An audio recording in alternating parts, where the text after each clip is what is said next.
Chapter 303. While Thales watched the people from Black Sand region leave amidst Waya's grumbles, the hurried sound of horse hooves rang out behind him. The vigilant Waya and the others instinctively blocked the prince, but Thales, who had expected it, sighed and turned around calmly. They came so quickly, and so impatient. As the horses neighed in dissatisfaction, the person got off his horse. Accompanied by his attendants, he passed through the personal guards and walked towards Thales with a stiff expression. Beside him, Lord Justin bowed respectfully.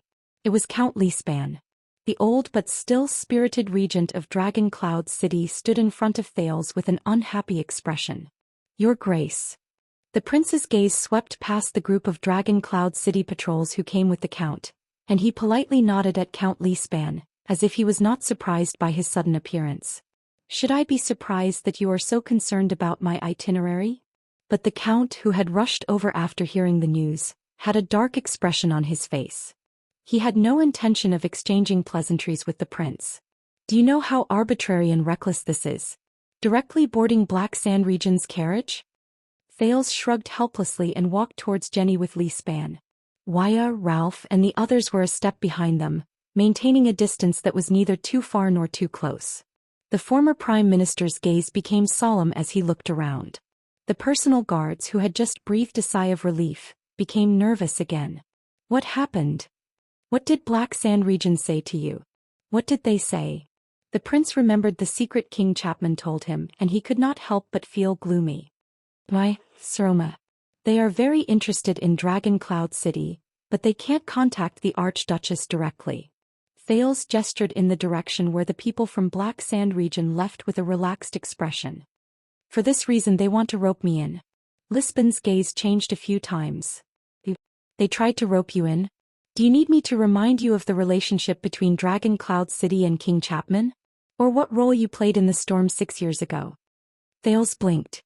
"I don't think that Black Sand region would place their hopes on a foreign prince who is almost their mortal enemy without any assurance." The count's expression was gloomy. "Or do they have a very good reason to talk to you?" Thales clenched his fists slightly in his sleeves and began to size Xian up again. "How sharp. So, Prince Thales, is there anything I can help you with?" Xian's tone was polite but compelling.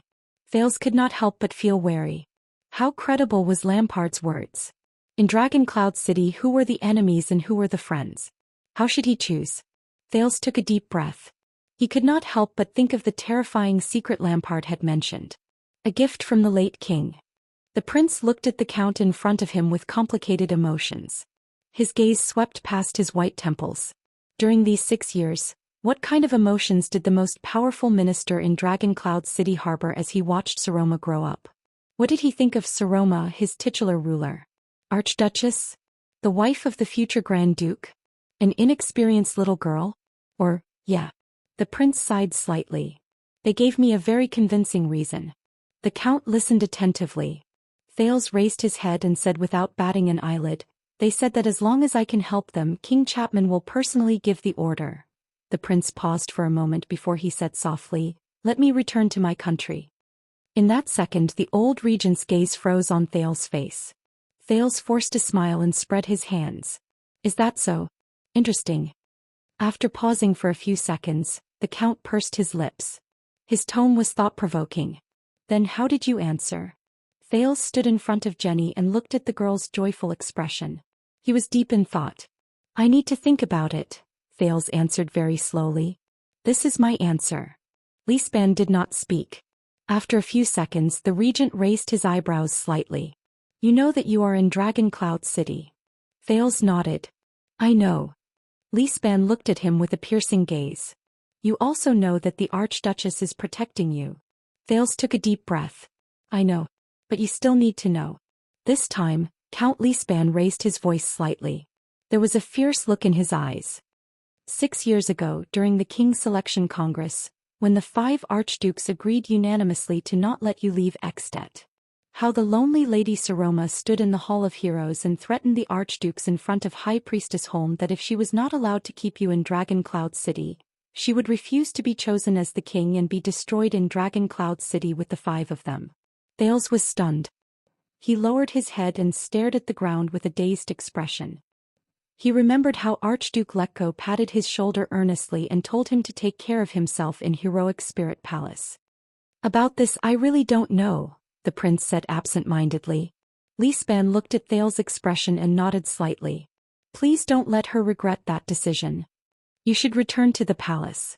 You don't want to offend Lord Nicholas at this time. You have an outdoor class tomorrow.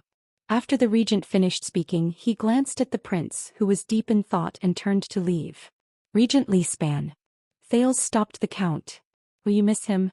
Li Span turned around and looked at the prince expressionlessly.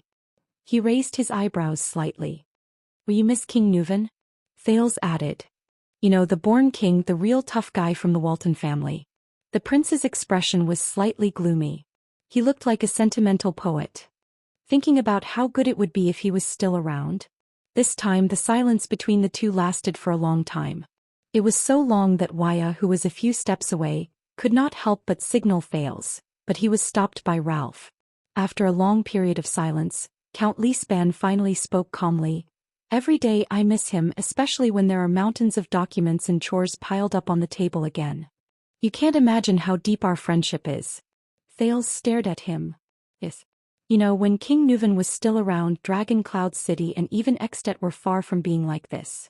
Thales sighed. The vassals were in their positions and their actions were orderly. The subjects had their own duties and everything was in order.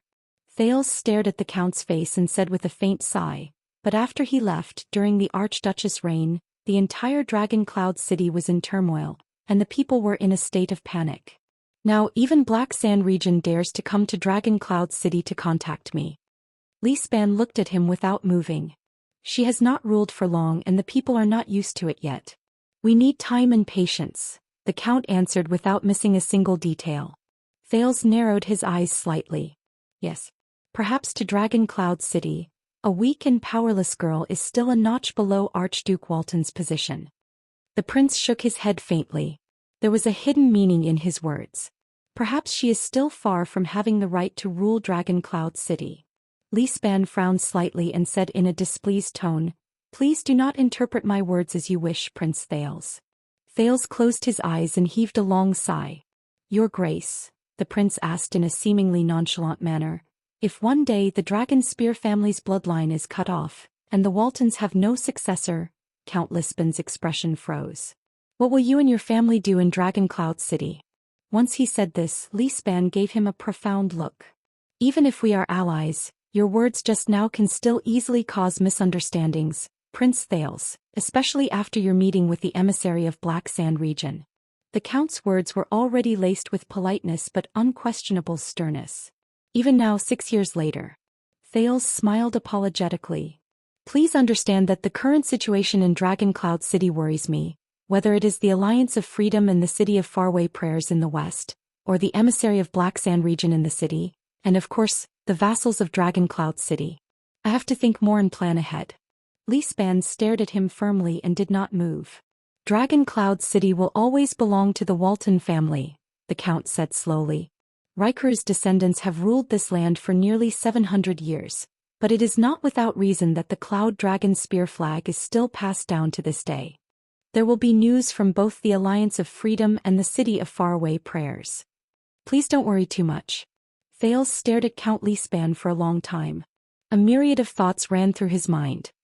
I understand, the prince said meaningfully. In the next second he nodded slightly and got on Jenny's saddle without hesitation. He spurred the horse and left, leaving Count Li Span and the group of patrols far behind. After entering the first gatehouse, Thales was not surprised to see Nicholas at the palace gate. However, the Star Killer only cast him a glance from afar before he turned around and dismissed the Archduchess guards, who had just gathered together as if they were facing a great enemy. He then turned around and left. The prince frowned. Thales did not fall asleep that night. For the first time he felt that the walls and floor tiles of Dragon Cloud City were exceptionally hard, and his back hurt when he knocked against them. Let me sum it up. In the Archduchess' study room, Merrill Hicks, the old crow, sat in his favorite seat. Just like before, he neither used a book nor a pen.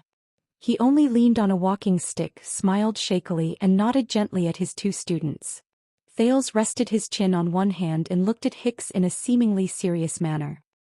My dear Saroma has given us many interesting and powerful explanations about how the joint ruling pledge was formed. For example, why Nuvan I, who was the most powerful, was willing to compromise. The most powerful? Nuvan, what is that terrifying old king thinking? Hicks' voice continued to travel. For example, the prestige of King Raikuru and the Queen of the Sky is still deeply rooted in the hearts of the people. Raikuru's descendants. Prestige. In Dragon Cloud City, how much prestige does Saroma need to have in order to stabilize her rule? Even her bloodline.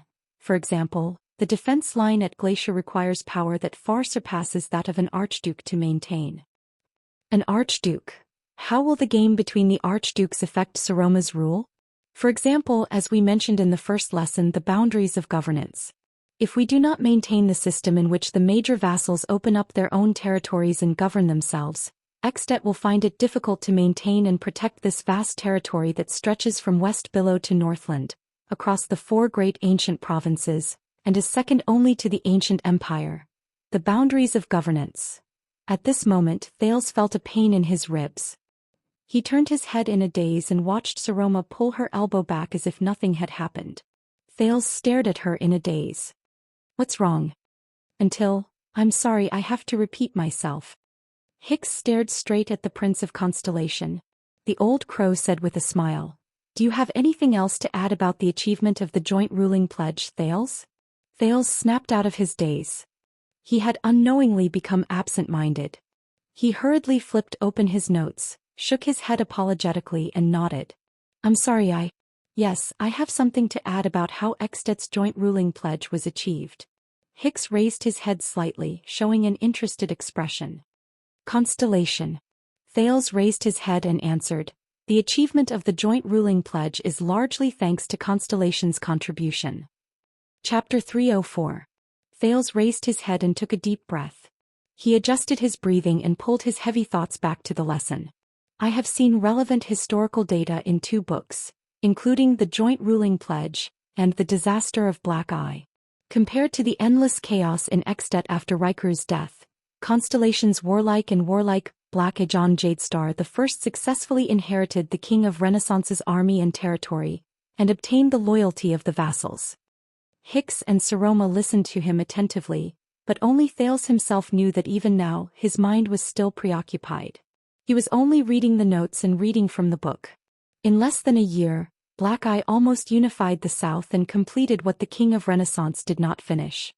He took over Blade Edge Hill and part of the coastal area, which is today's South Coast Hill, and Constellation became more and more powerful.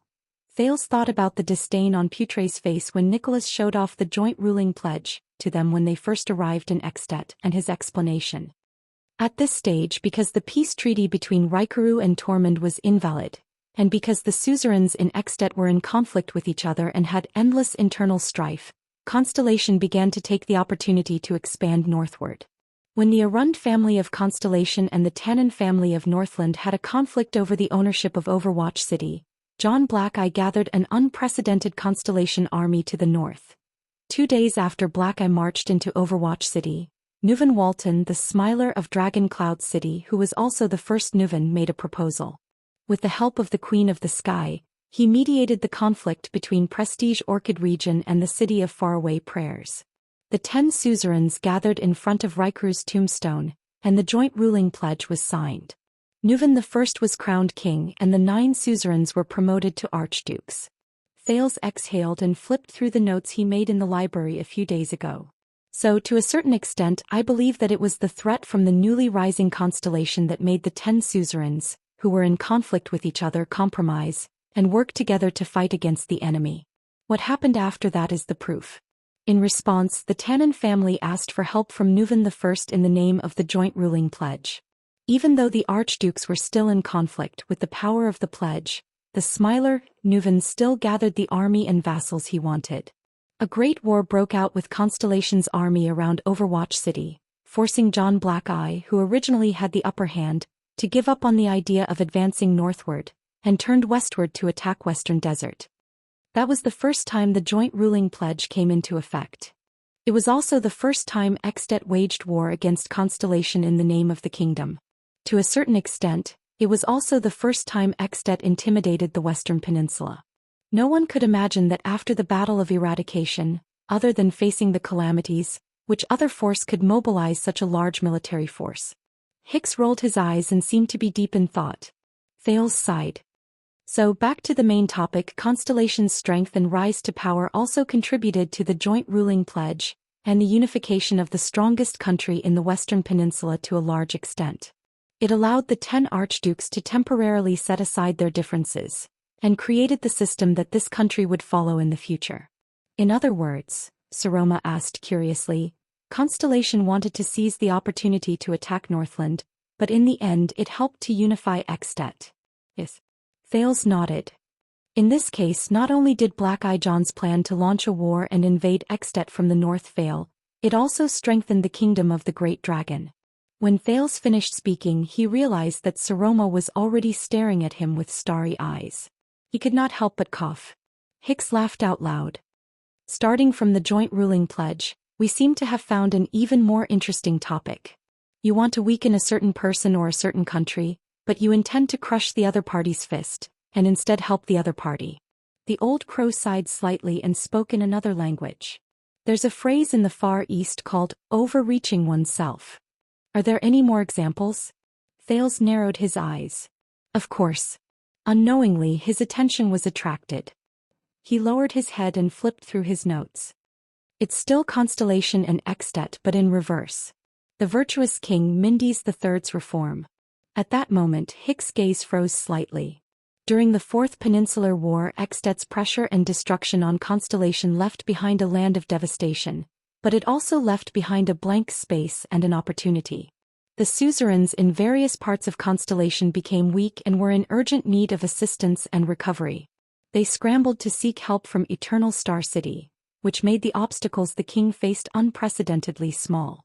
Mindes III was able to promote his officials on a blank piece of paper, create his system, borrow money and levy taxes without any qualms, and appease the nobles' dissatisfaction with a very small price. The Great Dragon's threat and invasion, on the contrary, made it convenient for him to start his own game of chess, and formed the system of Constellation today. Thales quickly concluded this example that he was all too familiar with in one sentence. He raised his head, only to find that Hicks was looking at him with a strange gaze. My dear, I really didn't expect you to use the virtuous king as an example. The old crow snorted softly. You must know that even in Dragon Kiss Academy, the evaluation of the virtuous king is mixed. Of course, it's focused on his imitation and innovation of the main Nox official assessment system, as well as his support for the establishment of a private academy. Thales scratched his head. I'm sorry, due to various reasons I'm still quite familiar with this part of history, so I tried my best to find historical materials in this area in the library. Hicks coughed softly.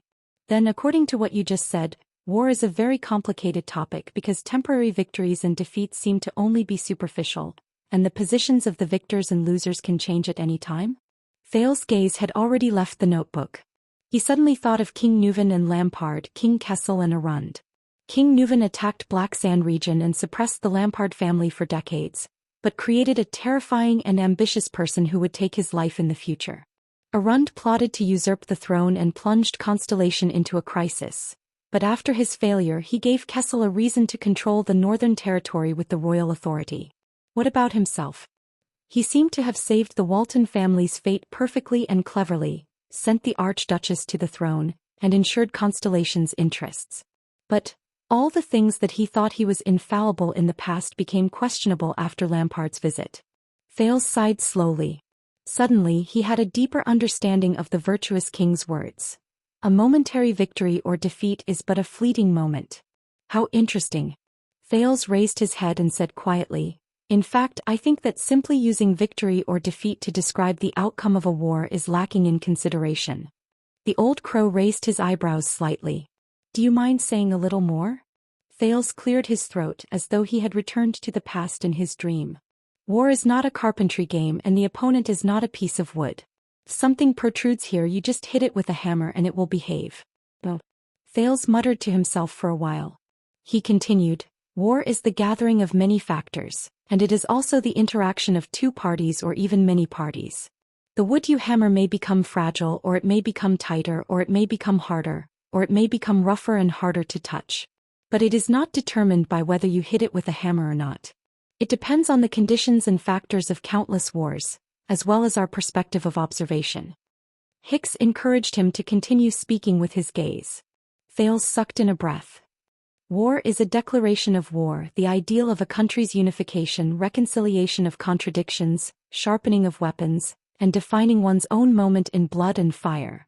But it is also the opportunity for Ing Zhonghua to react spontaneously in a crisis, to decisively break away from his old ways, to reconstruct himself, to close his loose fingers, to clench his fists tightly, and to face the enemy in a brand new state. Even after the war ends, this influence will still continue. He could not help but think of the virtuous king. And after the war, both parties will no longer be the same. I think Constellation and the Great Dragon are the best examples. Over a longer period of time in history, the two sides of the war will change and change accordingly. The forces of power will rise and fall, and the balance will shift. That is why the society we live in and the situation we live in will become what it is now, and it will deeply affect our lives until today. Perhaps, compared to what we can see in a short period of time, the glory or pleasure of victory, and the humiliation or pain of defeat, this is what we have always ignored when we face war? After Thales finished speaking, he sank into deep thought. Very good. Hicks clapped softly. I have to say, it has exceeded my expectations, young sir. Saroma furrowed her eyebrows and said thoughtfully, so in other words, when we face war, we should consider more and not just stop at the superficial level of whether we can win or what will happen if we lose? Thales' eyes lit up and he gave her a thumbs up. Hicks smiled faintly. You are right, my dear Saroma. I like this conclusion very much. He blinked his eyes casually, revealing a trace of slyness. So, I can still sum it up.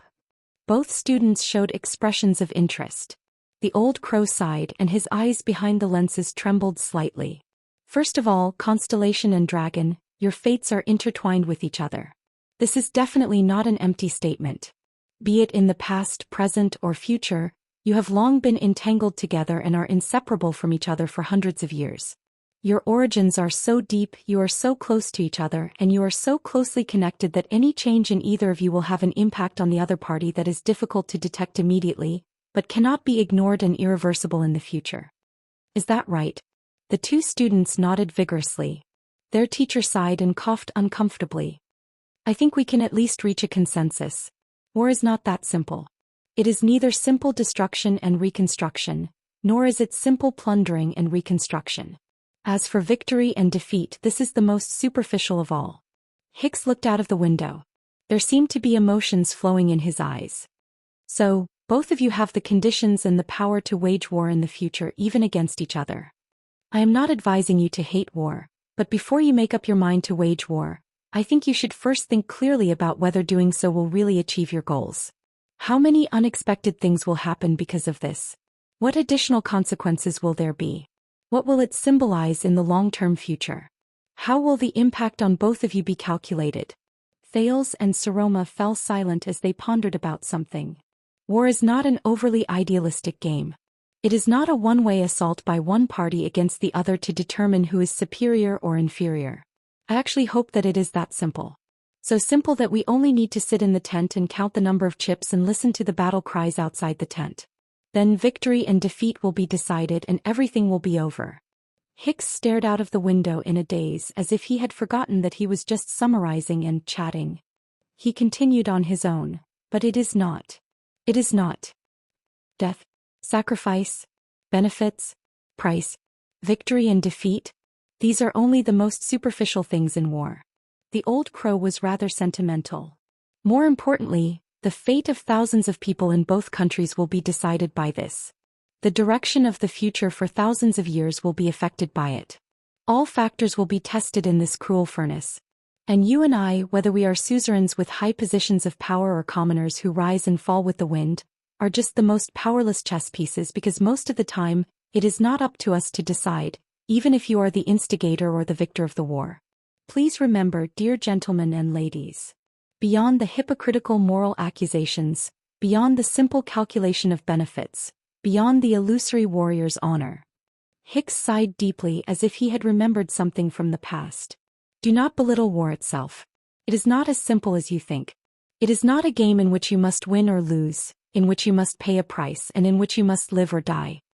Thales and Saroma stared at their teacher's expression and seemed to feel the heaviness in it.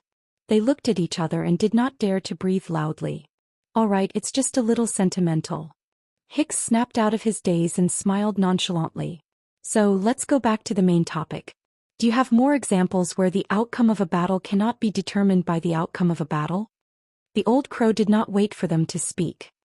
He blinked his eyes behind his spectacles in a seemingly unintentional manner. If not for the time being, then I would like you to continue thinking about an example. Thales and Saroma were slightly taken aback. Then the weak old man uttered a word. The bloody year. Apart from victory and defeat, from what perspective and to what extent should we evaluate the gory year that was full of wars?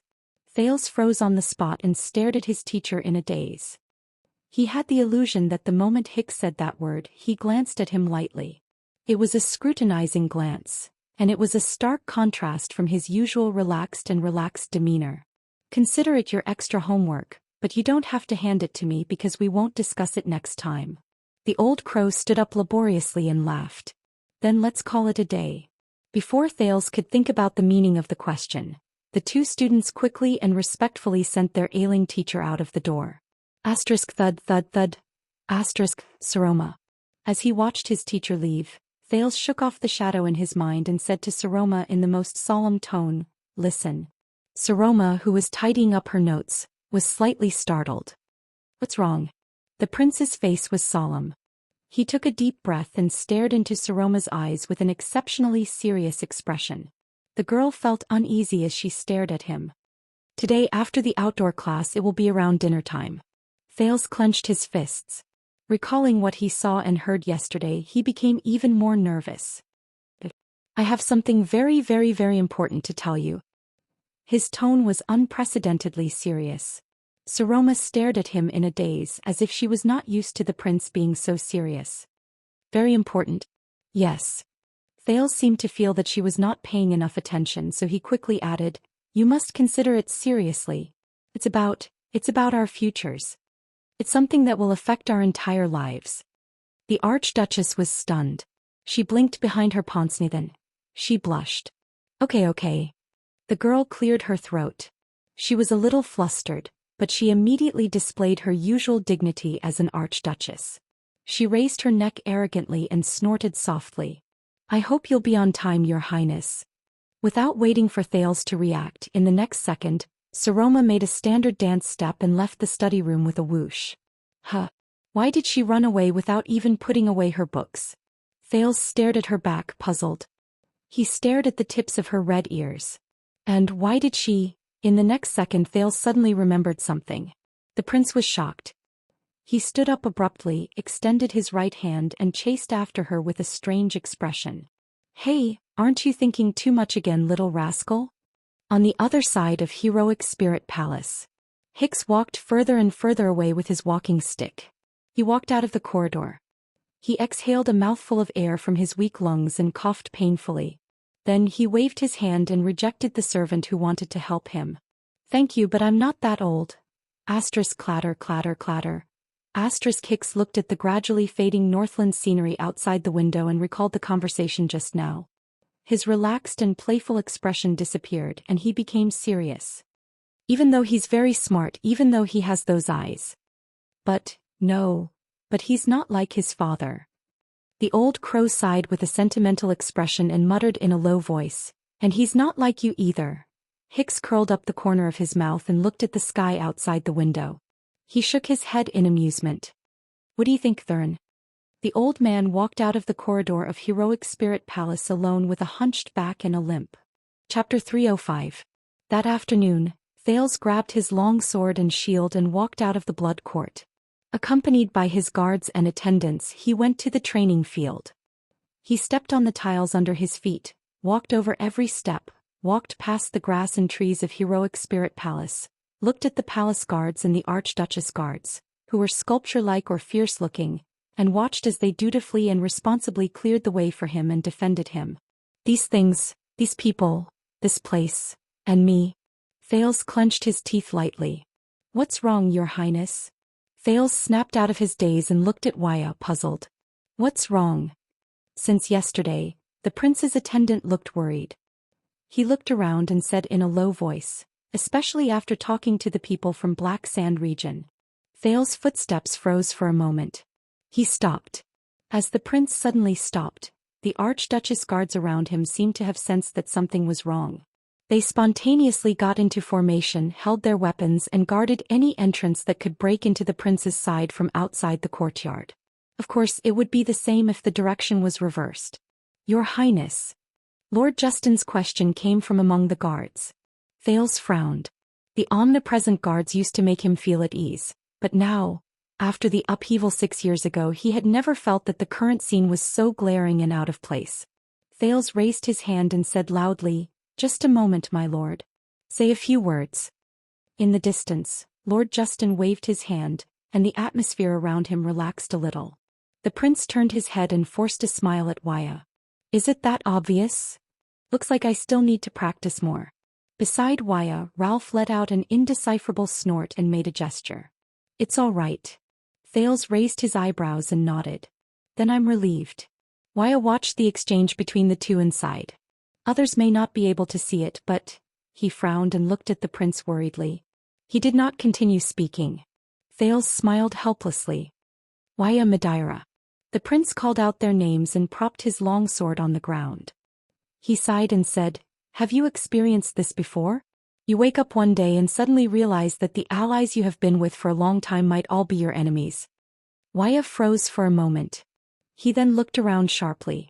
On the other hand, Ralph snorted coldly and signed. Look at my legs. When Thales saw the hatred in the phantom wind follower's eyes, he could not help but frown. Relax, Madeira. He shook his head. You've made your choice. You don't have to live for the past. Ralph did not say anything. He only stared at him. Your current state worries me very much, Your Highness. Wuxia's expression became more and more unpleasant. If we could share your burdens, Wuxia, Thales interrupted him.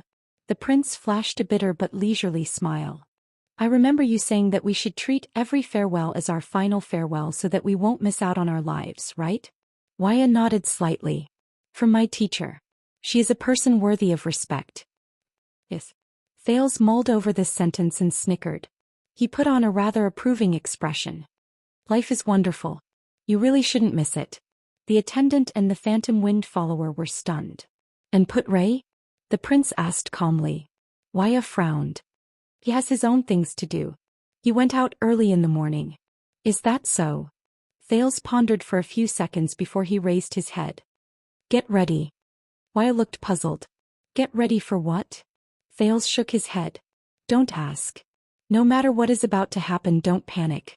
He sighed. Trust me. Trust your prince. As the two of them looked at each other in confusion, the second prince took a deep breath and strode towards the training field again. The Archduchess guards who had formed into groups followed him. Their movements were agile and their footsteps were firm.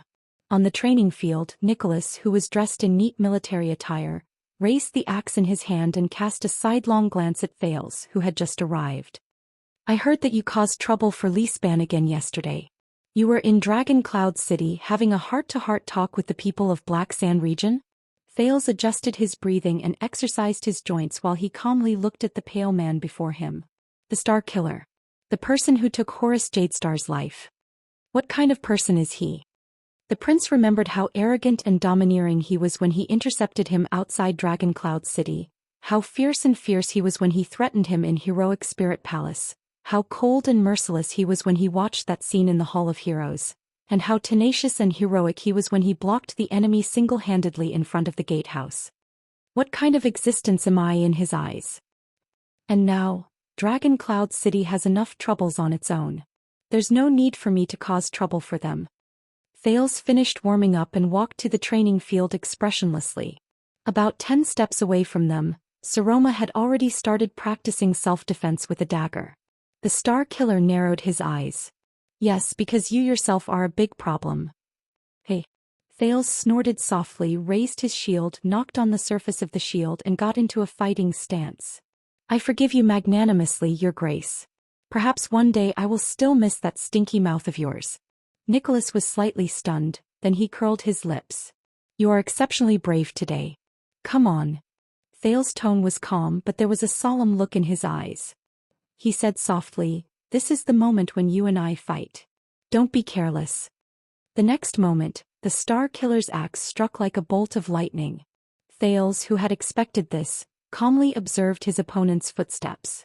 He was not fooled by the feint. He took a step back and did not rush forward. Instead, he steadily withstood the second wave of attack hidden under the axe. Thud. Thales withstood the blade of his opponent's axe and grinned. Ha, as long as I understand the pattern, it's not that difficult to dodge your strange movements. As the prince grunted, Nicholas nonchalantly withdrew his axe handle. You're dead. It's the power of eradication again. Soaked in cold sweat, Thales gritted his teeth and held his breath as he spat out 2 words. How cunning. Pay attention to your footsteps. Nicholas swung his single-edged axe and answered coldly, I haven't used the twist of fate yet. This is just the appetizer. The power of eradication is not only a life-saving straw for a moment, it can also shape a person's fighting style over a long period of time. Thales covered his abdomen with a pained expression and retreated. Is this your style? Fluttering around and making unpredictable movements? This is the only one in Northland. There was a hint of arrogance in Nicholas' voice. He swung the axe in his hand, then miraculously changed its direction and turned to the left. It circled around Thales' wrist and was firmly caught by its master. You should feel honored because most of the people who have seen it are dead. Thales exhaled to relieve the pain in his abdomen. He frowned and looked at Nicholas, then forced an unpleasant smile. So, former captain of King Nuven's personal guards, commander of the White Blade Guards. Even in battle you're very good at acting and are used to deceiving people, right? Nicholas' expression changed slightly. You still have the leisure to provoke your opponent. It seems like you're very confident. In the past, training would end after you died 30 times. But today I'm in a good mood. The Star Killer stared at Thales coldly and snorted. How about relaxing it to 100 times? With a hostile expression he slowly raised his axe. At this moment, they know. Thales leaned on his sword and his shield as he said, intentionally or unintentionally. Nicholas furrowed his brows slightly. They know what? The prince inhaled and raised his head to look at the Star Killer before him. They already know. Thales solemnly met Nicholas' sharp gaze. They know that Saroma Alex Soria Walton is not a true descendant of the Walton family.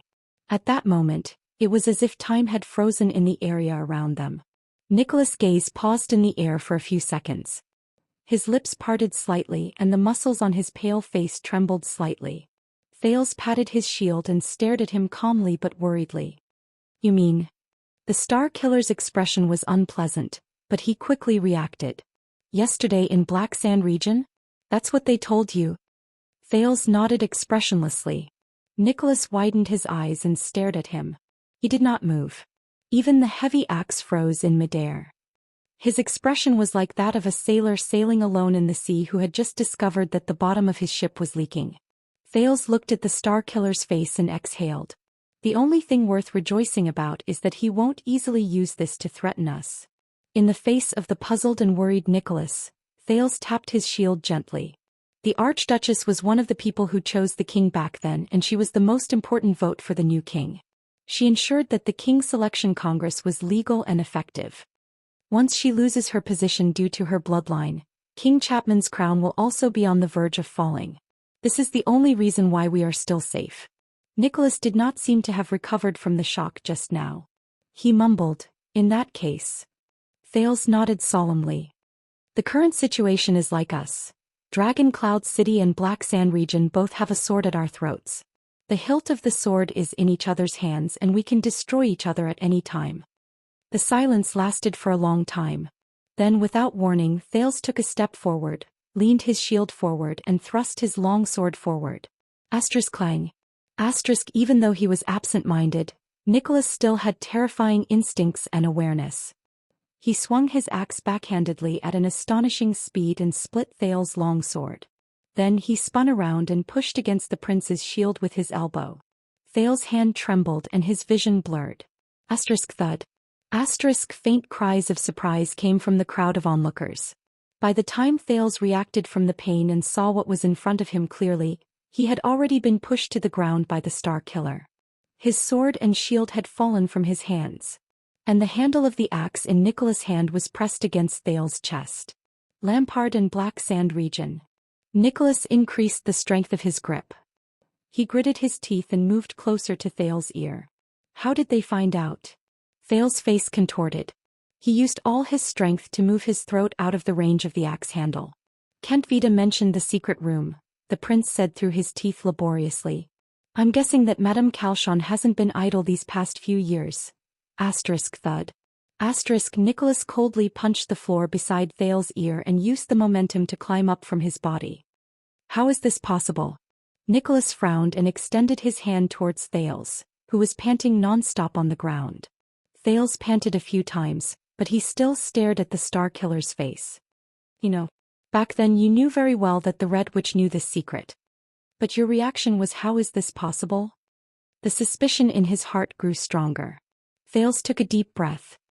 I recognize your expression and I'm very familiar with it. The prince grabbed Nicholas' hand and used it to stand up. It's surprise and puzzlement.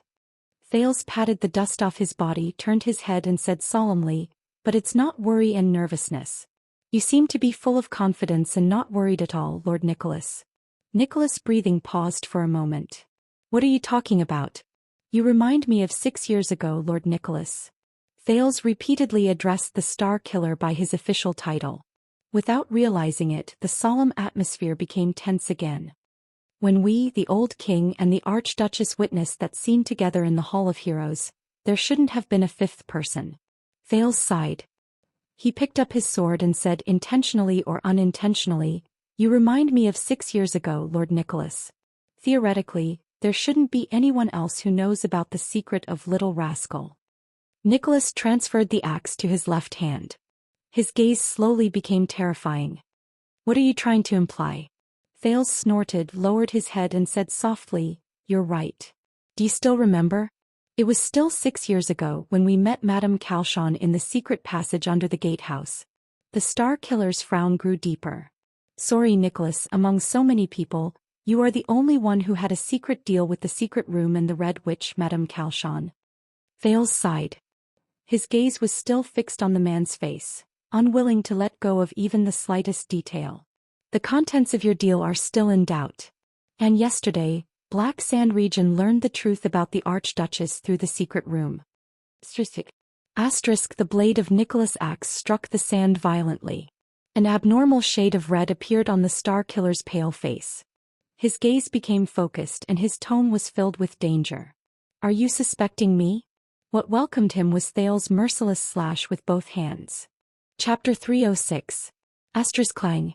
Asterisk the sword and axe clashed. With a cold expression, Nicholas blocked Thales' path. I'm trying my best to be polite, Your Grace, so I'm trying not to think that way. Thales gritted his teeth and tried hard to regulate his breathing while he increased the strength in his hands. But you know how serious this matter is. To be cautious, please forgive me for asking an unnecessary question. Does the Red Witch know this secret? She knows. Did it leak from you? In fact, Thales had eavesdropped on their conversation. The Red Witch did indeed know this secret. She had confided this to Nicholas. But Thales still had to ask. Because, no. Nicholas effortlessly blocked Thales' blade. His expression did not change and he answered resolutely, of course she doesn't know, at least not from me. Otherwise she wouldn't have let go of the chance to take advantage of this. At that moment Thales' gaze changed. He stared into the Star Killer's eyes through the sword and axe, and thoughts surged in his heart. He's deliberately hiding it from me, hiding the fact that the Red Witch knows the truth. Why? Is it because he's afraid that after I find out, I'll continue to ask why the Red Witch let us go? Or is he afraid that there's a secret behind the Red Witch letting us go? A secret that will lead to, it doesn't matter if this Archduchess is not of Walton's blood? For example. Is that so? At that moment Thales' heart only grew heavier. He took a step back and moved the blade away. Very good. Thales was beaming when he raised his head. He looked as if he had breathed a sigh of relief and returned to the relaxed prince. Even though I don't believe it either, I'm much more at ease after hearing you prove it. Nicholas frowned and looked at him without a hint of a smile. Then let's change our direction. Thales took deep breaths and looked as if he was thinking hard. Anyone who knows this secret from you, what about them? Is it possible that they came into contact with the Red Witch? Nicholas swung his axe. Anyone? Thales' heart sank. He tacitly agreed. He tacitly agreed that the Red Witch knew little rascal's secret. So, the meaning behind the question, how is it possible, was not, how could the Red Witch know? It was how could the Red Witch reveal the secret? Thales sorted out his emotions and nodded without batting an eyelid. Does Li Span know? The true identity of the Archduchess? You didn't tell him anything in the past 6 years? This time he could clearly see that Nicholas' expression did not change at all. It was as if he had been frozen in ice. Thales let out a long sigh. Uncle Nicholas.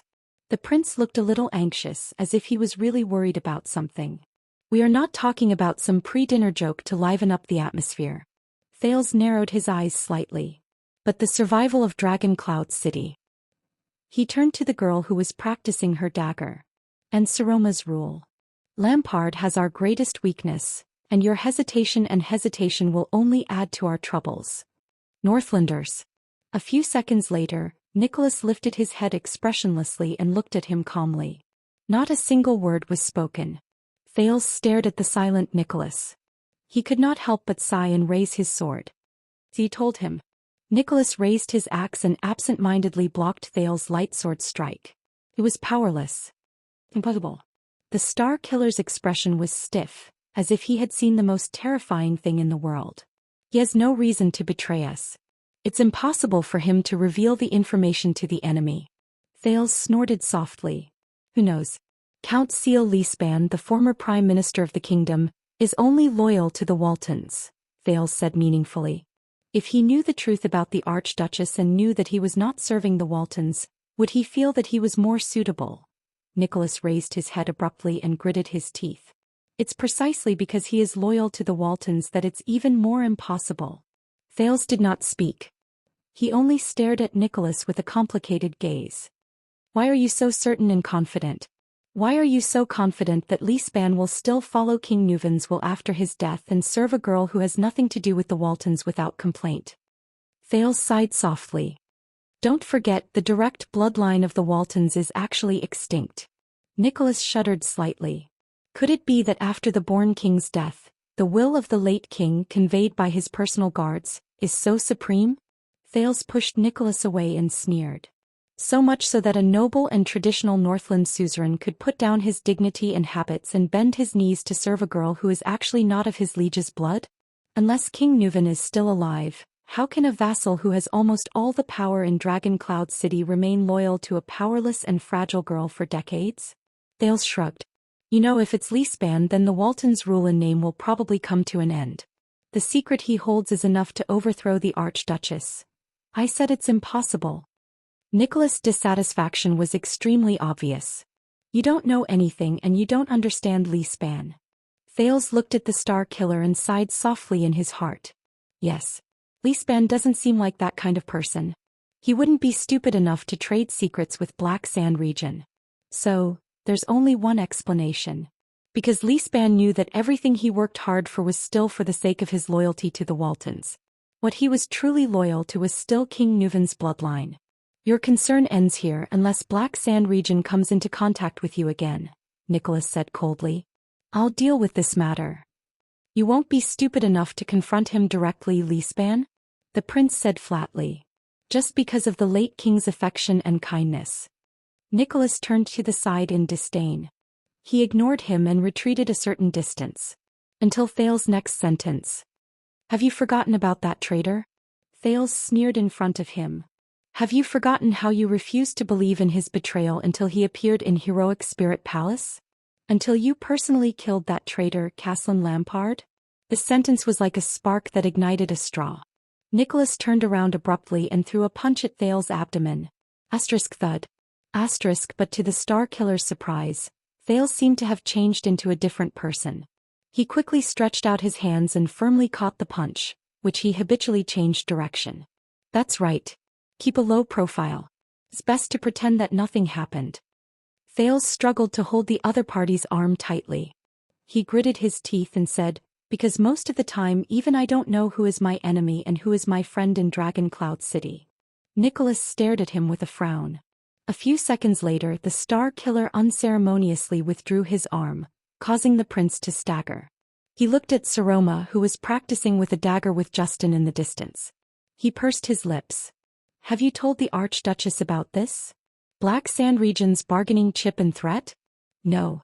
Thales exhaled and swung his numb hands, experiencing the numbness caused by the sin of Hell's river slowly subsiding.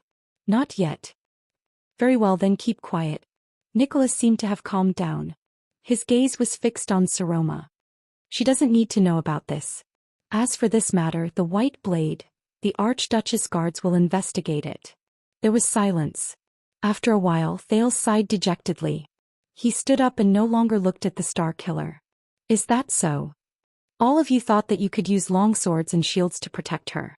Thales watched the Archduchess practice and snorted softly with a profound meaning. "That's why you only taught her how to use a dagger." He shook his head. "Think about it.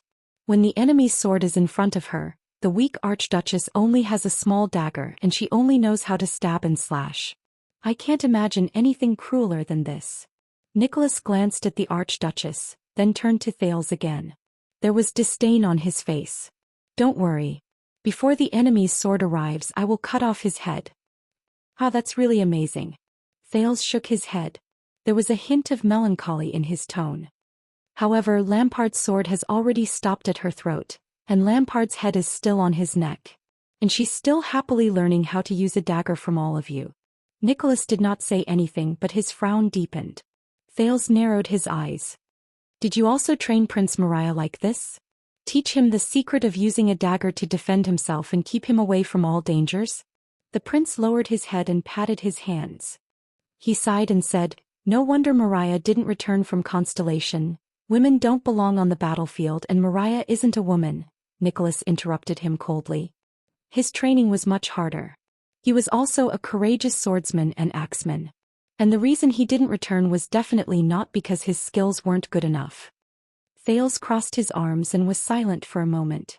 "Of course, Moriah." Thales shook his head. There seemed to be a different meaning in his gaze. "A legal male heir to the Archduke's throne. If he were still around, Dragon Cloud City would probably be stabilized. Then I probably wouldn't need to come to Ekstedt." Nicholas snorted coldly as if he did not realize what the prince wanted to say. "But she..." Thales gestured at the Archduchess with his chin, as if this was just a casual conversation. "She's a woman and she's not even of the Walton bloodline. This brings about a lot of problems. He can't just know how to defend herself with a dagger. That's far from enough. That's not something you should worry about. Just take care of yourself." Nicholas bluntly cut him off. "That's my business." "You're really confident." Thales snorted softly and shook his head. "It seems that with just one word from you, Dragon Cloud City will instantly become stable, and Leespan and the others' suspicions will be eliminated. Is that so?" Nicholas. "That's all for today's lesson," Nicholas said stiffly. "Practice on your own for the rest of the time." Thales sneered in his heart and shook his head. What happened to the 100 times we agreed on? But the Star Killer only cast him a cold glance, turned around and left without hesitation. Thales stared at his back and slowly furrowed his brows. It was still early and the sun was still shining. Ending so early? Waya walked forward and took the sword and shield from Thales' hands. Puzzled, he said, "Today's training seems a little different?" The second prince took a deep breath and shook his head gently. "What are you talking about? Isn't it the same as before?" Thales stared at the Star Killer's retreating figure and could not help but sigh emotionally. This overwhelming advantage. The two parties fighting each other. The two parties fighting are not on the same level at all. You don't have to compare yourself to the Star Killer. Waya raised his eyebrows and followed the prince's line of sight. He looked at the terrifying former commander of the White Blade Guards and said tentatively, "But seeing that you've become so optimistic again, I'm relieved. It's not too bad, is it?" Thales turned around and cast his gaze at Saroma, who was practicing her dagger on the other side. She was drenched in sweat. He then looked at the guards and servants who had vigilant expressions on their faces in and out of the field. It's not too bad? No. Chapter 307. Thales walked in the corridors of Heroic Spirit Palace, feeling gloomy. Nicholas was a terrible liar. He had concealed King Nuvan's decision all those years ago and even Mariah's matter. Things were already very clear. The former White Blade guards, Li Span, and the secret room held secrets that Thales and Saroma absolutely could not know. In other words, this secret would be detrimental to the latter two to a large extent. Thales did not even have to verify whether the horrifying secret Lampard told him was true. This was Thales' conclusion. However, on the way to the dining room, Thales could not help but clench his fists. However, Dragon Cloud City was facing the most complicated and chaotic situation in 6 years. The international situation was about to change, and it was testing the Archduchess' choice. The archdukes in the country were unpredictable, and they wanted to see Dragon Cloud City's stance. The vassals in the territory were restless, and they coveted the Archduchess' marriage and power. King Nuvan's gloominess filled the sky, shrouding the successor of the Dragon Spear family. And the most terrifying opponent, the current common-elected king of the Kingdom of the Great Dragon, Chapman Lampard, held a sharp blade in his hand in the dark, ready to seize all possible benefits in this storm that was about to erupt at any moment. Saroma, a lonely and weak girl, Thales felt a faint pang in his heart when he thought of this, lived among them and faced countless threats. Thales had just proven to Saroma that they could not be trusted, be it the extraordinarily skilled Nicholas or the astute Li Span, who had always been by her side, that they could not be trusted. Thales stood at the entrance of the dining room in a daze. He clenched his fists tightly in his palms and they tightened. All the peace over the past 6 years was an illusion and all the leisure was an illusion. Behind Saroma's name, there was a high possibility that the former king's cruel and merciless deception was hidden. Alex's twitching before she was poisoned appeared before his eyes again, and her face gradually losing its vitality. As for Saroma, no little rascal. This was not the life she wanted, but she was forced to face all of this. She was surrounded by enemies, helpless, and at a loss as to what to do in the fate that was forced upon her. Most importantly, she lived in a cage made of lies and was completely unaware of the threat around her. If I had not discovered this secret, this matter, would Saroma have lived on as an archduchess, oblivious to it, even muddle-headed, until the day the truth was cruelly stripped out under the sun? If that day comes when the conflict in Dragon Cloud City erupts, when the king swings his sword, and when the secret of the bloodline is exposed, how could she, a lonely and helpless girl, bear all of this? Thales exhaled in pain. He felt dejected and his thoughts were tired. She had a chance to escape. It was you, Thales. You were the one who asked her to become Selma Walton 6 years ago. And now you, a hostage who has no choice but to be ostracized, what can you do? What can you do for her? What kind of perspective and stance should you use to intervene in this internal struggle that only belongs to Extet? What to do? What to do? It had been 6 years and they were still living under the shadow of the dragon's blood. It had been 6 years and they still could not escape King Nuvan's clutches. It had been 6 years Prince Thales, do you need help? A cold and polite call startled Thales out of his own world. Madam Gings. Thales put away all the worries in his heart and tried his best to dispel the heavy feeling in his heart. He forced himself to look at Gings, who stood at the door of the dining room. I'm sorry, but... Thales looked at the light shining from the dining room and vaguely saw the young girl's figure. Can you leave us alone for a while? Gings frowned and swept her gaze over the prince's entire body. There was suspicion in her eyes. Last time it was because the lady was in a bad mood. We can understand that, the female official in charge of the Archduchess' daily life said calmly, but this time, I really need to talk to her alone. Thales looked at the female official with the most sincere gaze imaginable. Please, Madame Gings. This is very important. If you still care about the Archduchess, if you know her current situation. Thales fixed his gaze on Gings with a solemn expression. This time the female official Gings stared at him for a long time. It was as if she was observing an antique. I don't know what happened, Your Highness. Finally, the cold and rational female official spoke softly with her usual businesslike tone. But the lady, the female official suddenly stopped talking. In the next second, Gings did something the prince thought she would never do. She sighed. For the first time, Thales saw fatigue in the well-maintained female official's eyes and wrinkles at the corners of her eyes. He's just a little girl. Thales lowered his head and nodded slightly. I know so, but she's not just a little girl, Gings interrupted him in a manner that brooked no argument. She's also the ruler of Dragon Cloud City. Thales raised his head and looked at her strangely. He felt that the female official was a little different today. Most of the time it's because of your highness' constant concern, consideration, and companionship that the lady feels that she's safe and lets down her worries and wariness. As a friend you take care of her and worry for her. The female official's tone was no longer as stern as before. Instead it was filled with resignation and sentimentality. This is her fortune. Ging's next sentence had another meaning. But the problem is she's not safe. She shouldn't feel that way either. Thales stared at Gings and was momentarily speechless. We'll leave now, Prince Thales. The female official's expression returned to being old-fashioned, as though the sensual feeling earlier was just an illusion. She bowed slightly. I wish you and the lady a pleasant meal. The prince frowned. He suddenly realized that there was another side to the dutiful but serious female official he had known before. Also, the lady is not in a good mood. Today she... Madame Gings lowered her voice and said in an extremely obscure manner. You know, it's been another month since you were kicked in the knee. Another month? Thales was slightly stunned. By the time he realized what she meant, Gings had already turned and left. It's because of your highness' constant concern, consideration, and companionship that the lady feels that she's safe. The second prince watched her leave with the two female servants with complicated emotions. He lowered his head and hesitated for a moment.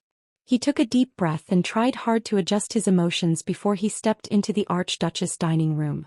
Saroma sat quietly at the dining table. She looked lonely under the lights on both sides. Wow, lettuce. Thales sat opposite the Archduchess. He looked at the food on the dining table and smiled.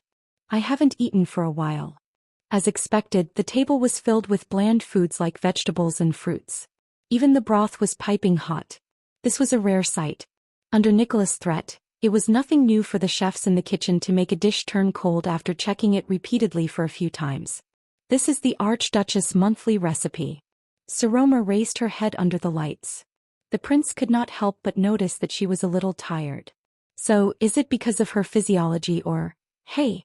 The Archduchess stared at him with a gaze that the prince rarely saw. The latter could not read the meaning behind it. Thales. Her voice did not seem to carry much emotion. You said that you have something important to tell me today? Thales exhaled. The troubles he faced earlier seemed to have instantly returned to his mind. Yes, Thales took a deep breath. The words were at the tip of his tongue, but he was tongue-tied. He stared at Saroma, whose face was slightly gloomy. He maintained the most basic polite smile but suddenly did not know what to say. Saroma, you are actually facing an extremely terrible situation and are not safe. Even if you survive this storm, the forced marriage of the vassals and the fight between Rockney and the king, you are still in a difficult situation. Because the people you think you can trust are actually lying to you. You are alone and helpless, you are in danger, and even your biggest secret is in someone's hands? Saroma's gaze fell on his lips. There was a slight puzzlement in her eyes. But Thales furrowed his eyebrows tightly. He slowly clenched his fists under the table. He was still smiling, but he was struggling in his heart. He did not know where to start. Should I tell her the truth? Nicholas and Lisban are not loyal to her, at least not faithfully. Perhaps they are hatching a scheme that King Nuvan set up. Are you just a puppet at their mercy? Isn't this exactly what Lampard wants? He wants to use me to destroy the internal harmony in Dragon Cloud City and the relationship between the Lord and the vassals. But, does Dragon Cloud City still have a so-called harmony?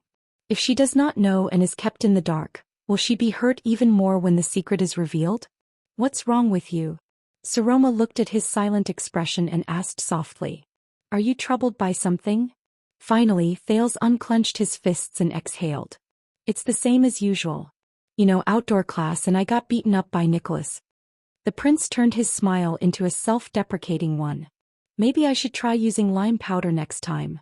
Based on usual practice, Saroma should frown and size up his wound, then smile in response to the prince's teasing. But today, no. Saroma stared at him and shook her head firmly. It's not because of this. Thales was slightly surprised. He cast her a questioning look. I can feel it. Is it because of something else?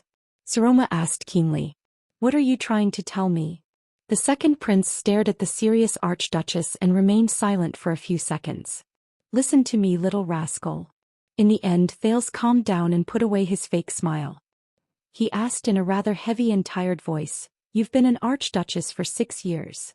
That's not a short time. Saroma stared at him. The girl turned her head to the side. Under the light, her expression could not be seen. She nodded. But during these 6 years, Thales watched the girl sit on the hard and wide chair. He remembered how she sat alone in the Hall of Heroes and felt a little sorry for her. Do you feel tired, annoyed, depressed? The girl seemed to be a little surprised. She raised her head. What? Thales sighed and braced himself to say, What I mean is, ever since you took the position of Archduchess, you've been forced to bear the vassals' gazes, the people's suspicions, countless affairs and schemes. The archdukes are eyeing you covetously, the king harbors ill intentions, even Nicholas and Li Span. As he spoke, Thales could not help but lower his head, feeling a little dejected.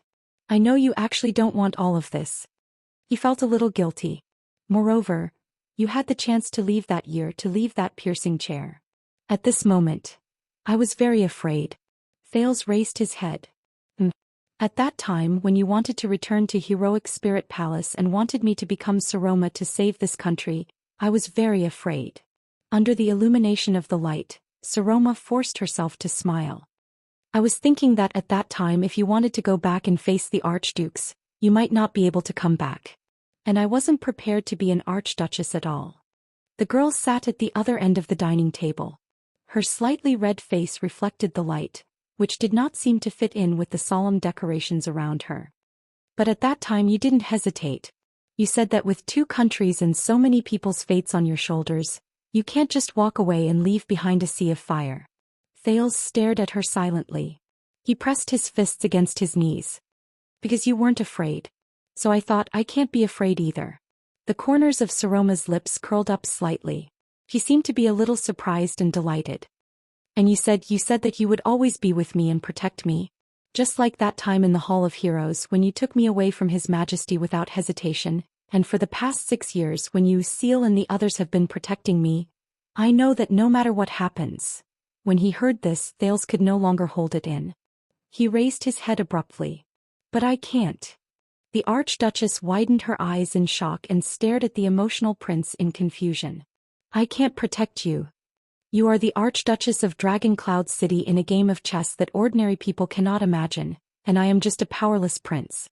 Thales remembered Lisbon's meticulous rhetoric, remembered Nicholas' gaze that was trying to hide something, and remembered the omnipresent vigilance and strict supervision in Heroic Spirit Palace.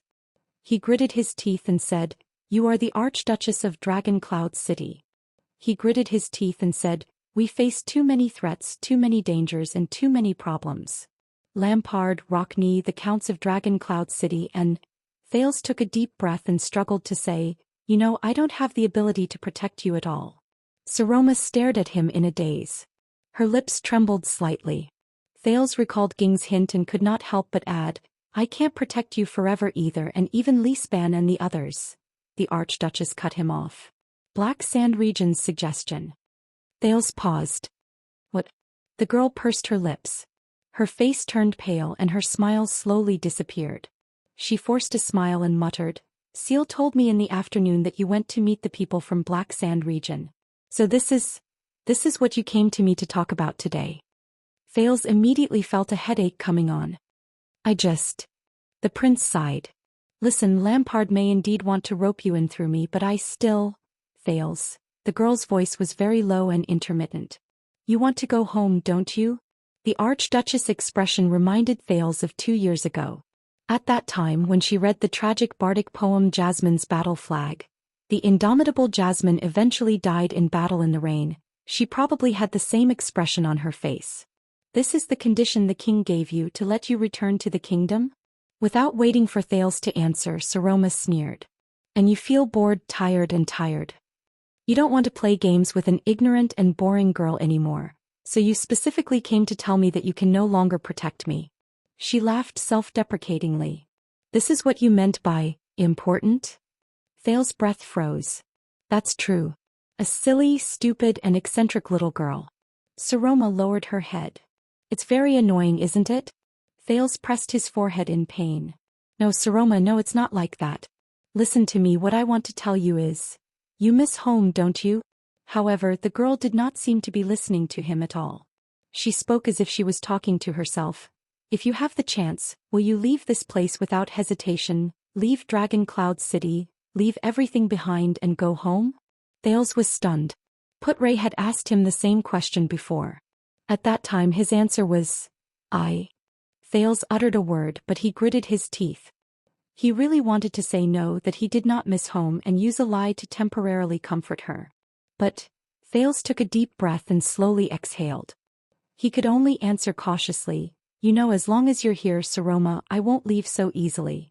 The girl raised her head slightly. There was silence. I'm sorry, I'm not in a good mood today. A few seconds later, Saroma seemed to have recovered a little. The girl shook her head and forced a smile. I'm not questioning you. Seal and the others must be very displeased with you. I'm just sorry. She apologized and turned her head away. You've been imprisoned here for a whole 6 years. You're far away from your family and friends, and you're also facing many dangers. The king, the archdukes, the vassals, the Northlanders. The people of Dragon Cloud City aren't good to you either. Saroma shook her head in a self-deprecating manner. Of course you want to go home. I have no right to criticize your thoughts. She hung her head dejectedly. Thales stared at the Archduchess in front of him and suddenly realized that in the 6 years since she became the Archduchess, it was as if she was stepping on thorns all the time. She was constantly in fear, struggling to survive, and never once had she felt safe and comfortable. The prince's heart sank. No, she's a prisoner. It's not just me. And I want to tell her that the road ahead of her will only be more difficult, more dangerous, more... Suddenly, an impulse and emotion sprouted from the bottom of his heart. At that moment, the muscles on Thales' arms tightened slightly. He slowly puffed out his chest and raised his head. Saroma, let me ask you. The prince stared at the gloomy girl and spoke in the most solemn tone. If you have a chance, if you have a chance, are you willing to leave? 1 second. 2 seconds. What? Me? The girl's eyes were slightly red. She raised her head like a startled rabbit. Leave. Yes, that's right. Thales nodded vigorously and looked straight into Saroma's eyes. Let's leave this city together, leave this country, leave these troubles, leave these dangers, leave these boring traps, and leave the fate that King Nuvan imposed on you. Thales nodded forcefully and looked straight into Saroma's eyes. At that moment, Saroma was completely stunned. Leave? Go where? The second prince of Constellation stood up from his seat. He rested his arms on the table and stared at her with a sharp gaze. His expression was solemn. No, little rascal, I'll ask you one more time. Are you willing to leave everything behind and return to Constellation with me? Chapter 308. Saroma recovered from her initial shock and bewilderment. You want to take me away? Take me back to Constellation? The lights around the dining room swayed slightly in the wind, as if responding to the young lady's words. She raised her head, her voice trembling slightly. Is this what you really mean? Facing the young lady's green eyes, Thales was at a loss for words. A faint sense of awkwardness and relief crept into his heart at the same time. I just said... Thales felt a splitting headache, but the words had already left his mouth. He could only keep thinking about this sudden idea and the possibility of carrying it out. The prince kept rubbing his hands and observed the Archduchess' expression. I think you're... But Thales immediately shut his mouth. At that moment, the Archduchess was quietly staring at him through the pince-nez the prince gave her with a gaze that Thales could not understand. At that moment, Thales felt that he did not recognize the young lady in front of him. But why should I go with you? Saroma spoke softly. Her voice seemed to come from dozens of meters away, indistinct and indistinct. With what identity and for what reason should I go with you? Saroma turned her head gently. Her voice was steady, but her words were intermittent, as if she was carrying an unparalleled weight. Could it be like the promise King Nuvan mentioned back then, as your fiancé? At that moment the young lady's eyes seemed to have some terrifying power, forcing Thales to look elsewhere, as if the other party's expression was the most terrifying poison in the world. The second prince had never been so embarrassed before. Perhaps only the first time he met King Kessel could compare to this moment. Especially after he realized that he might have said something that could easily be misunderstood. Thales panted and hurriedly shook his head. "Hey no, Saroma, I didn't mean for you to elope with me." At that moment, it was as if someone had frozen the air in the room. The Archduchess lowered her head. "Then why?" Saroma spoke slowly, her voice turning cold. Thales, who was increasingly embarrassed, exhaled painfully. He spent a few seconds to reorganize his emotions. The alliance of freedom, marriage, vassals, Black Sand region, the city of faraway prayers. He squeezed out these few words stiffly. His words were not very coherent. All of these are just the beginning. In the future you will face even more terrifying things, such as having to make cruel choices, such as the enemy's conspiracy that has been brewing for several years. For example, you may eventually lose the position of Archduke and the tragic fate that comes with it. You will see even more terrifying things and you will be in the most vulnerable position. You have pitifully few bargaining chips in your hands and even the people around you. When he thought of how secretive Nicholas was and Lisbon's serious and solemn demeanor, Thales subconsciously stopped talking. "I can't always protect you, Saroma, and neither can anyone else." Thales panted. The more he spoke, the heavier his heart became. "For your safety, to stay away from these dangers." The Archduchess raised her head slightly and interrupted the prince. "I see." Saroma's expression changed. "Taking me away is for my safety." Saroma looked elsewhere and snorted with the ghost of a smile. "I understand now. That's the reason. I understand now. There can't be any other reason, can there? You just can't say that word." "That word?" Thales looked at her like this, and an indescribable feeling filled his heart. No, Saroma, you, just like in the past." The girl sighed softly. There was a hint of melancholy in her eyes. "You worry about me, love me and pity me just because I'm weak and need protection, just like a certain puppy. So you have to take me away. Just like in the past, this is the reason, the only reason." Thales took a deep breath. "Saroma." But Saroma seemed to be immersed in her own world and ignored him. "That's right. That's me. The weak and helpless me who closes my eyes and waits for death, forever waiting for others to reach out to me." Thales was slightly stunned. The girl's gaze was fixed in the air and her voice trembled slightly. "Do you still remember 6 years ago when I was captured by that monster, the Blood Calamity? It was full of people, or at least human parts. Eyeballs, lips, ears, internal organs, limbs, all soaked in blood. All of them trembled before your eyes. Dark, slippery, bloody." Thales' memory was brought back to the body of the Hydra Kilika, Giza's pet. When he remembered those severed limbs, he felt uncomfortable. He lowered his head and did not speak. He had nothing to say. "I remember that I couldn't stop trembling and I couldn't stop crying." Saroma clenched the tablecloth in her hand and stared at the food on the table with a pale face. "Because I could only cry. I could only cry. I could only cry. All I could do was cry and wait for death. At that time, can you imagine how I felt?" The lights in the dining room flickered slightly. Their shadows also trembled. Thales felt his tongue become heavy. "I'm sorry, that was," he said with difficulty. "That was my fault." The prince whispered in his heart. "It was me who caused you." Saroma suddenly raised her head and stared at Thales. Her gaze became much gentler. "You, Thales. You appeared before me with that strange short sword in your hand, covered in blood and with a tired face." The Archduchess' tone was calm, but it was difficult to conceal the rise and fall of her voice.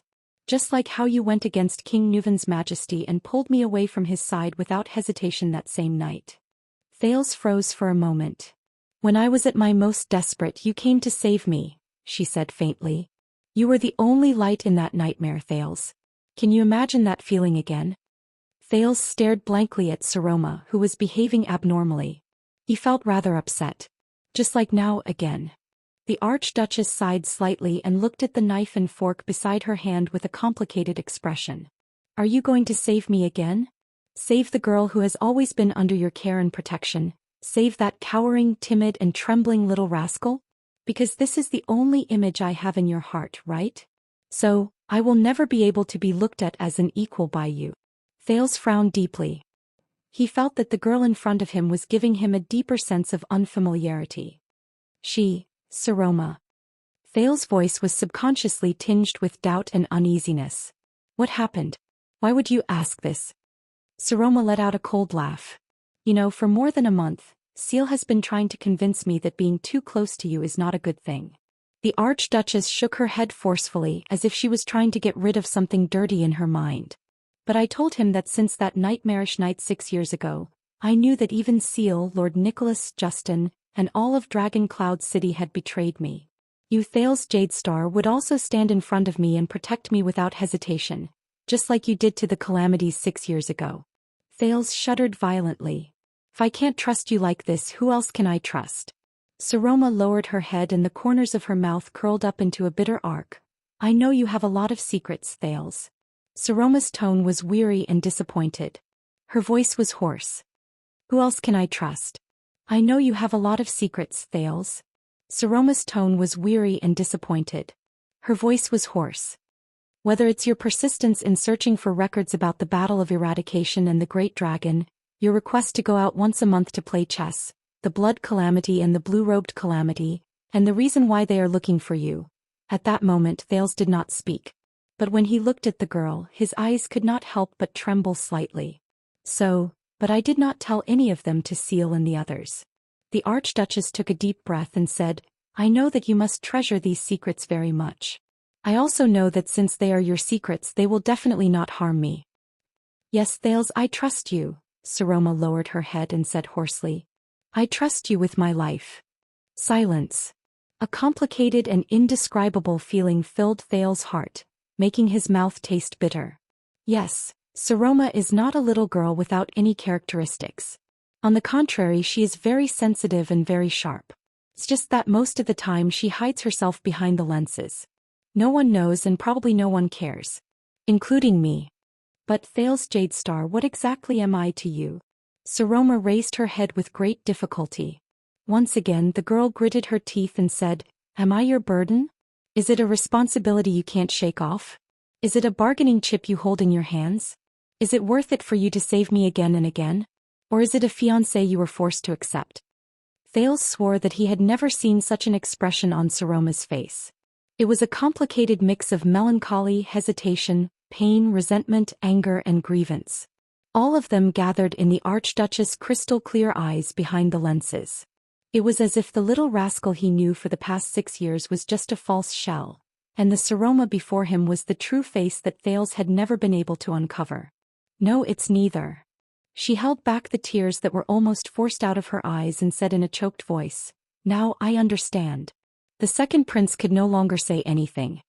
He could only stare at the little rascal in front of him in a daze. He did not know her, or rather he did not care about her. Saroma twisted her stiff neck and forced herself to stare at Thales with all her might. There was a hint of sarcasm in her sobbing voice that she could not hide. You Prince Thales are different from most nobles. You have a unique and warm heart. You have your own principles. You can't stand the people around you suffering and being indifferent. That's why you always lend a helping hand to the weak, right? Like me. Thales stared at her sadly. He felt a heavy weight on his chest. Disappointment and pain flickered in the depths of Saroma's crystal-clear eyes. An indescribable light was released from behind the lenses.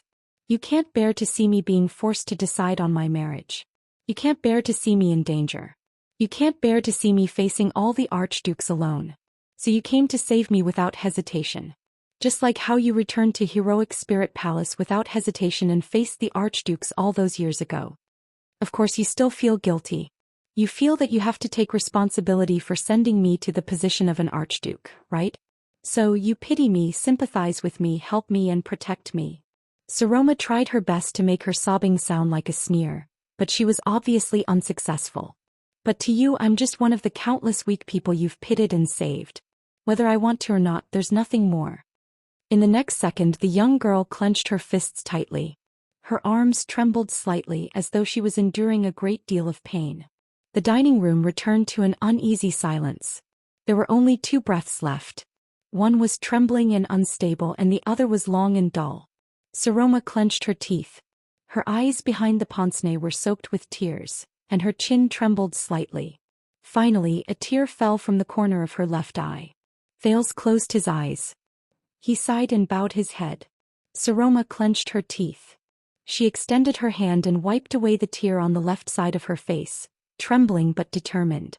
However, she could not stop the tear from falling from her right eye. So, you will never put me in the same world as you. You will never treat me as your. She could not continue. Saroma turned her head to the other side so that Thales could not see her tears. This is the whole meaning of taking me away. A few weak people who urgently need to be saved are no more than you saving any puppy on the street. Because this is my position in your eyes. Saroma. Thales sighed. He used all his strength to force himself to speak. At the same time, he deliberately avoided the topic he did not want to talk about the most. Maybe you shouldn't think so much. We are partners who have always fought side by side. Partners? Well, you said before that Lyanna Tabark is like a brilliant diamond that shines brightly under the sun. You can't forget her. Saroma laughed coldly with tears in her eyes. Her expression was mournful and resolute. In comparison, Saroma of Dragoncloud City, no little rascal of Dragoncloud City, is probably just an annoying and incompetent weakling, waiting for your charity and protection. Thales clenched his fists. Of course not. He clenched his teeth and squeezed out a few words. You're different to me. Different. The young girl took a deep breath. She took off her glasses and wiped the tears off her face forcefully. Saroma shook her head and snorted coldly with a choked voice. No, Thales, it's been 6 years. I know you too well. Maybe you haven't noticed it yourself. The women you truly admire are only those who are strong, independent, self-centered, and radiate a dazzling light. Your eyes will only light up for them. Thales furrowed his brows. For example, that Duchess. Even though she is thousands of miles away, she can still make you admire her from the bottom of your heart. For example, that female officer Gines. As a teacher, even though you haven't seen her for 6 years, she has never faded from your heart. For example, the fortress flower. She is a warrior who stands in front of the storm like an iron wall. The second prince took a deep breath. He only felt that his tongue was stiff. Even the female vampire you're talking about, the one who betrayed you and pushed you into a corner, the ugly one called Serena or Terina. At least she is strong and terrifying. She can make you extremely fearful and inexplicably vigilant every time you mention her. Then you place her in the most important position in your eyes. Saroma put on her pince-nez again. Her eyes were slightly red and swollen. Only people like them can attract your attention and make it hard for you to forget them. Only people like them can stand in front of you, look straight into your eyes and talk to you as equals and independently. Her tone became calm again, but the emotions in her words were cold. And that girl who only knows how to hide in the library, obedient to the vassals, terrified of politics and trembling in the face of difficulties, she can only hide in the corner of your eyes forever. She can always be protected, led, pitied. She can only be helped by you, receive your grace and be saved by you forever. She can never stand in the same world as you. Even someone as noble as you, even someone as kind as you, is actually no different from my vassals. Only strength can make them submit. Similarly, only independent and self-reliant women can make you look at them. Just like that female warrior from Black Sand region not long ago. And if I am just a weak girl, I will receive contempt and disdain from the vassals. When it comes to you, it will be pity and sympathy from a superior. Thales had nothing to say. He really wanted to tell her that it was not like that. He wanted to tell her that all of this was unnecessary speculation. But Thales remembered what Gings, the female official, had told him before. Most of the time, it is because of your highness' constant care, consideration, and companionship that the lady will feel that she is safe and let down her worries and vigilance. But the problem is she is not safe. He should not feel that way either. Yes, little rascal Saroma. What is she to me? Responsibility brought about by guilt? Sustenance kept because of pity? Or because of her? Thales raised his head and looked at the girl's beautiful face. It was slightly red against the background of her platinum hair. He only felt a sense of oppression in his heart. The little girl who raised her head in a daze in the library seemed to appear before his eyes again. It's been 6 years. When I brought her out of that hall, I probably did not think that this day would come. But it's been 6 years. I thought I knew her very well. I thought I was helping her, protecting her, planning for her on my own wishful thinking. Thales sighed. But in truth I never understood her and I never tried to understand her. I only treated her as... Have you forgotten, Thales? Saroma stared at the already cold broth on the plate and snorted, seemingly subconsciously. You told me before that you don't want me to be forced to become what others want me to be. You want me to become the person I want to be. This time the Archduchess of Dragon Cloud City did not hesitate. She looked up without hesitation. So, I refuse, Thales. The girl did not turn her head, nor did she look elsewhere. She looked straight into Thales' eyes and said in a firm tone, I will not go with you. If I listened to you and left obediently, retreated and rejoiced, then I would forever be the little girl you helped. I've had enough of being a little girl, Thales. Saroma exhaled. With a pale face, she pressed her hand on her lower abdomen. She gritted her teeth and her gaze was firm. I've had enough of being your little girl. I've had enough of being taken away from danger by you and living in a greenhouse. Saroma's eyes shone with a cold light. Behind her lenses she released an indescribable coldness.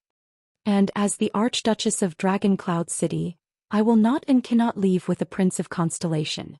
No matter what kind of difficulties and obstacles I face, powerful enemies and fierce battles, this is my home. I was born here and I will die here. Until one day I can stand face to face with you. Thales, she said quietly. The dining room returned to silence. The Archduchess and the Prince sat on both sides of the dining table, facing each other quietly as if the food on the table was just for decoration. After what felt like a century, Thales finally spoke with difficulty.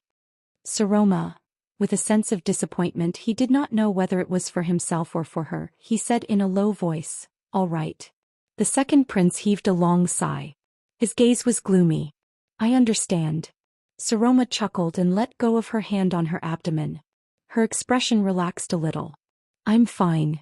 The Archduchess seemed to be in low spirits. She shook her head. I know, she said faintly. I know you're just being impulsive sometimes. Thales frowned slightly. You're not alone, Thales.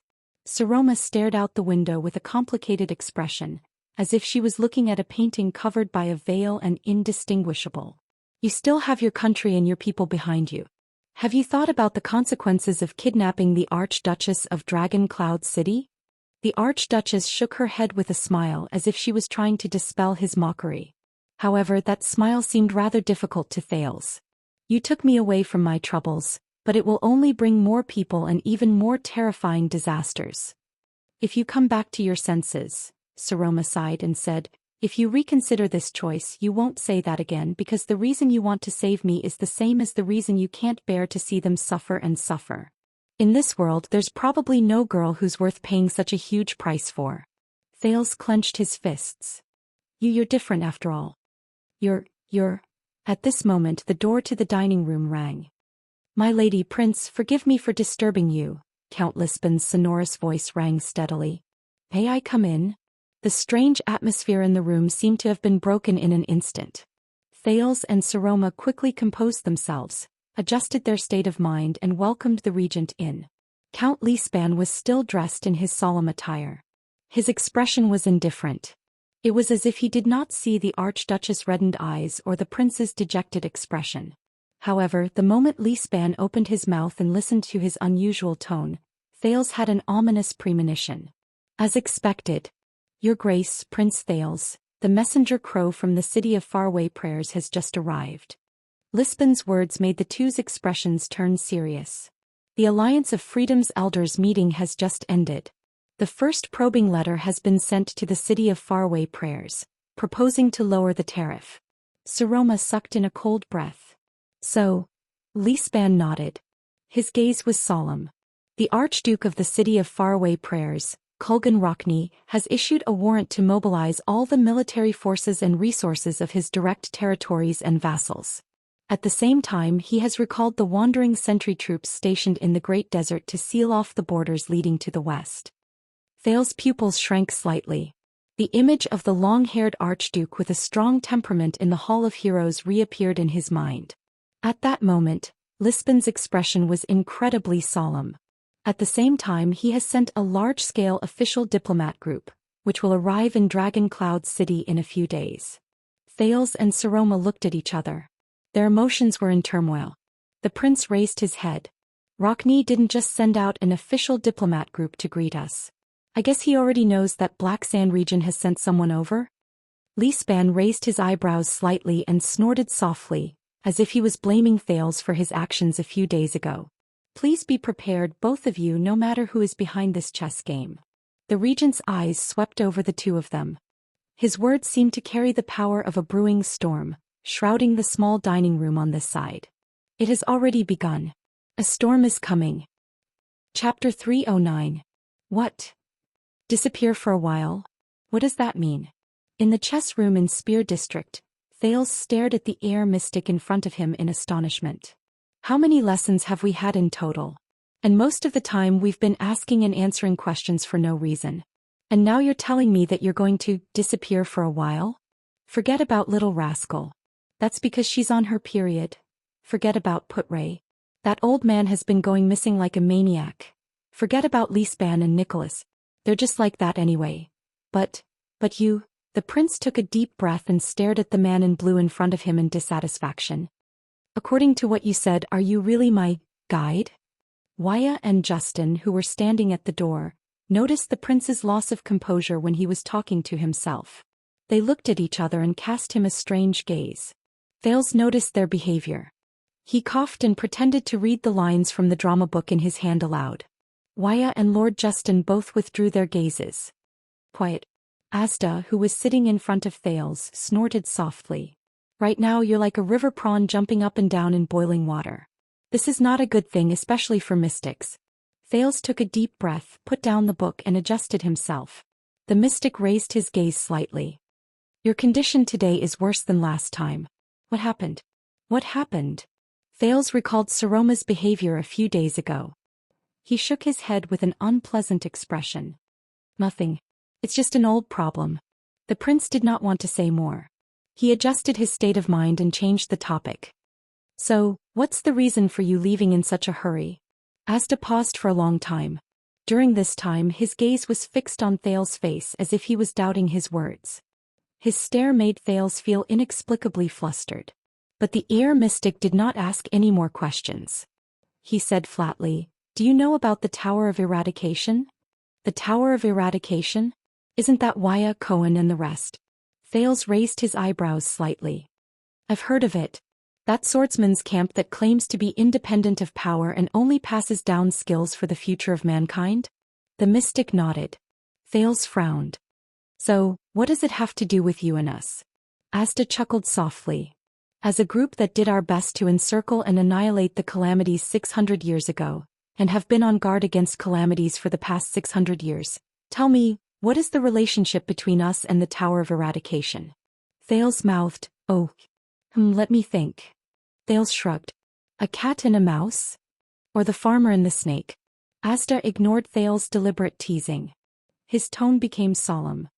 Recently, a suspicious piece of information has been circulating in the Tower of Eradication.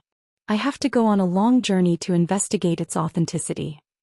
Thales asked curiously, what information is so important? Asda gently rubbed the chess piece in his hand, his eyes narrowing slightly. The mystic nodded elegantly and said, even though that information is very interesting and is even good news for us, for your own good, I cannot take the risk and tell you the details. Thales chuckled and put on an expression that said, I knew it, and rolled his eyes at Asda. The air mystic was unmoved. He gently tapped the chess piece on the chessboard. But I can tell you that this is information that would make the two magic empresses pale with fright. Thales froze. Make the two empresses pale with fright? Thales stared at Asda's face, wanting to see something from the mystic's expression, just like how he looked at the others. But after more than 10 seconds of confrontation he gave up in the end. It's all right. Thales sighed. With slight dejection and self-deprecation, he retreated back to his chair and waved his right hand at the indifferent Asda. Anyway, I'm already used to your habit of only saying half of what you want to say. Asda snorted through his nose. Thales could not discern his emotions. The two of them fell into silence. Thales shook off the bad mood brought about by the bad news. He frowned again and thought about the current situation. How long will you be gone for? I don't know. Maybe a long time. Asta shook his head. It's not easy to get close to the Tower of Eradication. Thales frowned and stared at the air mystic in front of him. He exhaled in annoyance and helplessness. He rubbed his forehead in frustration. Of all times at this time, this is terrible. When Dragon Cloud City is at its most troubled. Ah. Thales sighed softly. You don't seem to be worried that in your absence and Dragon Cloud City isn't peaceful, I'll suddenly be so unlucky that I'll be assassinated? The air mystic narrowed his eyes. Why did you come out to play chess, Thales? Thales tensed up. Maybe you can hide it from others, child. Asta snorted coldly and said meaningfully, but look around you. You already know where you're going. Knowing what he was talking about, Thales coughed awkwardly. In the private room, he turned his head and glanced at the Archduchess guards and patrols on the street, on the opposite building and at the door. Then he turned back and flashed the mystic a deliberate and ugly fake smile.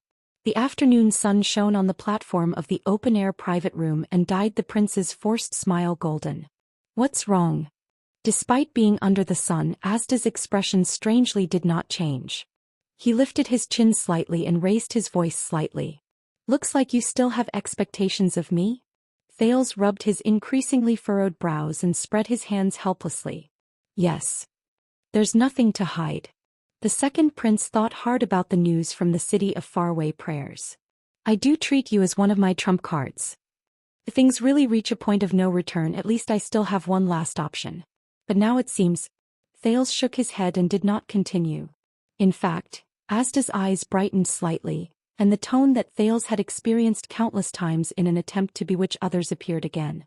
You can choose the last option now. As long as you want to, the door to becoming a mystic will open for you at any time. Do you want to go to the Tower of Eradication with me? But Thales coughed softly as if he did not hear him. He nodded sternly and waved his hand. Farewell. I won't be seeing you off. Asta glanced sideways at his disrespectful student. He was neither angry nor annoyed. He only curled his lips slightly. Thales. A blue light flashed in the mystic's eyes. While I'm away, you can only rely on yourself. Thales, who was still troubled by his situation, exhaled.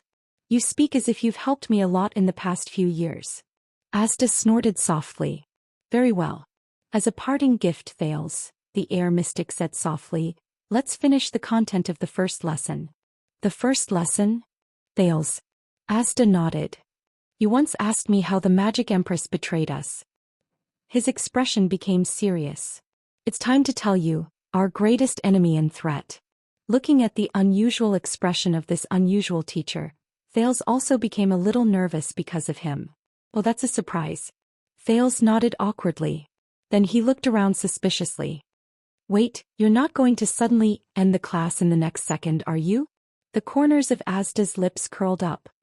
He sat up straight and personally placed the queen's piece, which he had been stroking for a long time, back on the chessboard. This was really a rare thing for the air mystic. He then said faintly, speaking of the Battle of Eradication, Thales, this was not a quick one-sided war. Instead, it was a bitter tug-of-war that lasted 10 years. It was about beliefs and standpoints, resistance and compromise. Thales focused. He could not help but notice that Asta did not mention whose beliefs and standpoints it was. He also mentioned who was resisting and who was compromising. On one hand, the war between the warriors and the army as well as politics and schemes has been going on and on.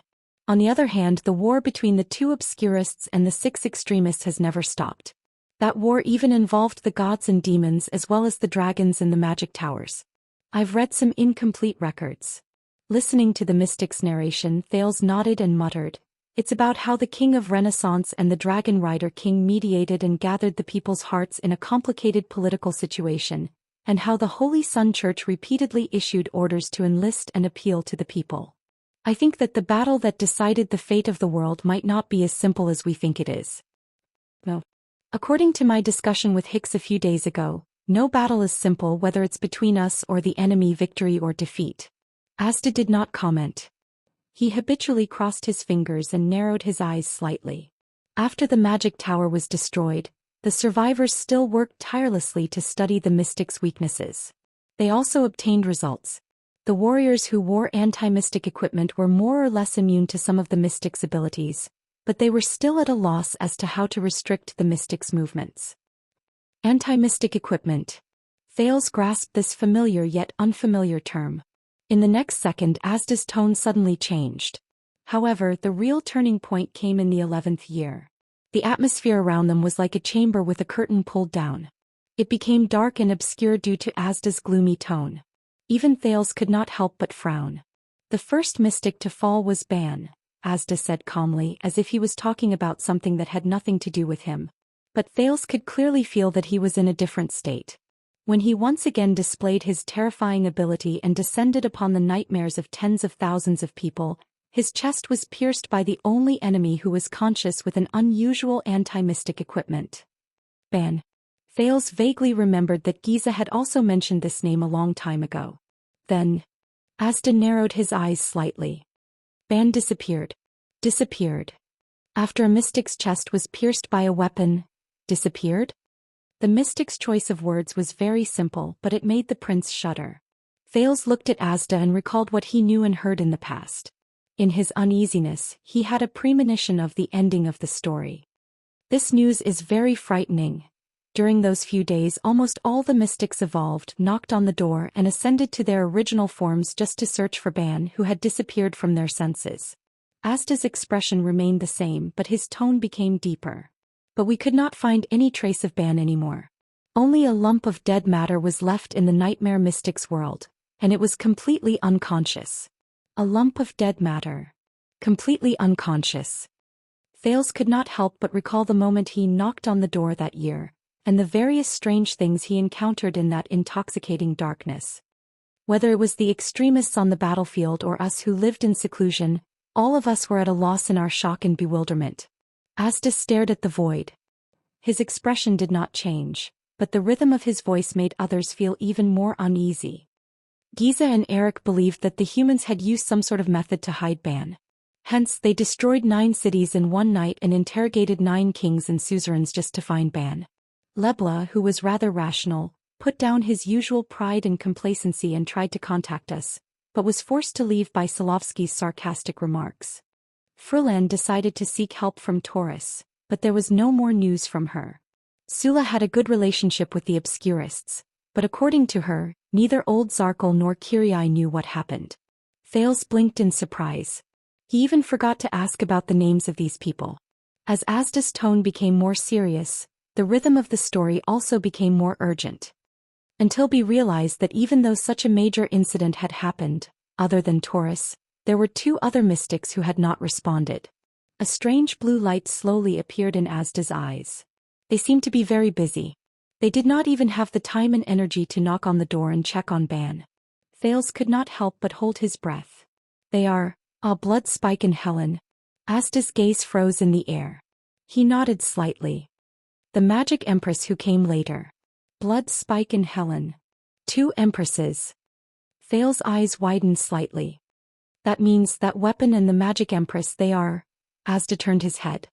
His emotionless eyes swept past Thales' face, making the latter heart skip a beat. Yes. Unbeknownst to us, the 2 mystics who had always seemed to be aloof and neutral had started working with humans and the survivors of the magic tower a long time ago. The air mystic's tone was cold.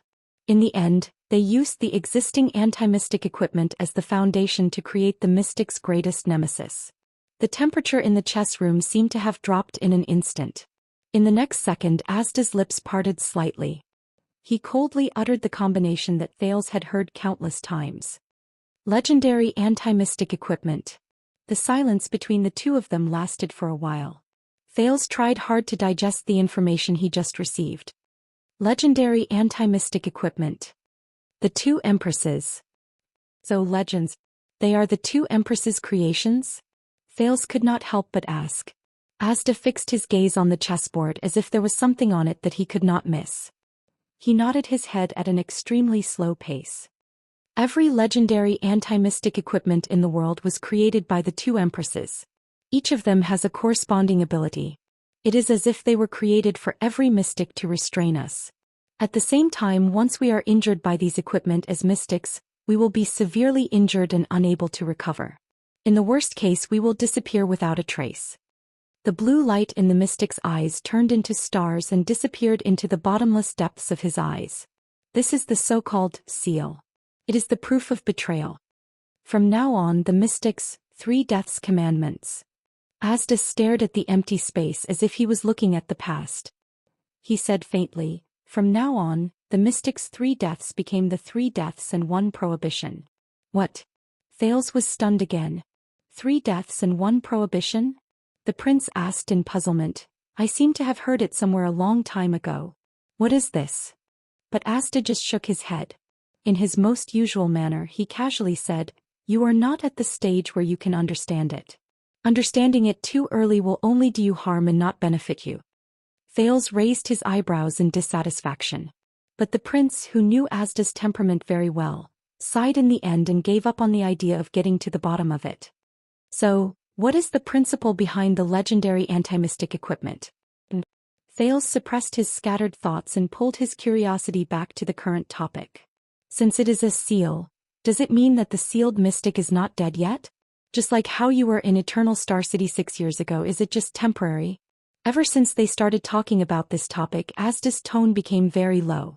This time was no exception. The secret of the legendary anti-mystic equipment has always been in the hands of the 2 empresses. We still do not know about it. This is a shackle that has been on our shoulders for nearly 700 years. It is still unsolved. Thales looked at the mystic, who did not seem to be in high spirits. He did not know how to respond.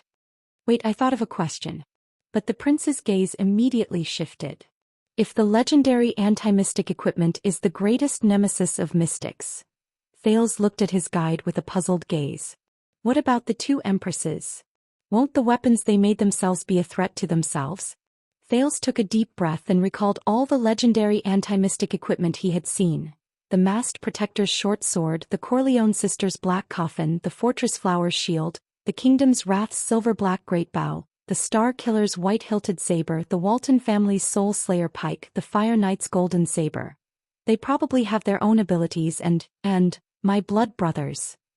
Thales forcefully suppressed the voice in his memory and said thoughtfully, will someone use the legendary anti-mystic equipment they made against the 2 empresses themselves? At that moment Asda's eyes lit up. Good question. The mystic chuckled. You are getting closer to the truth of the world, Your Highness. Thales widened his eyes to show that he did not understand. However, Asda only smiled, which was a rare sight. His figure gradually faded away. Take care, Thales. The air mystic gently pressed his left chest and bowed elegantly. Class dismissed. See you in Eternal Star City. A few seconds later, the chess room was filled with silence again. Only the dumbfounded Thales was left. He blinked and tried hard to digest the day's knowledge. Legendary anti-mystic equipment, 2 empresses, traitor, and Asda, who is on a long journey. Thales heaved a heavy sigh and slammed his head on the chessboard as if he had given up on himself. However, the prince's thoughts were soon interrupted. Prince Thales. The former deputy commander of the White Blade Guards, Nicholas' assistant, Lord Justin's voice came from behind him. Are you done? What's wrong? Thales exhaled with great difficulty. He raised his head with difficulty, extended his hand and put the queen back into the box. I remember that it's not time yet. Lord Justin came before the prince and nodded politely but coldly. But the official diplomat group from the city of Faraway Prayers has already arrived in front of Dragon Cloud City. The Lord's words lifted the prince's spirits. The Archduchess and the Prime Minister, the Regent, have invited you to Heroic Spirit Palace to welcome the guests from the city of Faraway Prayers and attend the welcoming banquet. Me? Thales slowly furrowed his eyebrows. Why? It doesn't seem appropriate for a prince from an enemy country to be present at this kind of event. Because this is a request from a guest, Justin said flatly. It is a strong request from Archduke Rockney's eldest son, the heir to the Code of Knights, and the next Archduke of the city of Faraway Prayers, Ian Rockney. Thales paused for a few seconds. Ian Rockney? I don't understand, the prince said, rather puzzled. I don't know him. Justin did not speak because another person answered for him. Think so too. Put Ray, whom they had not seen for a long time, walked in from the door of the private room. He bit on his pipe and greeted Waya and Ralph. Then he turned around and said to his prince with a smile, However, regarding the matter of inviting you, I heard that young Sir Rockney said this. Thales looked at his former vice diplomat and felt his heart tighten. He said. Put-Ray exhaled a puff of smoke and shook his head emotionally. Of course there must be a witness for a marriage proposal. Chapter 310. When Thales returned on horseback, heroic Spirit Palace was already prepared. The road north from the first gatehouse to the palace gate was swept and looked brand new. The personal guards and soldiers' armor were especially neat and tidy, and they stood in formation. This was probably the limit for the Northlanders who were used to being rough and violent. Perhaps the next time you come back you won't bring bad news with you. With a heavy heart, the second prince carefully held Jenny's reins and spoke to Put-Ray, whom he had not seen for a long time, with a straight face. I see. Put-Ray's eyebrows twitched. He narrowed his eyes and revealed a strange expression. The young Rockney proposed to the Archduchess to strengthen the stability of Dragon Cloud City.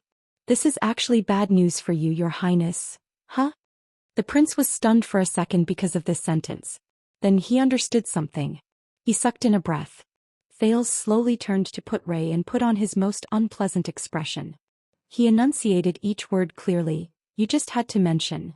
But he was interrupted. Sorry. The thin man smiled profoundly and shrugged helplessly on the horse. Before you flare up, I swear I didn't mean anything else. Put-Ray revealed a harmless smile. You know what that means? Thales widened his eyes. His lips moved a few times in the air, but in the end no sound came out. The prince could only snort in dissatisfaction and turn his head around.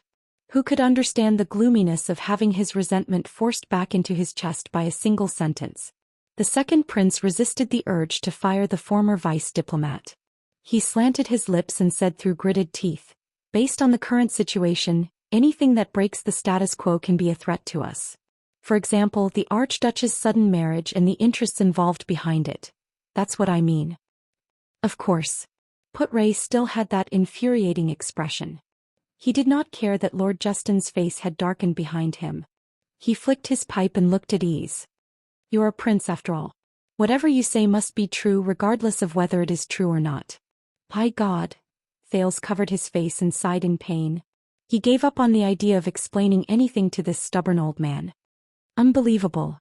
The prince stared listlessly at the slowly approaching palace gate. These words actually came from the mouth of a subject who did not care about his prince for more than 10 days. Put-Ray snorted but did not reply. Nicholas was already waiting in front of the palace gate with the Archduchess guards. But this time when the Star Killer saw Thales, he did not put on a deadpan expression. Instead he stared at him deeply, then gestured towards the direction of the stables with his chin, signaling him to continue. This was not common. The puzzled Thales got off the saddle in front of the stable. Good luck, Put-Ray said calmly. After the welcoming ceremony I will wait for you in your room. That's really comforting. The prince, who was already annoyed, waved his hand in dissatisfaction. Thales handed the reins to the coachman. Then, accompanied by Wuxia and Ralph, he walked towards Nicholas, who was standing at the entrance of the palace. The Archduchess and the Count are in the Hall of Heroes. Go and meet them. Nicholas waved his hand without changing his expression. I still have to welcome the vanguard of the diplomat group here. They are especially formal this time. Because the matter is especially serious. Thales snorted. What happened to the matter last time? You know, regarding the Archduchess. Be good and shut your mouth, Nicholas interrupted him stiffly. The vanguard of the city of faraway prayers is here. Thales turned his head. As expected, a group of cavaliers with different banners slowly rode out of the first gatehouse. Under the gazes of countless Dragon Cloud city guards on both sides, they walked towards the palace gate. Their banners were embroidered with a thick book that was flipped open. The pages were engraved with several letters of the Empire, but their meaning was unknown. The Knights Canon, the emblem of the Rockney family, the legitimate and noble rulers of the city of faraway prayers. It was said that they were a prestigious family of knights that had been stationed in the north since the era of the ancient empire. They had nurtured countless great knights who left their mark in history. Even when the emperor demolished the Temple of Knights and the tradition of knights gradually declined, they still maintained a great reputation in the north. Until the Battle of Eradication. Thales recalled the knowledge given to him by his teachers in Northland over the years. Among the cavaliers, the leading knight looked rather special. His face was dark, his eyes were rather flat, and his temples were shaved, leaving only the short reddish-brown hair on the top of his head. He had a sturdy body, but he wore light leather armor which was not commonly seen in Northland. All sorts of small tools that Thales could not understand were tied to the belt around his shoulders. Other than a short knife at his waist, he only had a crossbow on his back and a quiver of arrows hanging on the saddle. What caught people's attention the most was that even though he was riding on a horse, his demeanor and temperament made him look as if he was taking a stroll in a park. The vanguard of the City of Faraway Prayers diplomat group actually has this kind of attitude?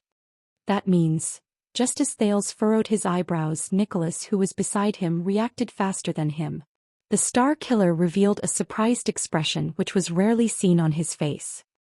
He stared fixedly at the brunette knight who was the leader. Oh, what a surprise! The Star Killer's expression slowly became serious. Thales narrowed his eyes and looked at Nicholas, then at the knight in leather armor who was walking forward leisurely.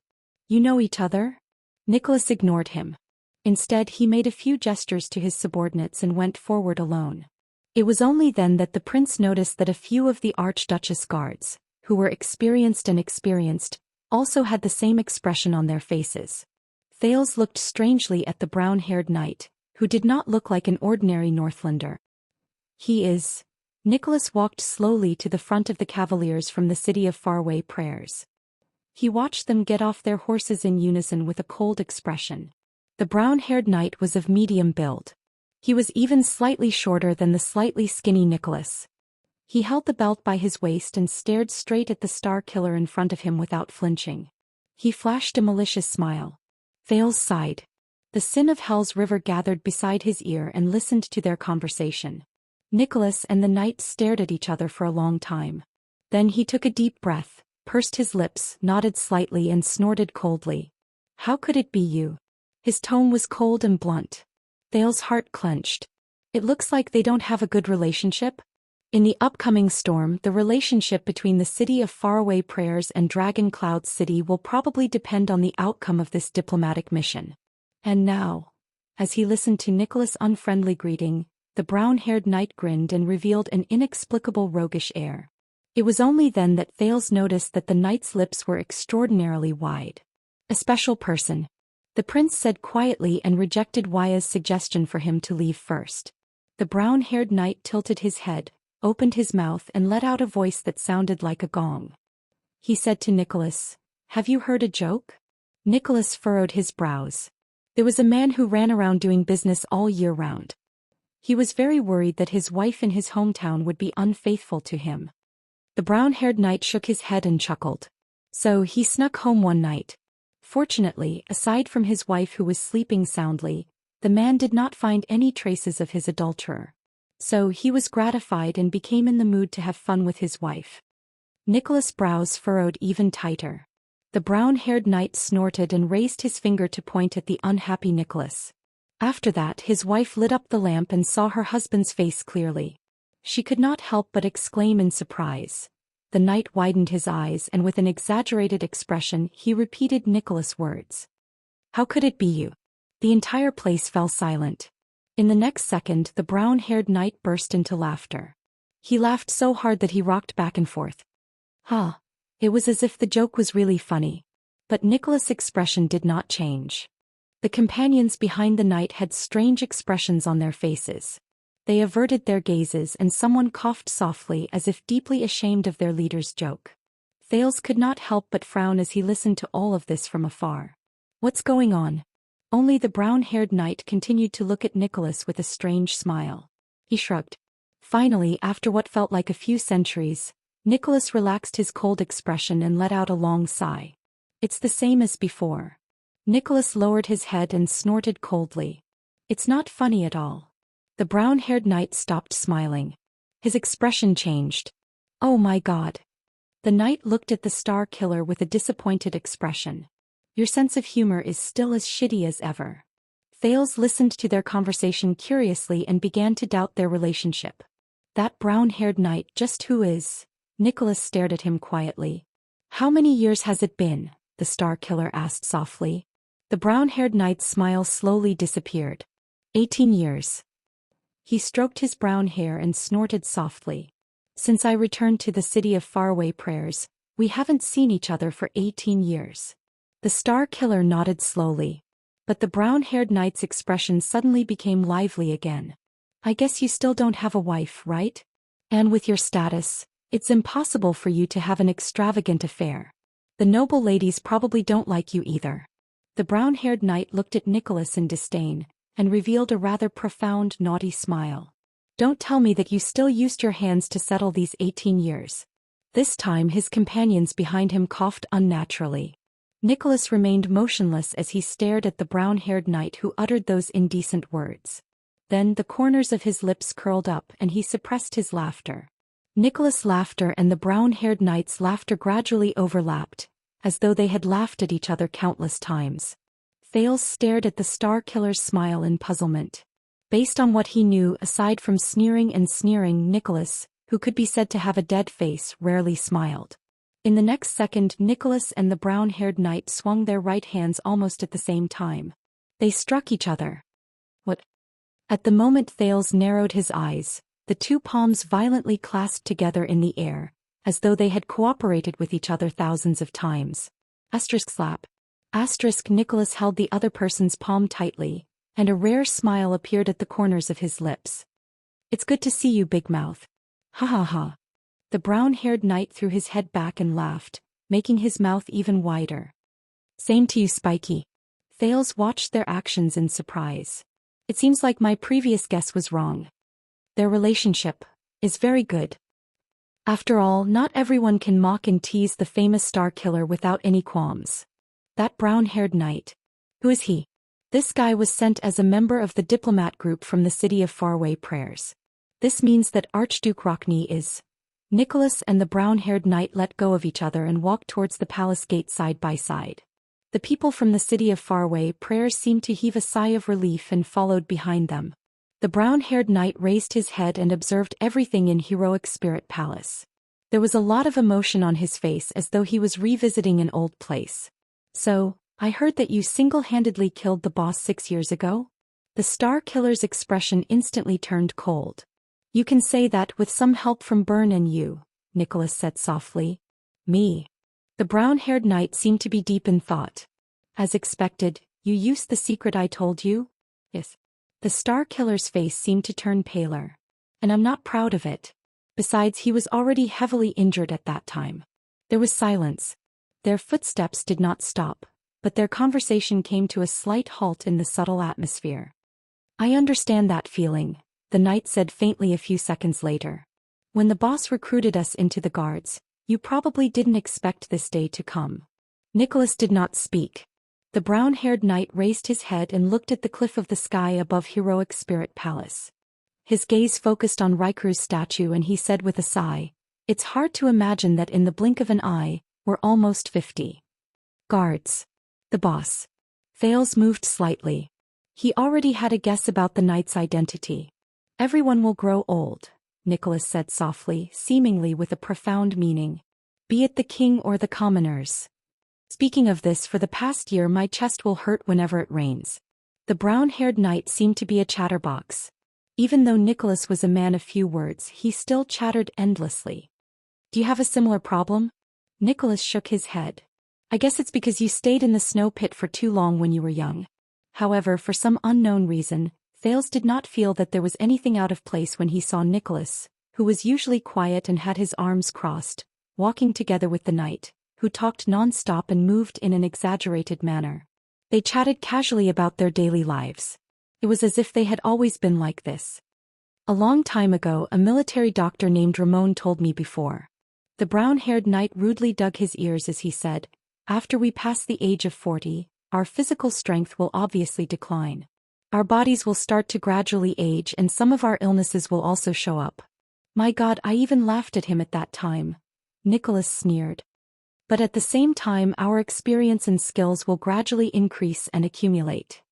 Our emotions will gradually become stable, and we will get rid of impulsiveness and madness to make up for the deterioration of our bodies.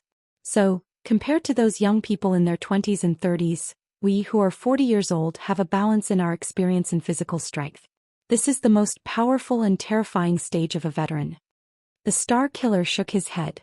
Don't belittle yourself just because you listen to some liars. No, no, no.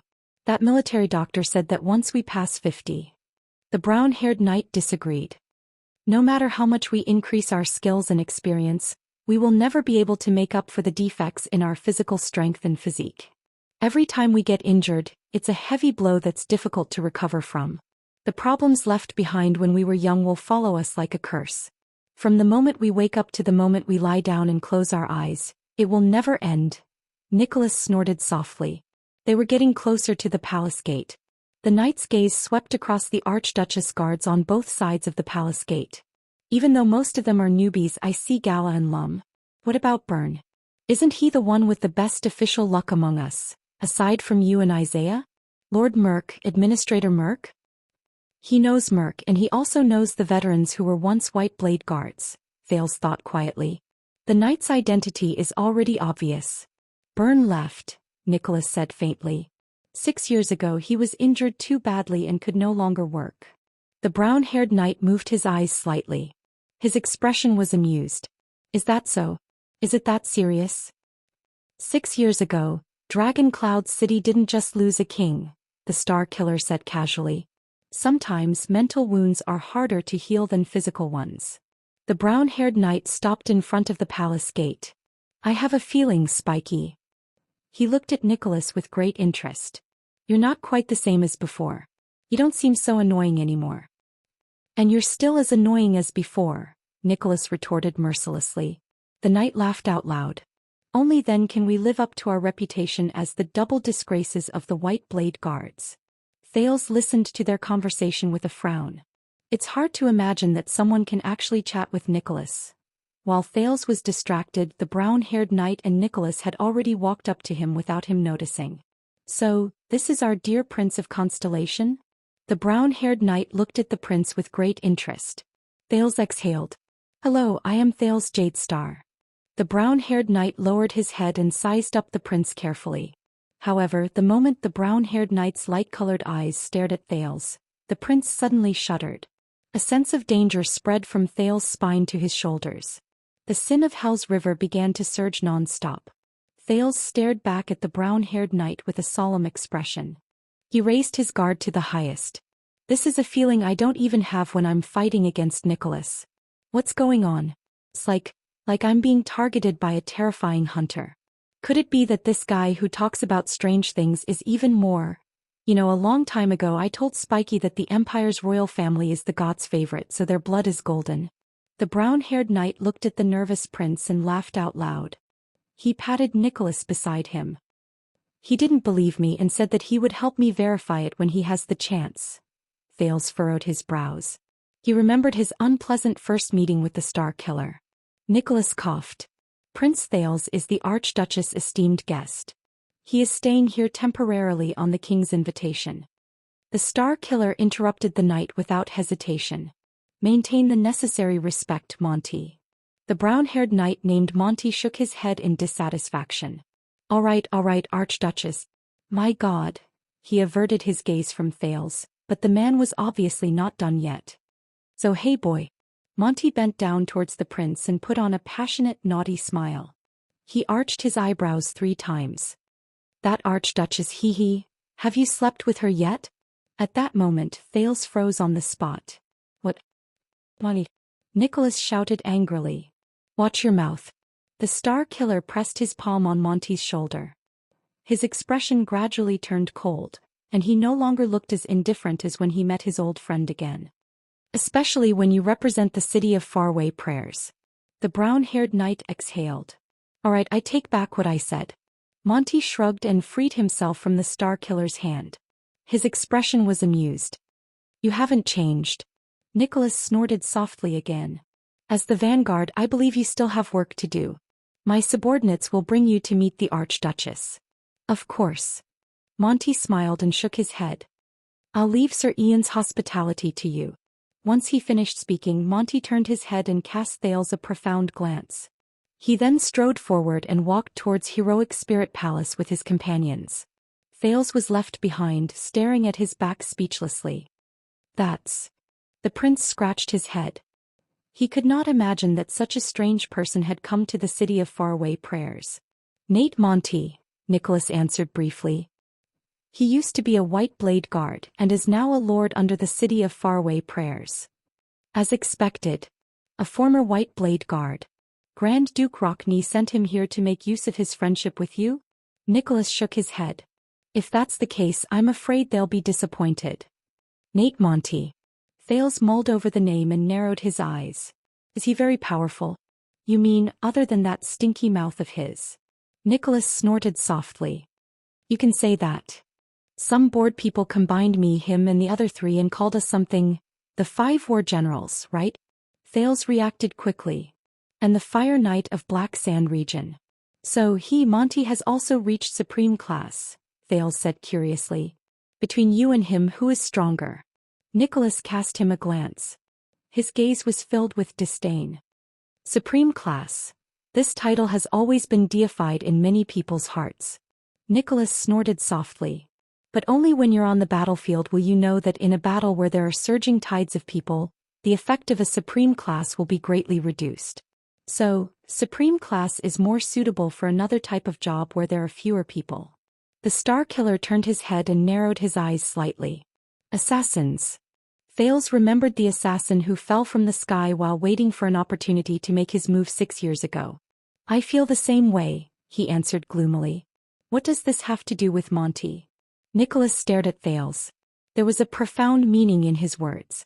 Even though Monty is a warrior, the job he is in charge of is the closest to that of an assassin in the army. Thales moved a little. You mean, back then he was recruited into the White Blade Guards as an elite sniper crossbowman. Later, Caslin thought highly of his talent and trained him to be a scout. Nicholas nodded. Soon Monty became the most terrifying scout in all of Extet. Our job is to face our enemies head-on and fight bloody battles. Monty, on the other hand, is better at hiding his tracks and launching sudden attacks. 20 years ago in White Mountain, on the eve of the Battle of the Deep Valley, he snuck into the ancestral altar of the Elven Court alone to spy on the enemy. He left behind countless corpses along the way. It was only when the crow caw he learned was seen through that he escaped from the encirclement and left. From then on, Monty received the nickname Raven of Death. The Star Killer ended his speech. Thales was deep in thought. Raven of Death. That's really not a nice nickname. You haven't told me yet. Both of you are 5 war generals, Thales continued to ask. Between you and him, who is stronger? Him, Monty. Nicholas looked as if he had heard the funniest joke. He stared in the direction Monty left and sneered. Within 10 steps I can snap his neck in 5 seconds. Thales felt a chill in his heart. That's not right. Then. Thales understood the hidden meaning in his words. With the principle of not letting the dead face be happy, he asked in a considerate manner, what about beyond 10 steps? As expected, in the next second, Nicholas put on the most unpleasant expression he had ever shown Thales, who was like a curious baby. The Star Killer crossed his arms and turned his head to the side. He snorted in dissatisfaction. Humph. Thales widened his eyes and scratched his head. As he watched Nicholas turn around and leave, he had a rough idea of the answer. So he sighed in resignation and walked towards the Hall of Heroes. At that time, Thales thought that Ned Monty was probably the strangest and most unique person he had seen that day. Then an hour later he and Saroma met their real guest in the Hall of Heroes. The heir of the Knights Cannon family, and the official envoy from the city of faraway prayers, Ian Rockney. Chapter 311. An hour later, the Prince of Constellation, who had just finished dressing up in the Blood Court, was walking along the corridor towards the Hall of Heroes, accompanied by Ralph and Waya. Thales took a deep breath and walked past a group of guards who were staring at him fiercely. He looked at the familiar layout and furnishings in Heroic Spirit Palace, and his heart was heavy. Are you all right, Your Highness? This was the slightly worried Waya. I can't be better, Thales replied with a straight face. Why do you ask? Because when we were outside just now, Lord Putray said that young Rockney is here to propose. If this bothers you. Waya abruptly stopped talking. He turned his head and saw Ralph clasping his hands tightly on his shoulders. Ralph's gaze was stern as he shook his head forcefully. That's because when we were outside just now, Lord Putray said that Rockney is here to propose. If this bothers you, see, this is the problem. Thales exhaled. Everyone is thinking in the same direction, even you. Waya and Ralph looked at each other. But the real problem is. Thales' mind raced and he subconsciously clenched his fists. This is impossible. Yes. Propose. What kind of joke is this?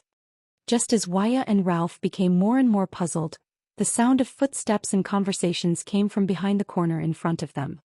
Oh, the pattern engraved on this beast's skull. 5-headed flail? I know, this is the personal emblem passed down from the smiling Nuven to Big Hand Shalon Walton 600 years ago. At that time, Walton's symbol was not the cloud dragon's spear. This was a slightly frivolous young man's voice. He seemed to be looking around as he walked. Ah, this weapon must be the army crusher monster Nazir's black-striped greatsword from 300 years ago? The Prince of Constellations stopped in his tracks. That is. Waya said doubtfully. Soon they no longer had to wonder. That is just an imitation. This was Nicholas' voice, but he sounded a little uneasy. The real one was buried with Monster, in the White Blade Guard's cemetery. The frivolous man sighed. Is that so? I have to say I am a little disappointed. But it's okay. Soon I will see the long-awaited famous Soul Slayer Pike. Thales narrowed his eyes. Nicholas and a group of Archduchess guards accompanied another group of strangers as they walked out from the corner. The moment he saw Thales, the Star Killer furrowed his eyebrows in a barely noticeable manner. This is. Nicholas coughed. Thales focused his gaze and looked at the eye-catching and unique young noble among the strangers. He had the emblem of the Knight's Cannon embroidered on his shoulder. Thank you, your lordship, but I know very well who I am dealing with. Among the diplomat group from the city of faraway prayers, the young man dressed in neat and simple clothes also turned his head around and looked at Thales with a spirited gaze. He was very young, in his early 20s at most. He had curly hair that went past his ears. Compared to the long-haired Archduke Thales had met before, his face appeared much gentler, and there was a strange smile in his eyes. So it was him. The man who claimed to propose to Selma? The young man's hidden smile turned into an obvious one. He took a resolute step forward and extended his palm under his outer robe. Nice to meet you, Prince Thales. I have heard a lot about you. As soon as he said this, the people in the diplomat group from the city of faraway prayers turned their gazes to the prince in front of them. Their gazes contained all sorts of emotions. Thales chuckled in his heart. So, I have a reputation to speak of as well. Thank you. Thales suppressed the worries in his heart and shook the young man's palm with a smile. Then you must be Archduke Rockney's son. The young man's palm was very strong. There were thin calluses on his perlicue and forefingers that Thales could not be more familiar with. He was a well-trained noble warrior, perhaps just like his father. But, Ian Rockney, I am the Viscount of Dual Wind City under the city of faraway prayers. I have specially come to Dragon Cloud City as an envoy.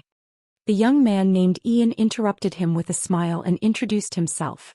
My father once said that there were many things that left a deep impression on him during his trip to Dragon Cloud City 6 years ago. One of them was none other than that young and witty prince. Thales thought of something. Aside from the pleasantries, he caught the main point.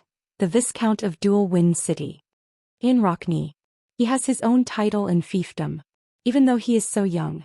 Even though he is already the heir to the Archduke of the city of faraway prayers. This more or less means something. Thales let go of the young man's hand. Please thank your father for me. Thales suppressed the strange feeling in his heart and said without batting an eyelid, I also have a deep impression of Archduke Rockney, especially his fearlessness and fortitude. After hearing this, Ian's expression suddenly became very strange. He sucked in a breath and stared at Thales from the corner of his eye. He had the ghost of a smile on his face. Thales narrowed his eyes. Finally the young Rockney laughed out loud. He shook his head with an amused expression and opened his mouth to say something. This sentence was spoken very quickly, and his enunciation was sharp and piercing. Thales could not understand it at all. But, forgive me? Thales said doubtfully, I didn't hear what you said clearly. Oh, sorry. Ian seemed to have just come to his senses. He spread his hands with an apologetic look on his face. No, please forgive me. I inherited my accent from my mother, so sometimes I am not used to speaking with a Northland accent. Thales felt a chill in his heart. Not used to a Northland accent. But, Ian laughed. And what I said just now was, thank you for your magnanimity. That's why you described my father's stubbornness and stupidity as fearlessness and fortitude. Thales was slightly stunned. Stubbornness? Stupidity? The Prince of Constellation was not the only one who reacted this way. Many of the nobles in the city of Faraway Prayer's diplomat group behind them had unpleasant expressions on their faces. An old noble who was more experienced coughed loudly to remind their viscount. Ah, we all know that you have a cough, old Barney, Ian said loudly and rudely without turning his head. But since you're in Dragon Cloud City, restrain yourself a little, okay? That's what I wanted to say, young Ian, the old noble retorted bluntly, especially in front of the Prince of Constellation. The young Rockney snorted nonchalantly. Nicholas frowned as he watched the interaction within the city of Faraway Prayers. He did not say a word. That's really a novel comment. The Prince of Constellation smiled a little awkwardly and pretended not to see the internal conflict in the diplomat group. And it came from his son. That's not surprising. Thanks to your resourcefulness and righteous act 6 years ago, his stubborn head is still on his neck. Instead of following the late king to Hell's River to show his loyalty and throw the city of Faraway Prayers into a mess. Ian swung his hand with a playful smile and put on a thoughtful expression. Of course, if that really happened, I might have inherited the city of Faraway Prayers earlier. This sentence made Thales speechless again. Undisguised coughs came from the diplomat group again. This time they were especially loud, as if they were very dissatisfied. But that's my father, a typical Northlander. Ian sighed in a seemingly regretful manner. Then he immediately put on a smile. And my mother used to say that all Northlanders have a hole the size of a fist on their foreheads facing the sky. During spring and winter it's filled with snow, and during summer and autumn it's empty. Ah. As soon as he said this, the expressions of the people from Dragon Cloud City on both sides and the people from the city of Faraway Prayer's diplomat group became unpleasant. Ian was the only one who smiled happily. Waya widened his eyes and exchanged glances with Ralph. The latter made a gesture to show that he agreed. Thales' face twitched and he laughed dryly. He had a feeling that this Ian Rockney was really a little, how should he put it, a scam? Thales thought of the bold and courageous Archduke Rockney, then looked at the frivolous and impetuous young master in front of him. He sighed in his heart. Ah. The prince chuckled. I have to say, you are really not like your father's son. Am I really my father's son? The young Rockney laughed heartily, and his words shocked everyone once again. This is also the suspicion that has troubled my father for many years. I say, no wonder my mother died so early. Could it be that she was trying to cover up? Thales' smile froze on his face. A rude and low shout came from the diplomat group. Ian. Ian lowered his head slightly. The light cast a shadow on his face. Then he flashed a smile again. Ha ha ha. The young Rockney laughed and waved behind him. I was just joking. Look at your expressions. At that moment, Thales knew what that slight feeling of incongruity was. Ian Rockney, this man, the way he speaks and the way he does things are not like a Northlander. Sirs.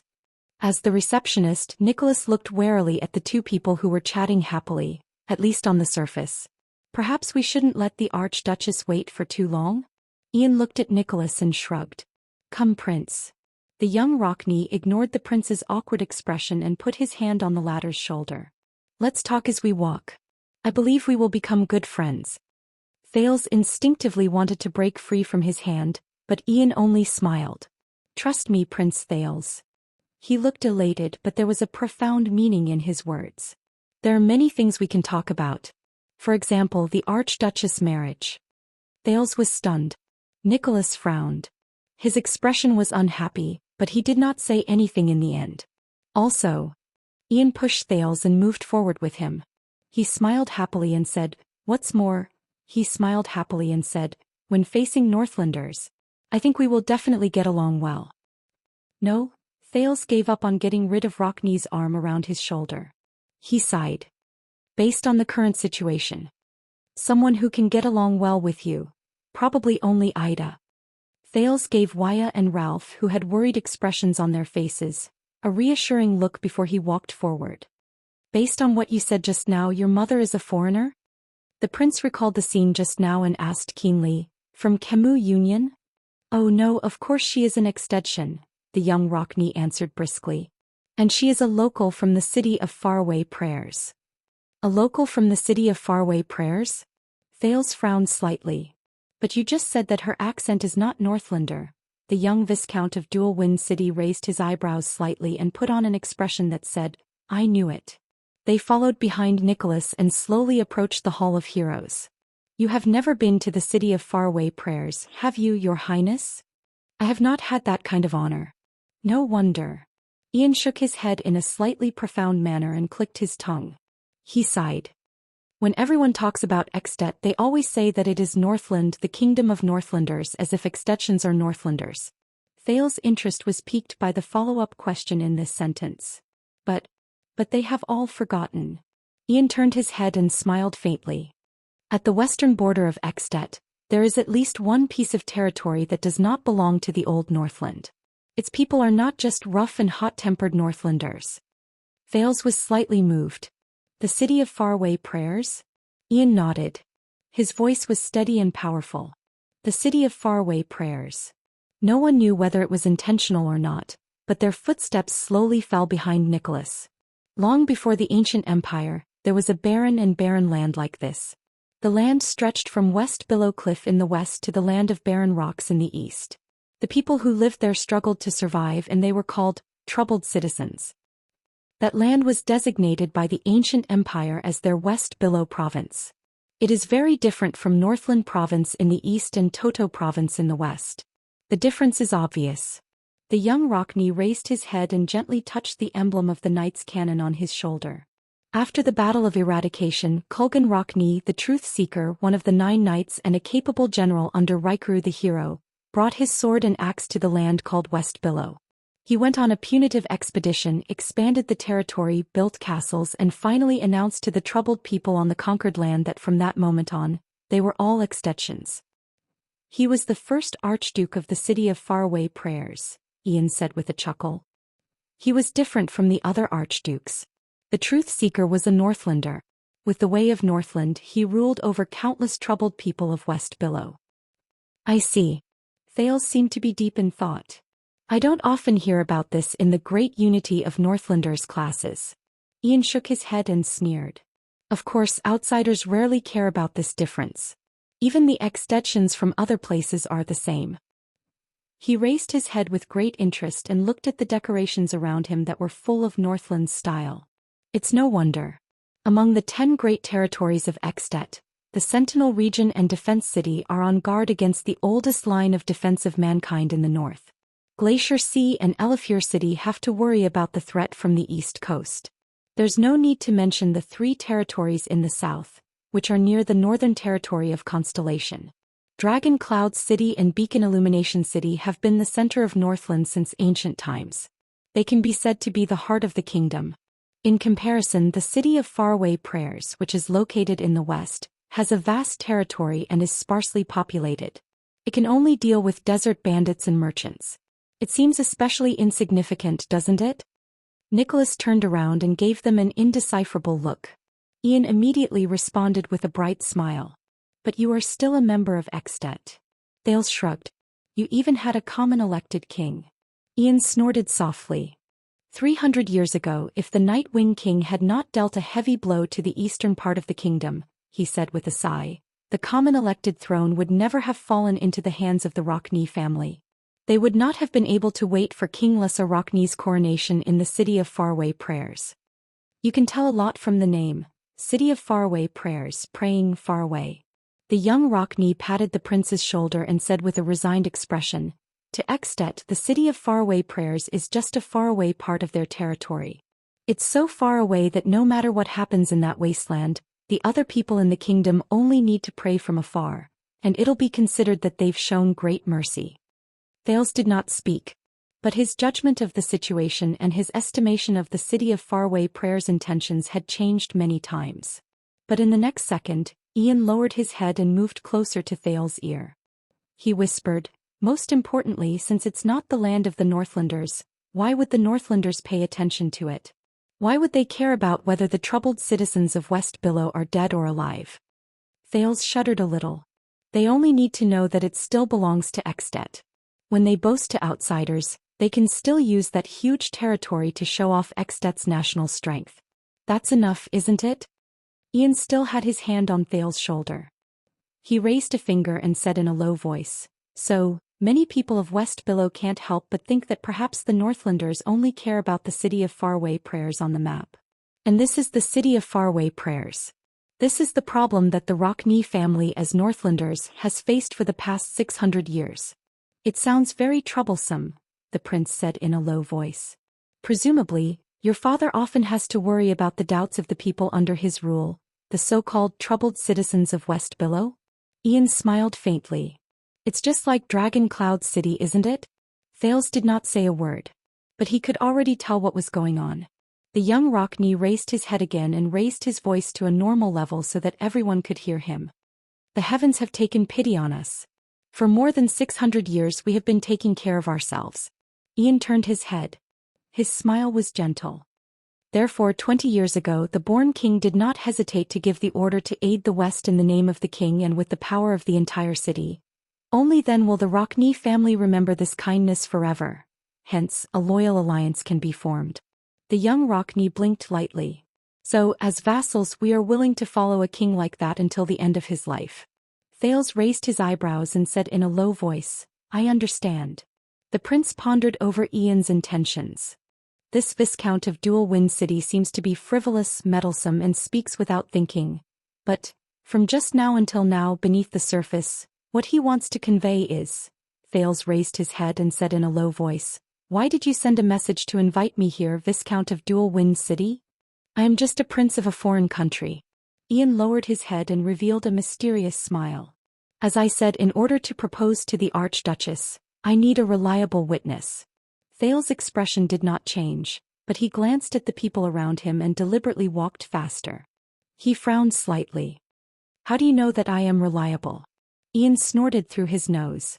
Ian chuckled and said, "Because if you are not reliable you would not have come." Thales was speechless for a moment. A few seconds later the prince said, "What if your estimation is wrong? What if you are looking for the wrong person?" "I may be wrong." Ian maintained his mysterious smile. "But Black Sand region is definitely not wrong." Thales fell silent. "Are you serious about proposing to the Archduchess?" The young Rockney shrugged. "Of course. Otherwise, if the Archduchess marries someone else, what will happen to us?" Thales frowned. "Us." Ian snorted softly and looked at him meaningfully. He stretched out his voice and repeated the two words softly, "Us." Thales pondered for a while. Ian let go of his shoulder and looked around with interest. "I understand." Thales pondered for a while and said in a low voice, "Is there anything important that will take up a lot of time in the audience later?" "Let me think." The young Rockney scratched his forehead.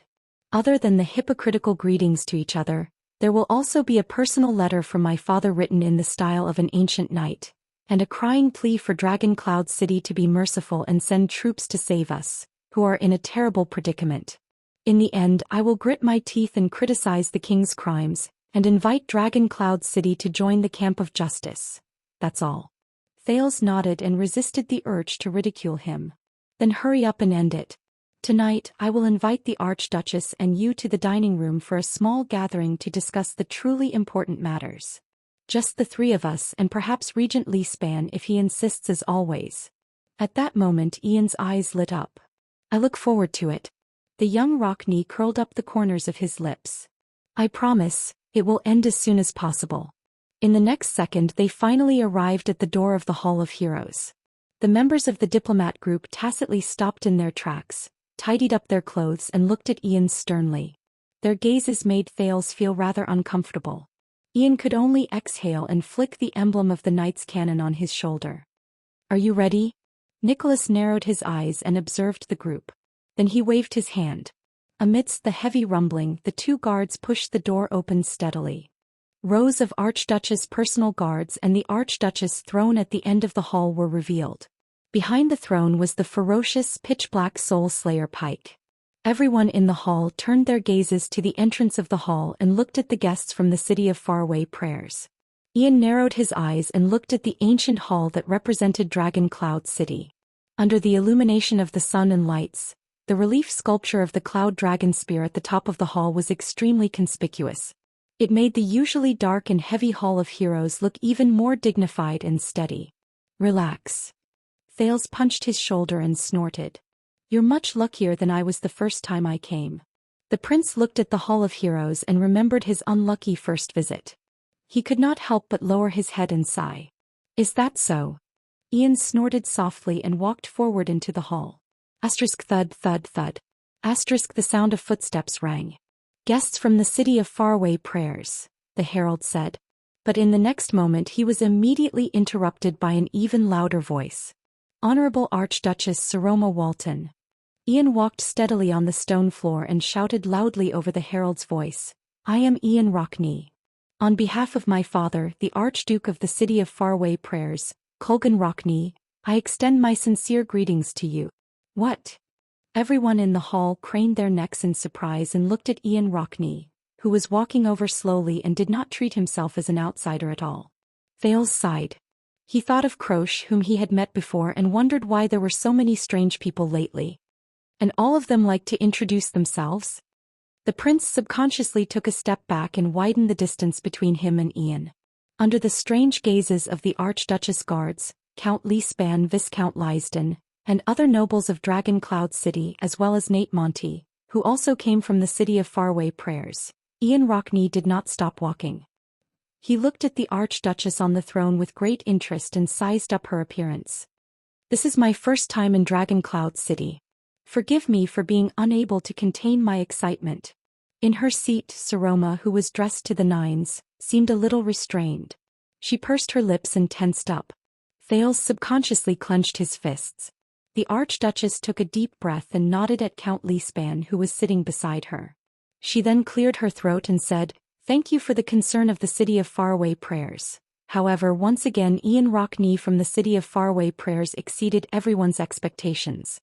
Under the astonished gazes of everyone present, Ian Rockney laughed and interrupted Saroma without hesitation. On behalf of the city of faraway prayers, I sincerely request Dragon Cloud City to send troops decisively and join our war against the Alliance of Freedom to protect your grandfather and father's reputation. Also, we really hate that common elected king who doesn't act according to the rules. I believe that all of you feel the same. The young Rockney raised his hands and did not stop talking. The words that came out of his mouth flowed down like an endless river. So, I also sincerely invite you, Archduchess Saroma Walton, to sign on the joint notice that will be pasted all over the country to condemn the king's atrocities. While he spoke without pause, the indifferent Ian did not forget to take out a slightly deformed letter from his bosom.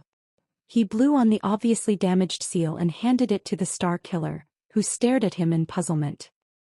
All the details are written in my father's letter. But I sincerely suggest that all of you remove all the adjectives in it and read it again. It will be much smoother. Ian exhaled as if he was happy that he had said such a long string of words. A few seconds later he flashed a bright smile. Then I guess our audience this time is over? His voice faded away. The entire Hall of Heroes was silent. Not a single sound could be heard. For a few seconds. What does he mean? No one seemed to be able to react. Thales also stared at Ian, who stood in the hall, dumbfounded. Very soon, sighs rose and fell in unison from the city of faraway prayers diplomat group behind Ian. Thales even heard the exasperated voice of the old noble from the city of faraway prayers suppressing himself. I knew it would be like this. Saroma recovered from her shock. She seemed to be at a loss. She looked at Leespan, who was frowning more and more as if asking for help. Then she looked at Thales, who was holding his forehead. I think, just now. Ian raised his index finger and once again snatched the right to speak in the hall. His happy tone made everyone in the hall speechless again. Prince Thales from Constellation invited me to enjoy the Constellatiate delicacies he brought. To be honest, I can't wait anymore. So why don't we stop here? At that moment, everyone's gazes turned to stare at Thales.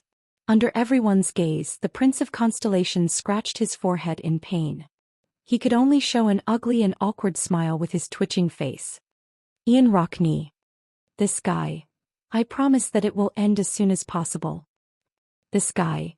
Ian maintained a smile on his face and bowed deeply. Thank you again for your warm hospitality, Honorable Lady Saroma. Once he finished speaking, he turned around without hesitation. He strode out of the Hall of Heroes. On the way, he did not forget to give Thales a thumbs up, revealing his neat white teeth. Asterisk thud thud thud.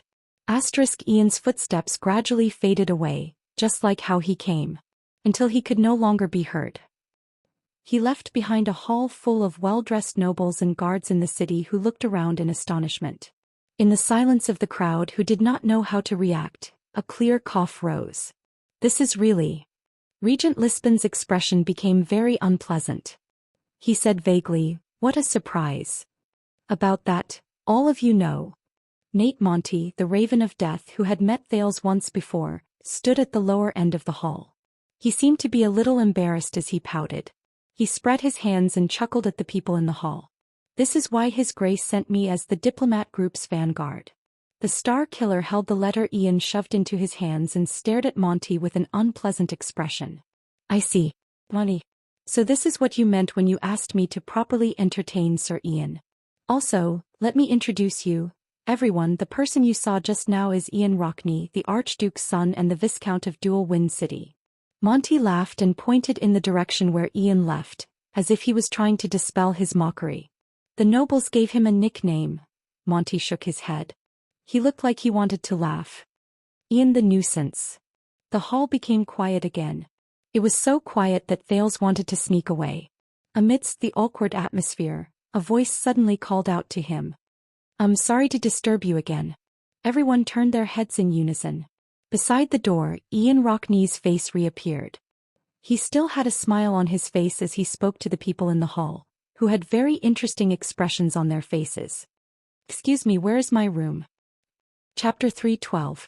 Heroic Spirit Palace, the Archduchess Dining Room. I need an explanation about today's farce. Saroma stared at the two people in front of her with an unpleasant expression. One of them had a calm expression, while the other had the ghost of a smile on his face. Or both of you can get out of Heroic Spirit Palace now and settle your own food and lodging. Both of you. The Archduchess said coldly. Wow. The heir of the city of faraway prayers. Ian Rockney leaned against the back of the chair in his most comfortable position. He watched the angry Archduchess with interest, then turned his head and asked Thales, who was deep in thought, "Is this what you meant by she's easy to talk to?" Thales took a deep breath. Maybe it's because that's here. But before he could speak, Saroma's anger rose. You respected Sir Ian Rockney, the Archduchess said coldly. I remember that you came to ask for help? Ian nodded briskly. Just because of your frivolous, boastful, pretentious and boorish behavior? Saroma was merciless. And the rare talent that humiliated and angered all of Dragon Cloud City the first time we met? Also, tonight's welcome banquet has been cancelled, because no one is willing to attend unless I agree to their challenge to a duel at the banquet. They're still quite enthusiastic. Look, fortunately I brought Monty. In the face of the Archduchess who was accusing him of something, the frivolous Viscount chuckled and snapped his fingers. Problem solved. Saroma's expression became even more unpleasant when she saw his frivolous attitude. Enthusiastic? Do you know how ugly the scene was after you left? Do you know how many nobles expressed their indignation to me? Thales swore that with his sensitive hearing, he heard the Archduchess grinding her teeth behind her lips. You should be glad that they dropped their weapons before entering the palace. Ah. Ian shrugged at Thales with a nonchalant expression. Hypocritical, old-fashioned Northlanders. If you have this kind of energy, why don't you go to Black Sand region and kill the king? Saroma was exasperated. She took a deep breath and glared at the nonchalant Ian. Oh, you also know that the envoy from Black Sand region is in the city. They will know everything that happened today and report it back to Black Sand City and the king? And do you know how many of Dragon Cloud City's vassals will change their attitude towards the city of faraway prayers and Black Sand region because of your actions today? Ian's pupils shrank when he heard the name Black Sand region. He nodded slowly against the backrest. That's a problem. He turned to Thales and focused his gaze. But we will solve it, right? He clenched his fists and rested them on the dining table. From time to time he cracked his knuckles. This was a habit he learned from the bald Archduke Letko 6 years ago. Saroma seemed to have had enough of arguing with the heir of the city of faraway prayers. Thales, you were the one who arranged this meeting. The Archduchess pushed up her glasses and glared at Thales, who appeared calm and seemed to be deep in thought. Say something. He imitated Saroma's angry expression and deliberately put on a resentful gaze. He turned his head and mouthed silently while shaking his head at Thales. Say something. This made Saroma's anger soar to the peak. If the people from the city of faraway prayers who come to ask for help are like you, then you can now, Saroma. Thales said softly. He raised his gaze and looked across the table at Lady Saroma, whose cheeks were puffed up because of anger. Calm down. You are an archduchess. There is no need to get angry so easily. Ah, this is the girl who rejected my impulsive suggestion a few days ago. She proposed to stay in Dragon Cloud City and face all the unknown dangers. That little rascal. He misses her, right? The corners of Thales' lips curled up slowly and he subconsciously smiled. Saroma, who was unable to suppress her anger, felt a little embarrassed by his stare. She remembered the method Thales taught her to calm down and took a few deep breaths. I think. The girl subconsciously averted her gaze and snorted. She glared fiercely at Ian, who was still smiling strangely, but her tone became much gentler. Maybe we shouldn't waste any more time. Ian raised his eyebrows. He looked at the calm Thales and then at Saroma, who had turned her head away. A look of realization appeared on his face. He yawned and struggled to get up from the back of the chair, as if he had exhausted his entire life's strength. He lazily picked up a piece of cheese from the table and while chewing he said to himself, I knew I found the right person. Under Ian's sarcastic reminder, Thales snapped out of his daze. The prince coughed and asked calmly, Count Leespan didn't come? Seal said he wanted to appease the nobles. Seal said he's going to appease the nobles. Saroma shook her head. She was still immersed in her dissatisfaction. He also said that he hopes that all of you can still appear so relaxed when you face the counts in the next hearing. Thales' gaze froze. Ian stopped chewing the cheese in his mouth. The next state affairs hearing. So he understood, the prince said softly. As expected of the eye of the dragon. Saroma revealed a puzzled expression. What? Maybe Monty told him something. Ian started chewing the cheese again, but his brows were already furrowed. That loudmouth on the way here he heard that I was going to propose. Upon hearing the word propose, Saroma exhaled heavily. Her gaze became dangerous again. What are you two talking about? Thales did not speak but his thoughts spun faster and faster.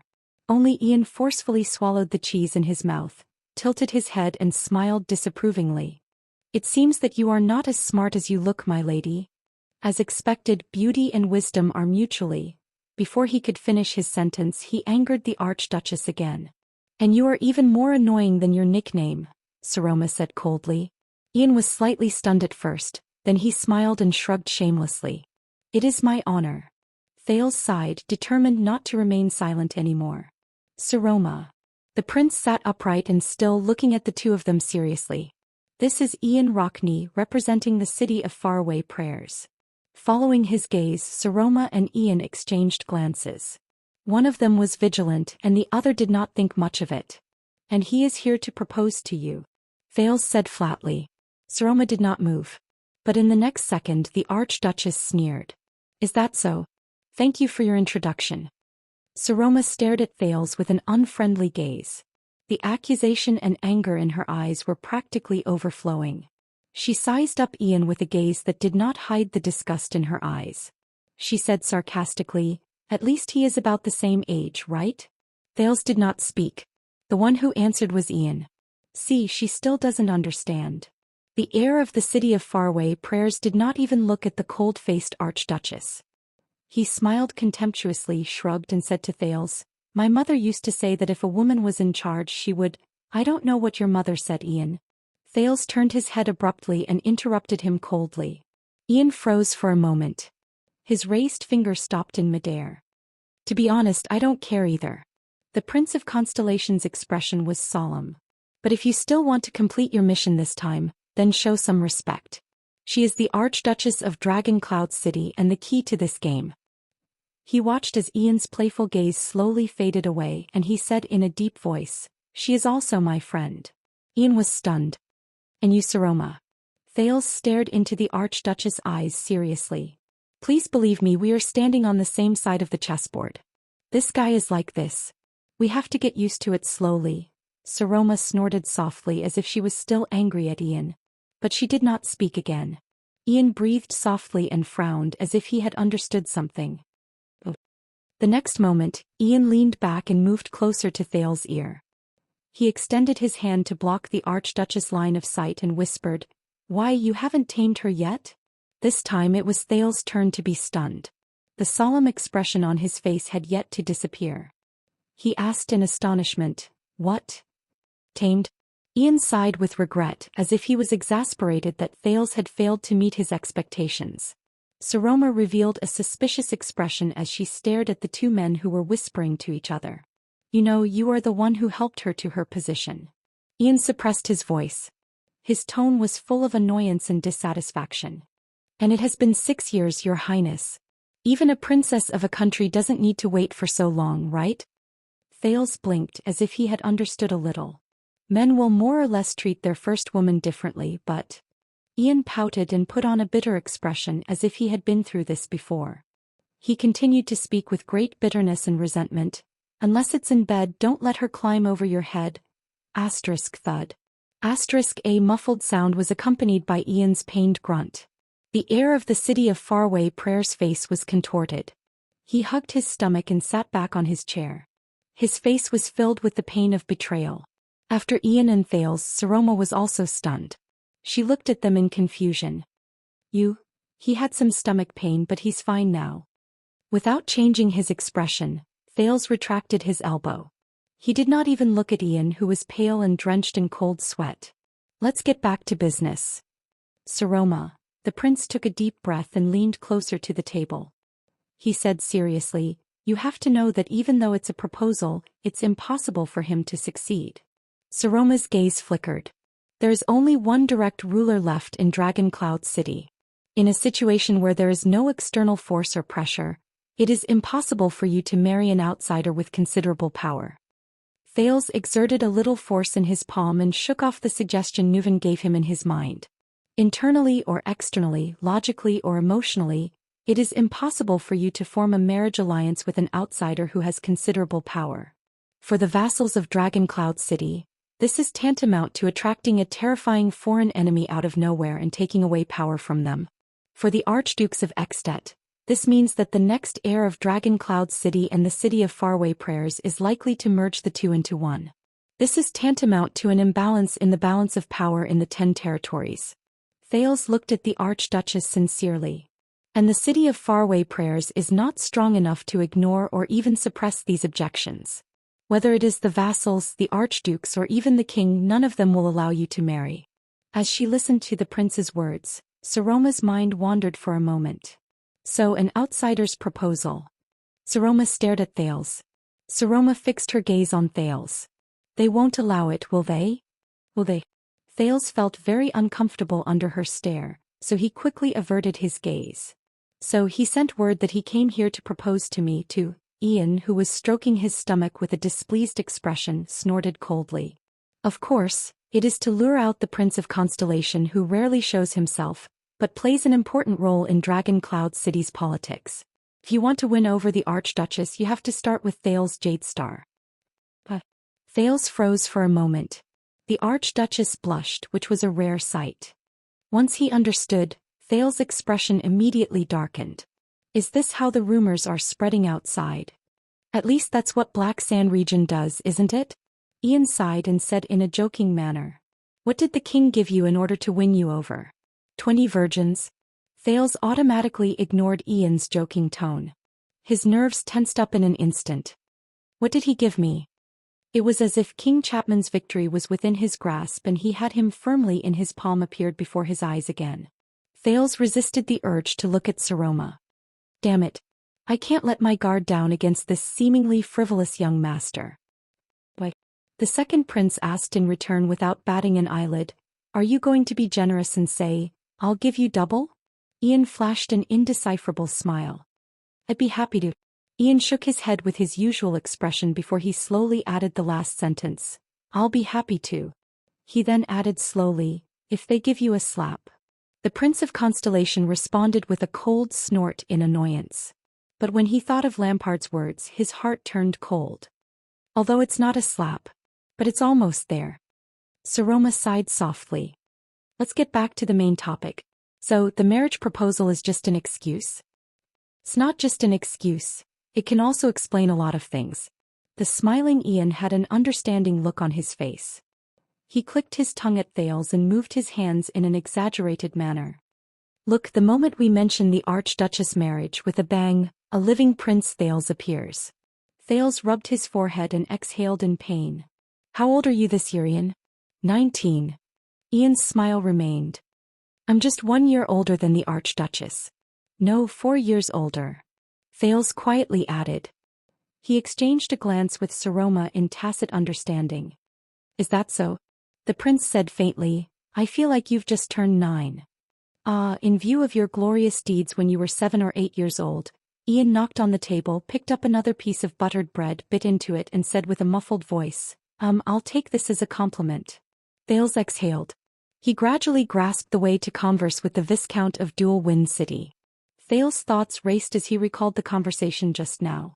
From the moment he saw Saroma, Ian deliberately showed disdain for the Archduchess, but unknowingly asked about the Archduchess' relationship with the vassals of Dragon Cloud City, and probed about her control over the territory. He deliberately made the situation go out of control, but in truth he looked at Thales many times. Perhaps he was observing when Thales would speak up to mediate, and from there, observe his influence on the Archduchess.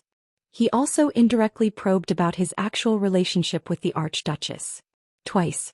Both times he tested Black Sand Region's attitude towards Thales, and Thales' attitude towards Black Sand Region. Thales secretly raised his guard in his heart. Ian Rockney. A seemingly frivolous, unruly, flamboyant and presumptuous noble young master. But in truth he hid the sharpest blade in his seemingly joking words. This nuisance. But for now this is not a bad thing. Thales cleared his throat. Back to the topic at hand. Ian specifically told me that he wants to propose to you. Saroma's expression was still unpleasant, but she had already begun to listen to Thales' words. But as I said, a proposal is an impossible task. I guess he has other matters that he wants to discuss with me and you outside of normal diplomatic channels, in a reliable and trustworthy private setting. So I went to Heroic Spirit Palace in advance. Saroma looked at Ian with a doubtful expression. Ian blinked and swallowed his buttered bread. After we met, he told me that the city of Faraway Prayers is different from the other Northland archdukes. Their position is special, their politics are special, and any assistance from the interior of Extet is of great significance to them. Not only that, but he also constantly hinted to himself that as the future heir of the city of Faraway Prayers, he was like the Prince of Constellation, a foreigner who was forced to live among the Northlanders. Thales sighed. And he also hinted to me that he knows that the reason Dragon Cloud City sends troops to assist the city of Faraway Prayers is none other than the conflict between the vassals and the Archduchess, starting from your marriage. At that moment Saroma's gaze was fixed on Ian. Trust me. The Viscount snorted softly and disapprovingly. When it comes to the struggle between the archdukes and their vassals. His gaze became fierce. In all of Extet, I'm afraid that there is no place more affected than the Rockney family in the city of Faraway Prayers. Saroma looked at Thales thoughtfully and then at Ian. So, what do you want? The Archduchess asked faintly after she calmed down. Ian smiled. He has a suggestion. Thales stared at Saroma with spirited eyes. An unusual way to solve the crisis. The Archduchess bit her lower lip lightly, seemingly more interested in the food on the table. But Thales knew that she was thinking. This is why we don't have time to waste on those boring and unnecessary ceremonies and banquets. The cynical look on Ian's face disappeared. He became solemn and no longer paid attention to the food on the table. This matter requires us to discuss in secret, make a joint decision and plan ahead. And we are pressed for time. I apologize to you, Your Grace. Everything that happened in the afternoon until just now was just a superficial test.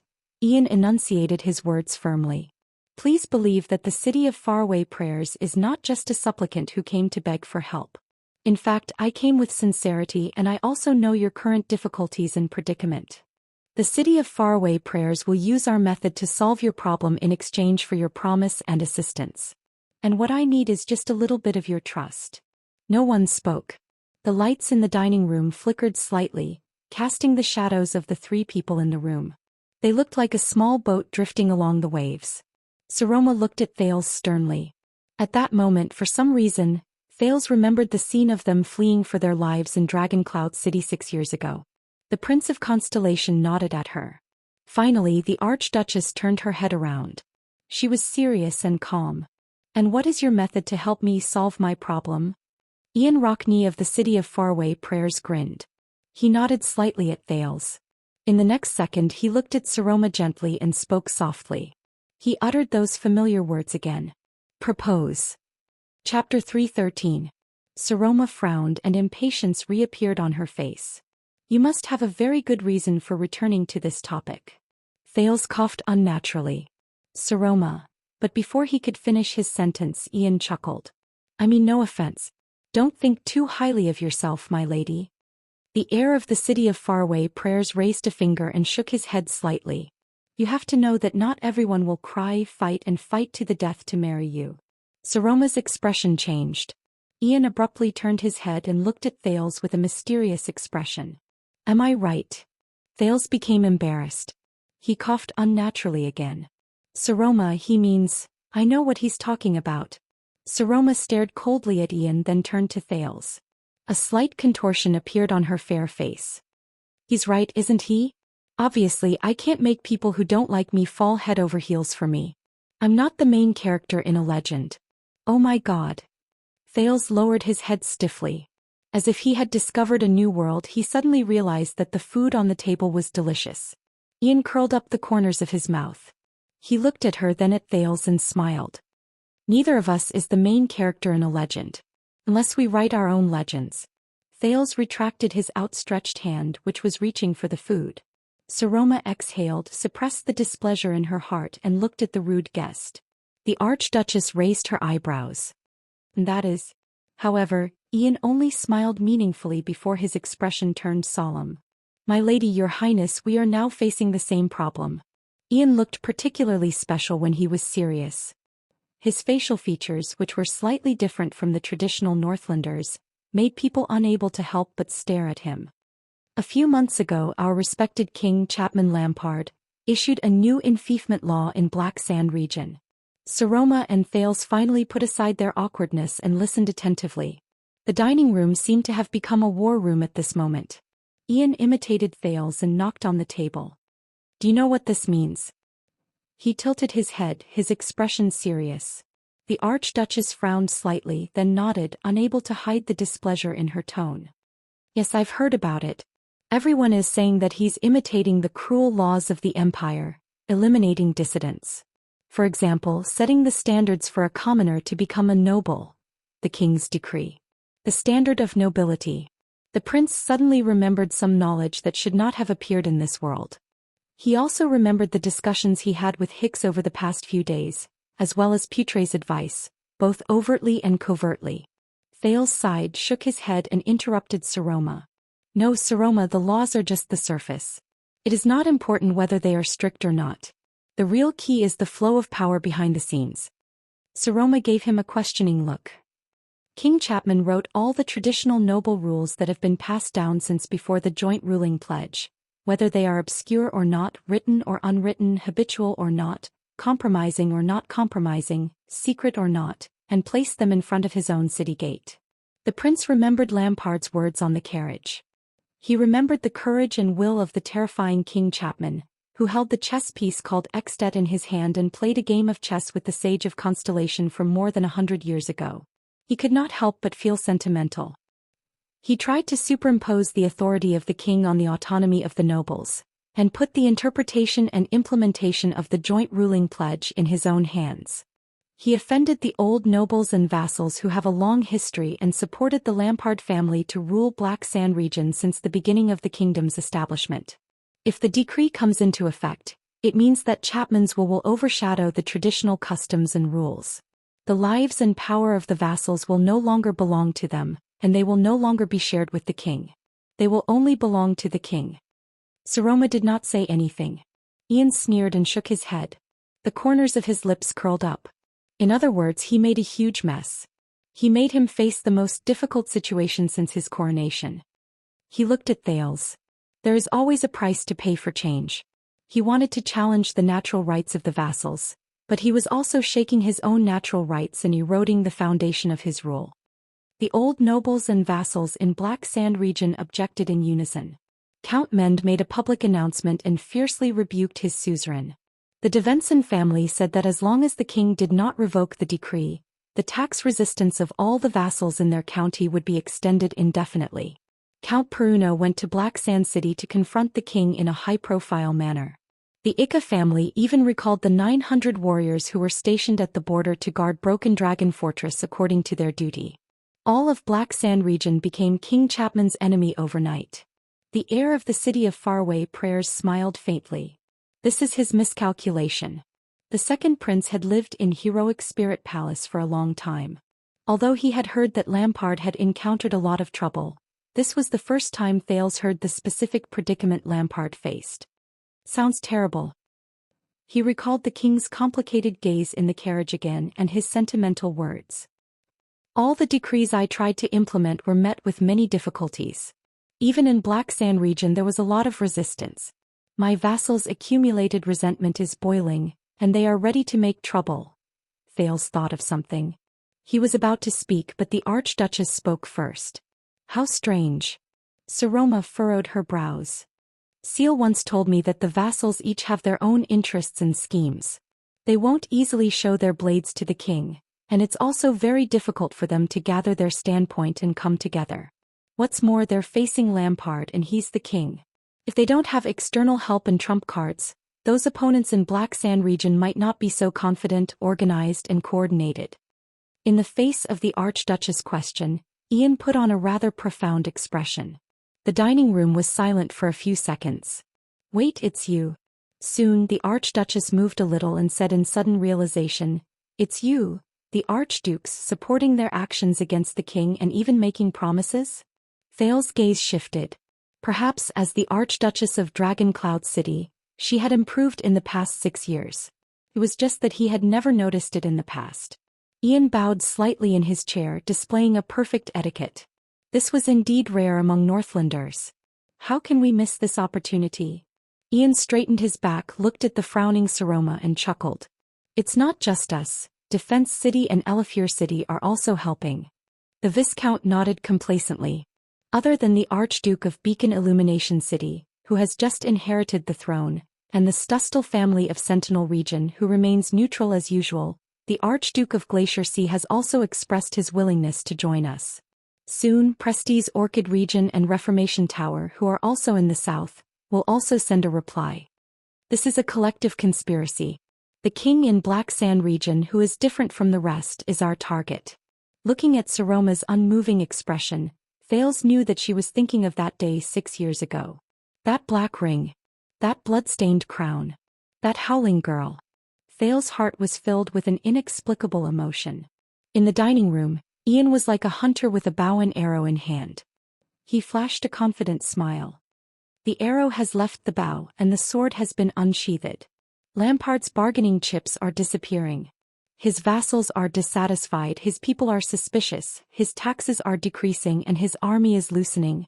The prestige and inheritance left by the King of Rebellion Quiso and one of the 9 knights hold boiling blood, for the descendants of the Lampard family, whose name is known throughout Northland, is gradually diminishing.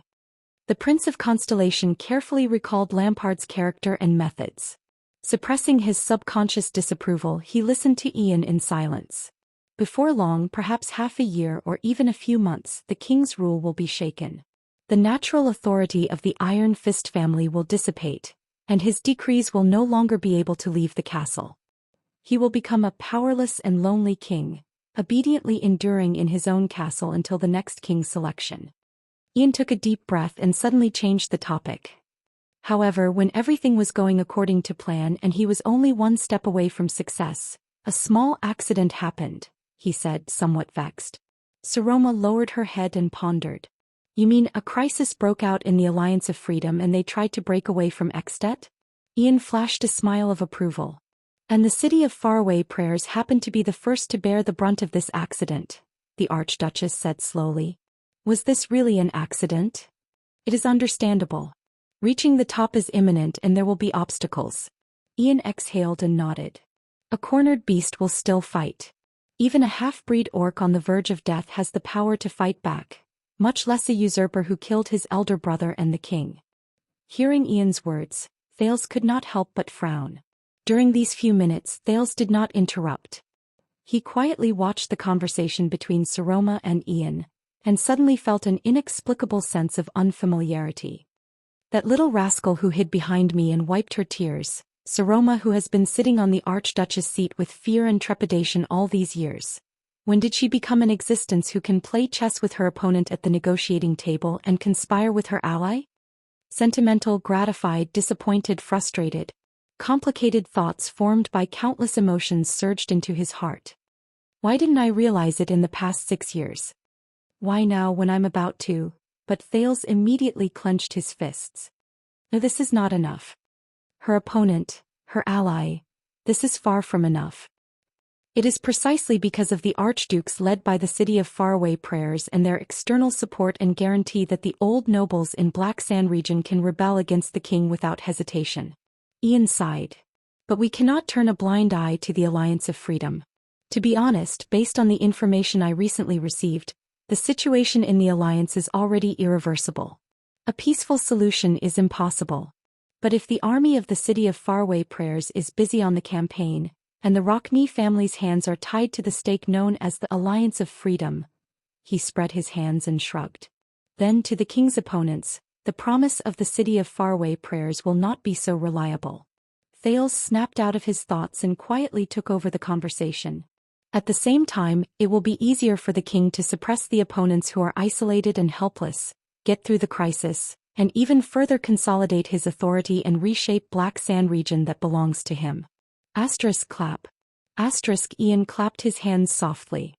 If Lampard gets through this storm, believe me, for us, it won't be as simple as a failed hunt. Ian put on his most sincere expression, sweeping away the frivolity and deliberate provocation from before. He slowly said, "That is something we do not want to see." As for what exactly it was that we do not want to see, he did not say it out loud. Saroma paused for a moment and asked in puzzlement, "So that's why Dragon Cloud City is so important in this storm?" "That's right." Ian looked at the Archduchess with a certain gaze. "Among the 9 great territories, Dragon Cloud City is the closest to us. It is also the only archduchy with abundant military power, financial resources, and an undeniable reputation that can dispatch troops to join us in the expedition against the Alliance of Freedom. The closest? The only one. I can read a map." The Archduchess put on a disapproving expression. "Do you think Archduke Letko of Defense City is a dead man?" "Humph, that old bald man who plays it safe." Ian sneered. "He's not much different from a dead man." Saroma raised her eyebrows slightly. "Saroma." Thales organized his thoughts and said, "The city of faraway prayers and Black Sand region, Archduke Rockney and King Chapman are on opposite ends of a scale known as the crisis of the Alliance of Freedom, or the crisis of the king's decree. You are the supreme suzerain of Dragon Cloud City. Your decisions, your army, and your vassals are the biggest chips in this game of chess." The prince looked at Ian cautiously and said, "If Dragon Cloud City promises to dispatch troops to the west and help the Rockney family conquer the Alliance of Freedom, Ian and the others' chances of toppling the king will increase greatly. If you stand by and do nothing, the pressure on King Chapman will be greatly reduced." Saroma pondered quietly. "But..." Thales took a deep breath. "Once you send out your troops, your vassals..." Saroma raised her head. The coldness in her eyes startled both of them. "My marriage," the Archduchess said flatly. "I understand." Ian and Thales exchanged glances and nodded. "Lampard must have done something. That's why your vassals are revealing their desire for power and disrespect for the Archduchess at this moment. Once you decide to dispatch troops, they will use this as a threat and force you to marry." Thales' expression became more and more solemn. "And you will be forced into a dilemma because of your family's honor. If you want to dispatch troops, you must agree to their request and marry. But after you marry, Dragon Cloud City will sink into a vortex of power imbalance. Who knows what kind of trouble will be waiting for you? A suzerain and vassals threatening each other. Ian snorted coldly. Truth be told, this is nothing new in the city of faraway prayers. At the same time, King Chapman will use all sorts of methods to eliminate and get rid of his opponents in his territory. Thales sighed. One by one, day by day, until no one dares to oppose him and the king's decree. This is what Lampard is thinking. This is also the reason why I came here. The heir of the city of faraway prayers sat up straight and waited solemnly.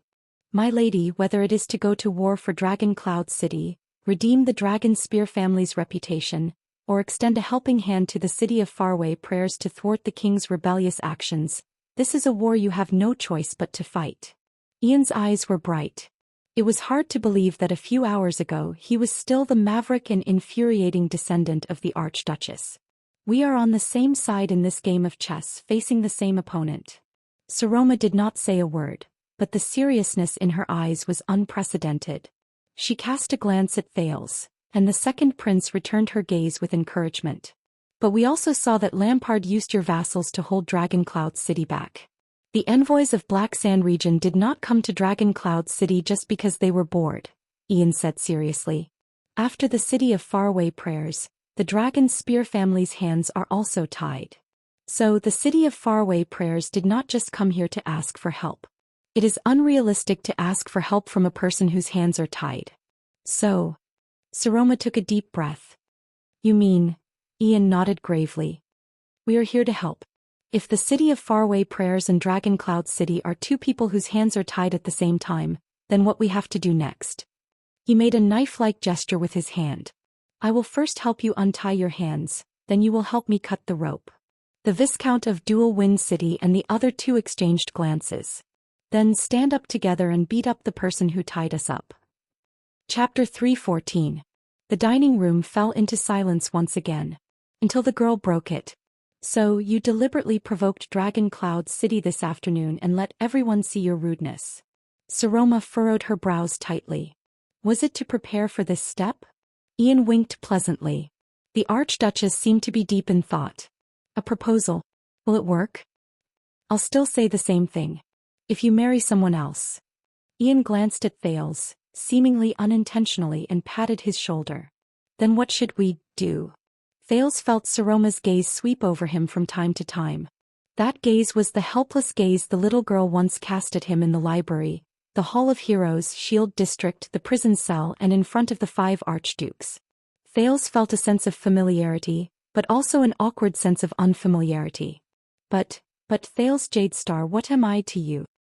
He could only continue to maintain his stern expression and not respond. After the Archduchess, Ian also cast his gaze on Thales. 1 second. 2 seconds. 3 seconds. It felt like a century had passed. Saroma still stared at Thales. What's wrong with you two? Ian finally could not stand the atmosphere anymore. He put on a baffled expression, raised his hands and waved them. Should I leave? Enduring the pressure from the two, the prince finally relaxed. He put on a faint smile and nodded slightly at the Archduchess. You will have to face this storm sooner or later, Thales said softly. You are an Archduchess. Must be you. It is your own decision. Become who you want to be. Saroma paused for a moment. After listening to the prince's words, she lowered her head and sank into deep thought. Beside her, Ian frowned. His eyeballs moved back and forth between the two. A few seconds later, Saroma raised her head. She looked at Ian as if she had made up her mind. Her tone was resolute. What do you need? At that moment, as if a floodgate had been opened, Thales exhaled. Ian flashed a satisfied smile. We need an occasion where all of your vassals, I mean vassals with fiefs, military strength and ambition, will be present. Ian muttered to himself, the sooner, the better. We can't give them a chance to set up their trap, and we can't give Black Sand region time to counterattack. We will be there to cut your ropes and break your chains. You too. Saroma only pondered for a few seconds before she quickly spoke. There's still half a month before the hearing. Her reply was straightforward. But I'll discuss it with Charles. It should be pushed to a few days later. Under normal circumstances, the earls would send their administrators to attend, but I can send a letter to invite them to discuss the matter of dispatching troops. This was the first time Thales saw Saroma's swift and decisive side. He was quite surprised. So, Ian's eyes shone with a strange light. He tilted his head slightly. Have we reached an agreement? My lady. Oh no, the Archduchess of Dragon Cloud City? Saroma looked at him and nodded slowly. Of course, Viscount of the City of Faraway Prayers. The corners of Thales' lips curled up. He felt a strange feeling surge in his heart. It was as if he had lost something. Very well. Ian put away his expression and stood up slowly. At that moment, Thales had the misconception that the Viscount's temperament was slowly changing. Ian raised his right hand, stretched it across the table, and put his fingers together to form a palm. In Rockney. At that moment, there was no extra playfulness on his face, nor was there any deliberate seriousness on his face. There was only a simple indifference. For our alliance. Thales stared at him silently. He stared at Ian, who had an indifferent expression. Perhaps. This is the real him. The real Ian Rockney. The Archduchess took a deep breath and stood up with a stiff expression. She extended her palm towards Ian. Saroma Walton, the young girl said coldly, for our goal. But when her palm was about to touch Ian, it paused in midair. Ian was slightly startled. Saroma slowly turned her head and looked at the only person left in the hall. That foreign prince with a complicated expression. Ian came to his senses. He smiled in realization and looked at Thales as well. This time it was Thales who raised his eyebrows. I want it too, he asked in astonishment. You are the witness of this covenant, Thales. Don't underestimate yourself, Ian said with a chuckle. Or do you want to be an indifferent outsider who listens to the entire conspiracy? Saroma stared at the prince expressionlessly. Although her gaze was complicated, it did not leave for even a moment. Thales sighed and stood up helplessly. Thales Jade Star. The prince followed his memory of the 5 archdukes' action of swearing an oath of alliance. He extended his right hand and subconsciously closed Saroma's palm. He muttered to himself for a moment before he said coldly, for our common enemy. Ian stared at the 2 tightly clasped palms and raised half of his eyebrows. He sighed and shrugged, closing the back of Thales' hand from the outside. The 3 palms clasped together and shook vigorously in the air. The covenant was formed. And you have to attend as well, Thales. We in Dragon Cloud City can't be the only ones at that kind of event. There must be outsiders with sufficient status as witnesses to give them considerable pressure. Ian let go of his hand and gestured to the south. But inviting Black Sand region is obviously a bad idea. Thales frowned. Do you need anything else? No. The faster, the shorter, and the simpler it is. Ian pursed his lips, seemingly a little anxious. The higher our chances of winning. But a few seconds later, the serious Ian revealed his true colors and returned to smiling.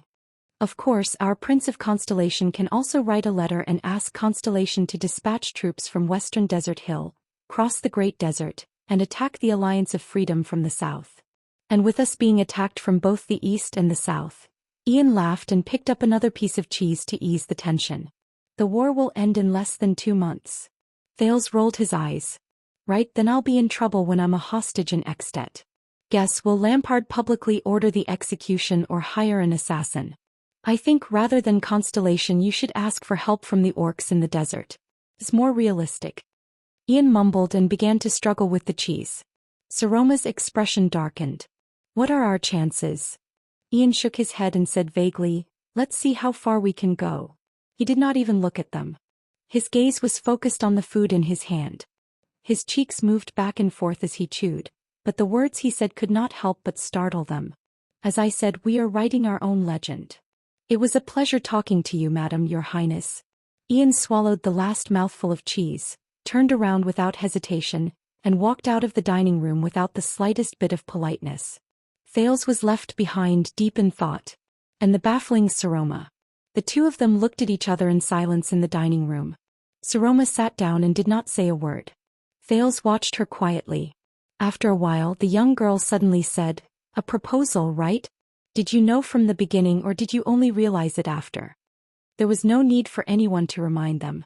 The atmosphere instantly became awkward.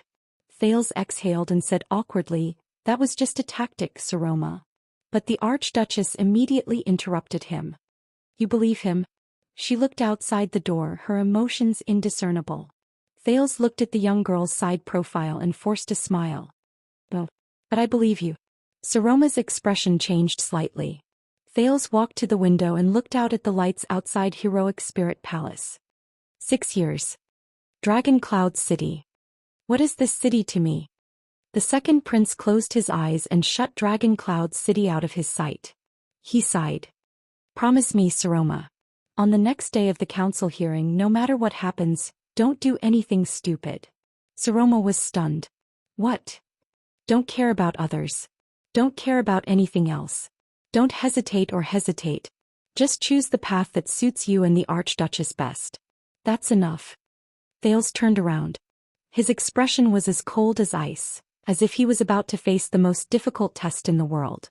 I will solve the rest of the problems. Saroma looked at him, wanting to say something but hesitating. But in the end she closed her mouth and did not say anything. Thales forced a smile. He nodded slightly, turned around and walked out of the dining room. The young girl behind him was left behind. Thales walked out of the corridor. He walked past Ging's, the female officer's still cold and solemn gaze, past the maid's pointing fingers and whispers, and past the guard's malicious gazes.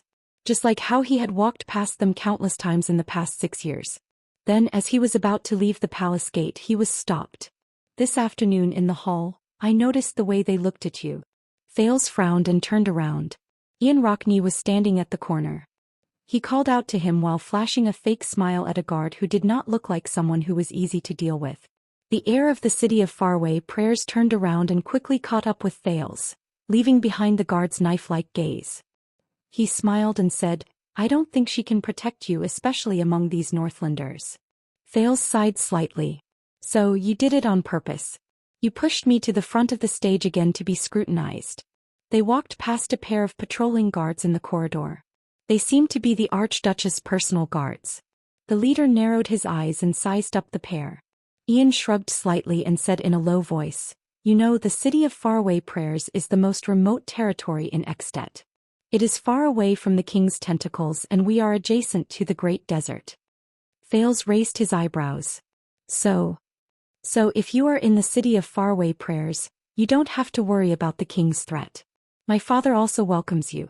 Ian winked.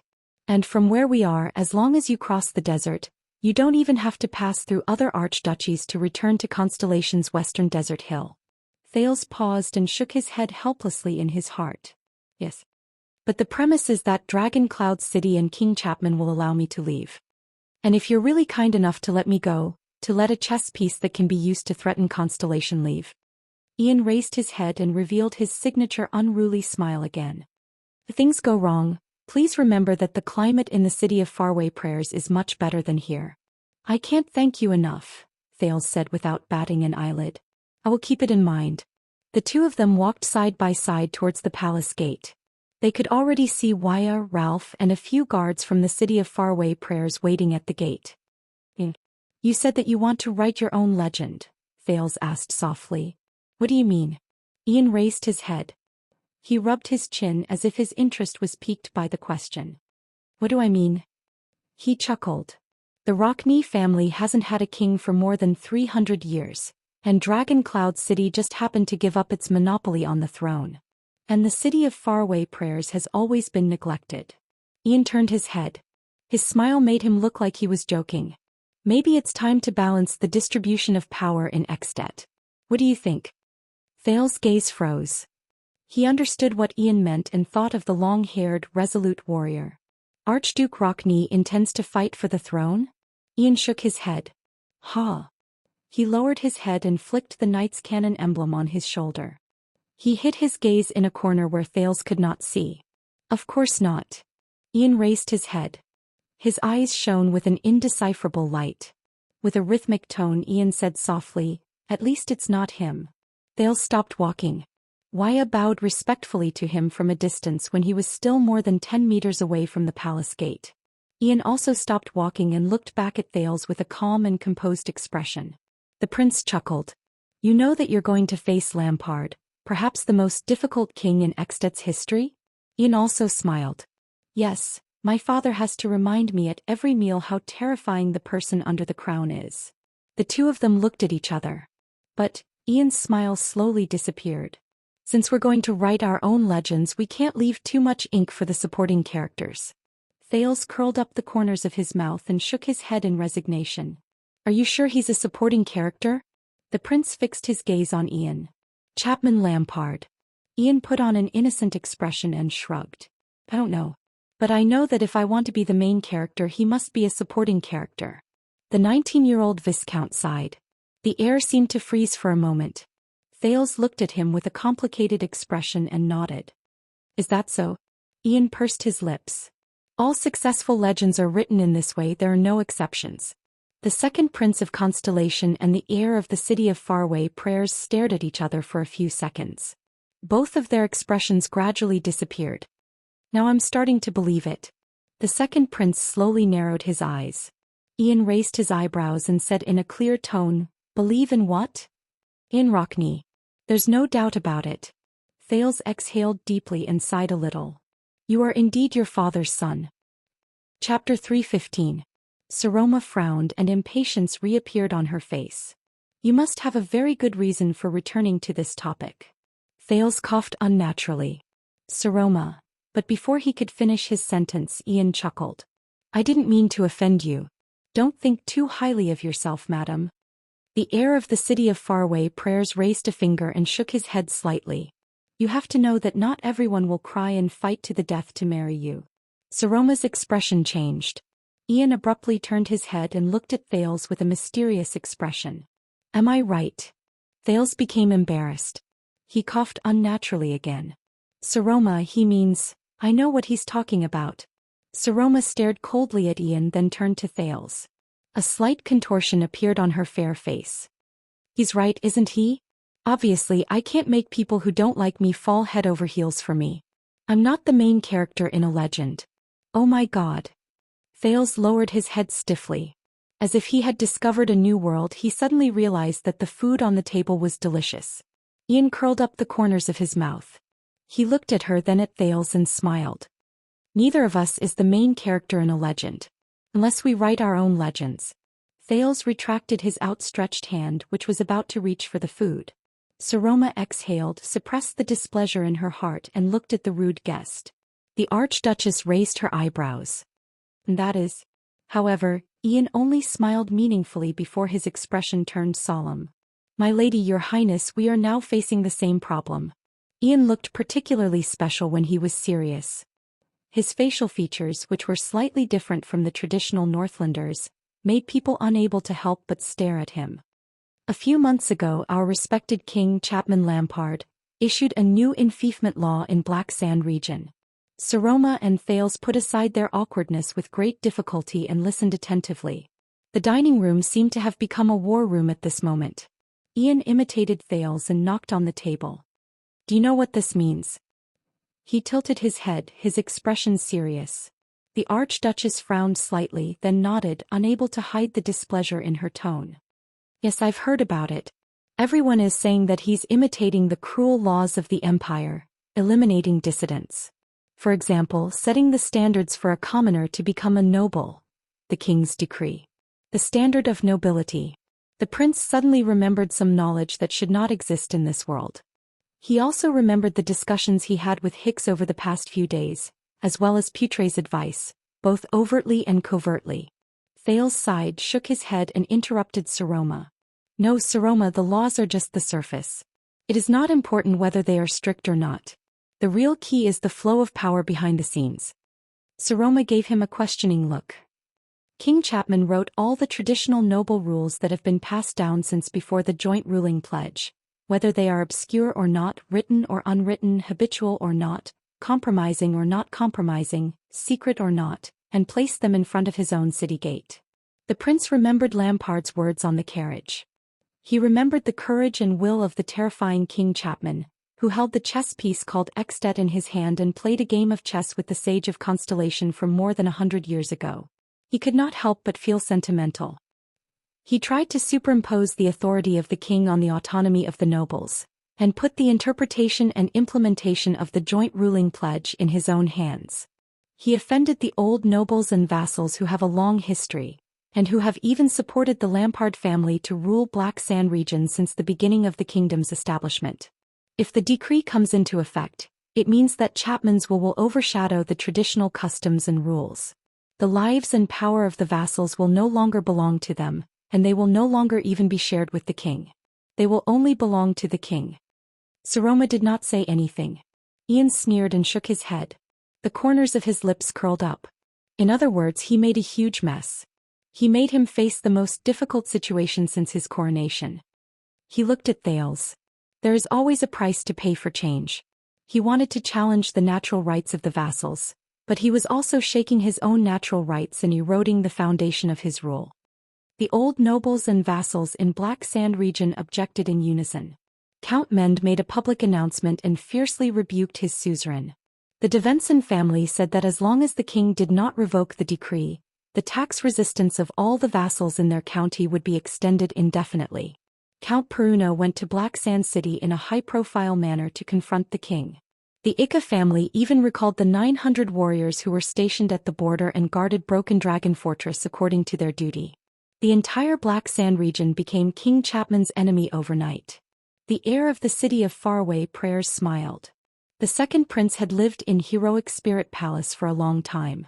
Although he had heard that Lampard had encountered a lot of trouble, this was the first time Thales heard about the specific predicament Lampard was facing.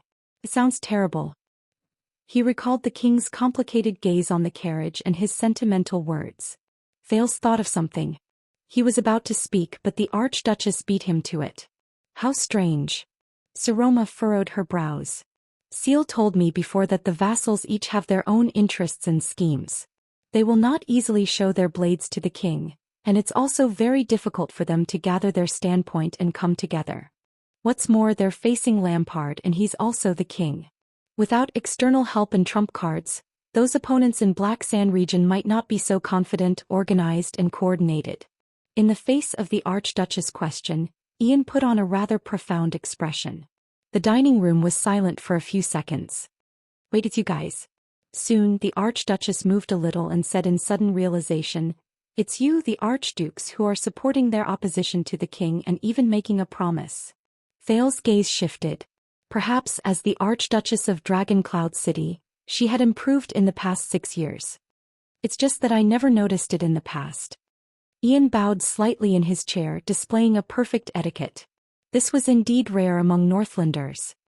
How can we miss this opportunity? Ian straightened his back, looked at the frowning Saroma and chuckled. It's not just us, Defense City and Elafir City are also helping. The Viscount nodded complacently. Other than the Archduke of Beacon Illumination City who hasn't inherited the throne for long, and the Stustel family of Sentinel region who remains neutral as usual, the Archduke of Glacier Sea has also expressed his willingness to join. Soon, Prestige Orchid region and Reformation Tower, who are also in the south, will also send a reply. This is a collective conspiracy. The king in Black Sand region, who is different from the rest, is our target. Looking at Saroma's unmoving expression, Thales knew that she was thinking of that day 6 years ago. That black ring. That blood-stained crown. That howling girl. Thales' heart was filled with an inexplicable emotion. In the dining room, Ian was like a hunter with a bow and arrow in hand. He flashed a confident smile. The arrow has left the bow and the sword has been unsheathed. Lampard's bargaining chips are disappearing. His vassals are dissatisfied. His people are suspicious. His taxes are decreasing and his army is loosening. In the Lampard family, which is famous in Northland, the uprising king Quiso and one of the 9 knights, Holt the Boiling Blood, have left their descendants a legacy of prestige. The Prince of Constellation carefully recalled Lampard's character and methods. Suppressing his subconscious disapproval, he listened to Ian quietly. Before long, perhaps in half a year or even a few months, the king's rule will be shaken. The natural authority of the Iron Fist family will dissipate. His decrees will no longer be able to leave the castle. He will become a powerless, lonely king who will obediently endure in his own castle until the next king's selection. Ian took a deep breath and suddenly changed the topic. However, when everything was going according to plan and we were only one step away from success, a small accident happened, he said, somewhat vexed. Saroma lowered her head and pondered. You mean a crisis broke out in the Alliance of Freedom and they tried to break away from Extet? Ian flashed a smile of approval. And in this accident the city of faraway prayers happened to be the first to bear the brunt, the Archduchess said slowly. Was this really an accident? Ian exhaled and nodded. It's understandable that there will be bumps in the road to the top. Even a mongrel orc who is on the verge of death has the power to fight back, let alone a usurper who killed his elder brother and the king. Ian sighed and nodded. Hearing Ian's words, Thales could not help but frown. During these few minutes Thales did not interrupt. He quietly watched the conversation between Saroma and Ian, but he suddenly felt an inexplicable sense of unfamiliarity. That little rascal who hid behind me and wiped her tears, Saroma who has been sitting on the Archduchess seat with fear and trepidation all these years. When did she become an existence who can play chess with her opponent at the negotiating table and conspire with her ally? Sentimental, gratified, disappointed, frustrated. Complicated thoughts formed by countless emotions surged into his heart. Why didn't I realize it in the past 6 years? Why now when I'm about to? But Thales immediately clenched his fists. No, this is not enough. Her opponent, her ally. This is far from enough. It's precisely because of the archdukes led by the city of faraway prayers and their external support and guarantee that the old nobles in Black Sand region can rebel against the king without hesitation. Ian sighed. But we can't turn a blind eye to the Alliance of Freedom. To be honest, based on the information I recently received, the situation in the Alliance is already irreversible. A peaceful solution is impossible.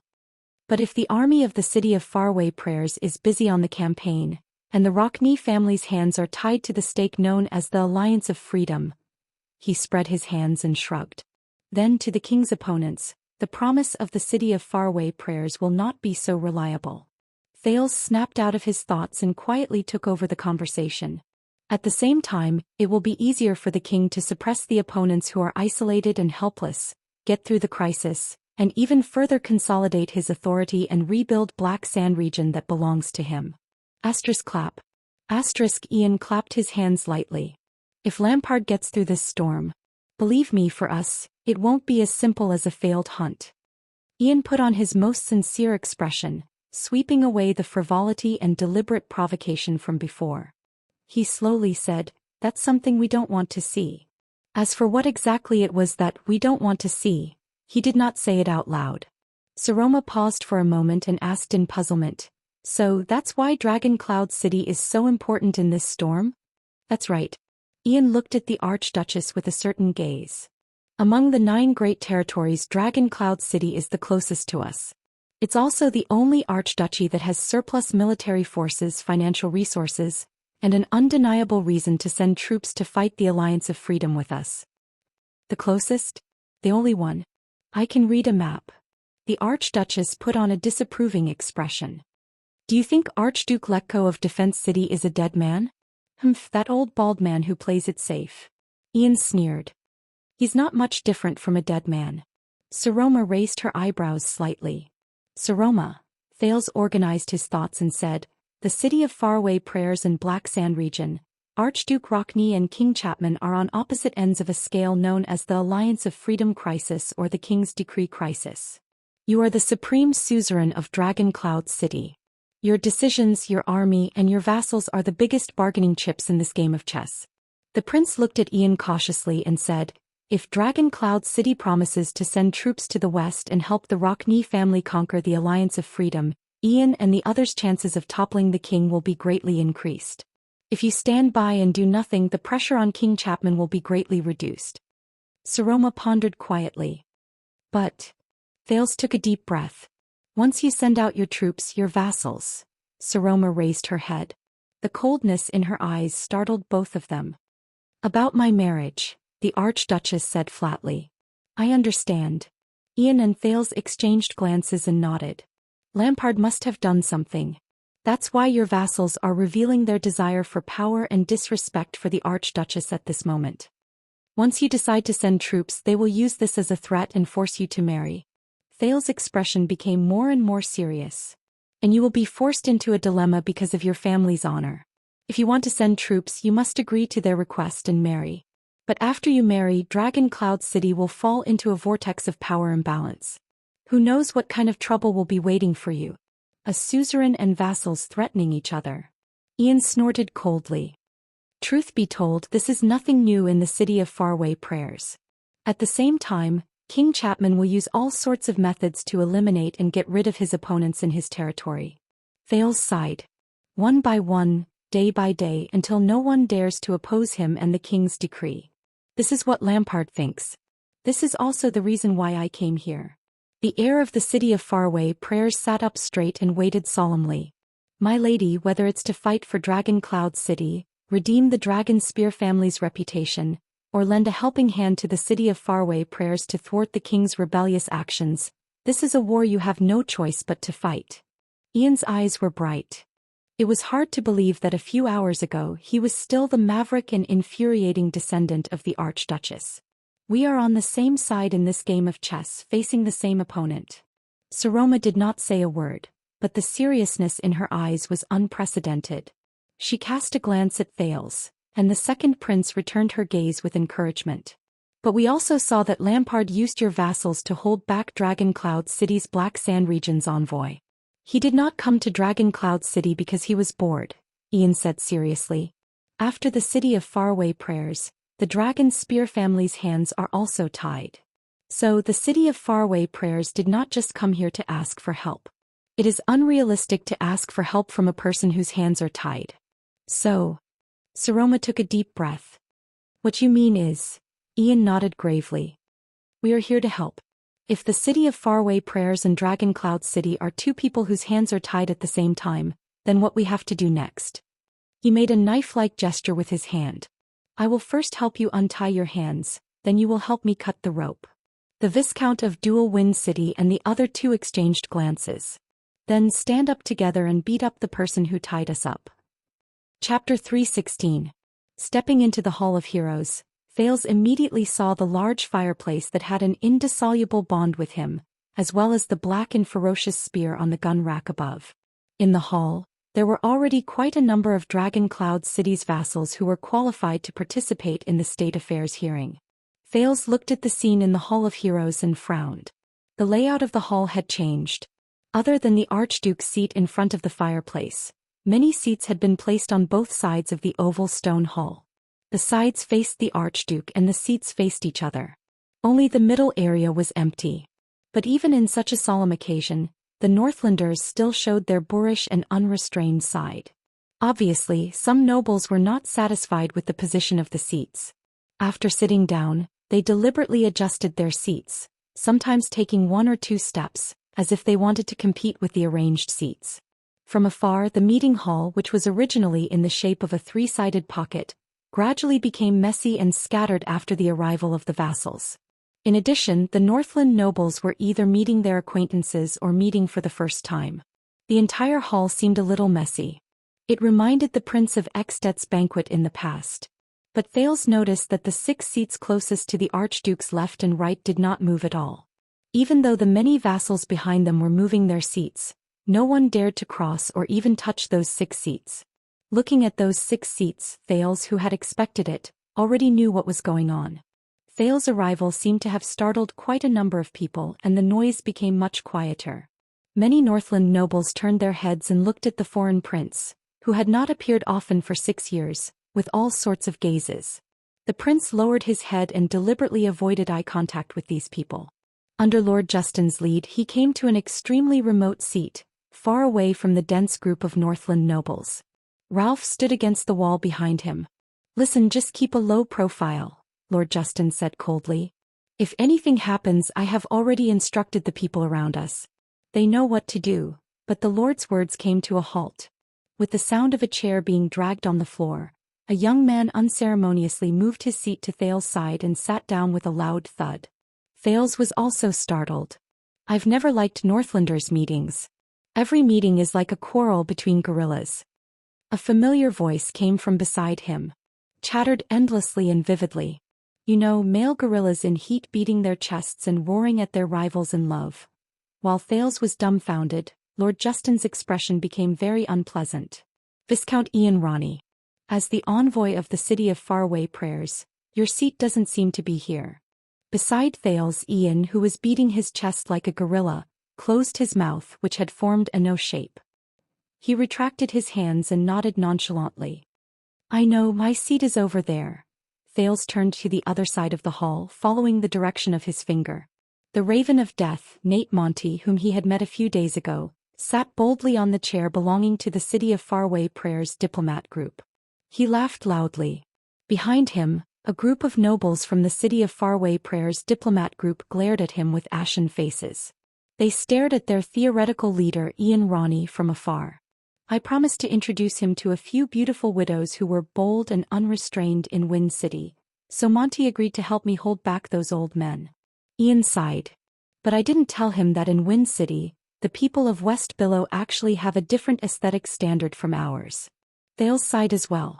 He no longer wanted to ridicule this indecent air of the City of Faraway Prayers anymore. As the Prince of Constellation and the people from the City of Faraway Prayers took their seats, the hall regained the noises unique to Northland. Then a loud shout rang through the hall. Thales recognized the voice. It was the herald's shout. As he shouted, a few nobles who were obviously of high status entered the hall in a few short minutes, as if they had agreed on it beforehand. Some of them were fast, some of them were slow, some of them were early, and some of them were late. The Count of Phelan Castle, Shalon Cotter's son. As the herald announced their names, the first man who walked in was about 50 years old.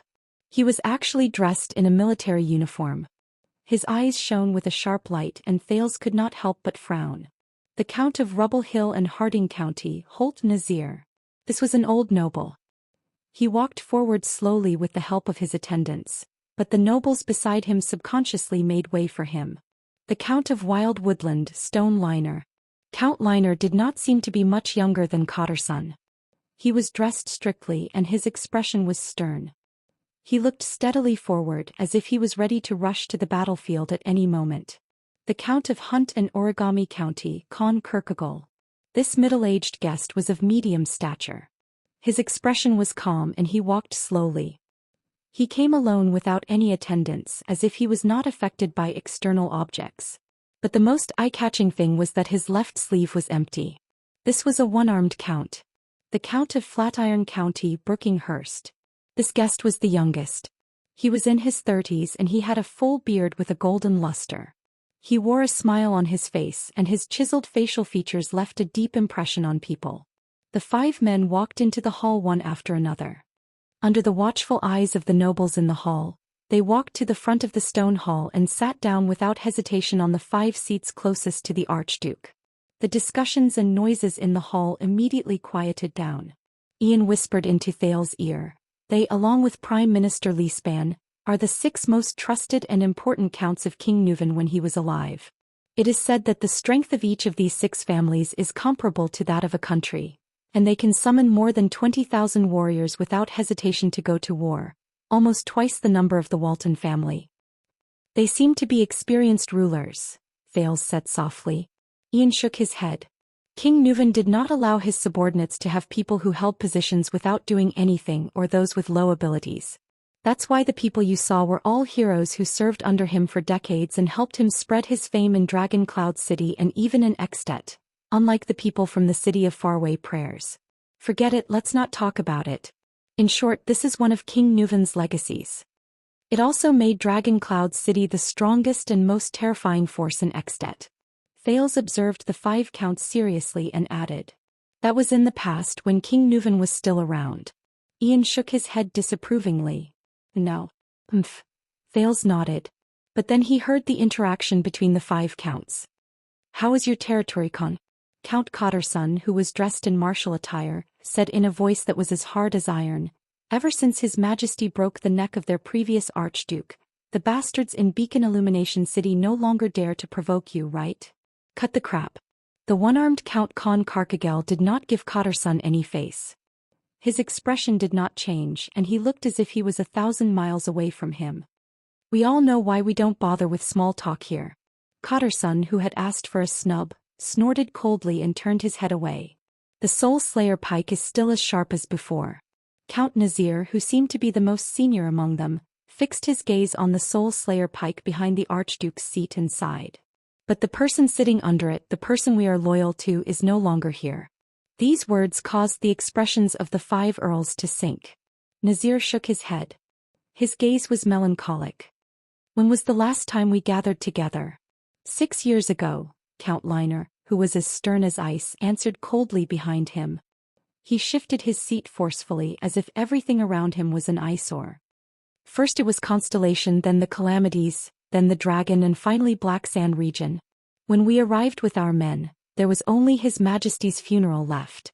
The 5 of them were silent for a moment. Humph. Before Liner could finish speaking, he shook his head coldly. A ridiculous king selection. 5 outsiders and Li Span decided who we would be conferred as kings, turning the most powerful Dragon Cloud City into the biggest joke in Extet. Liner. The golden-bearded Count Hurst interrupted him angrily.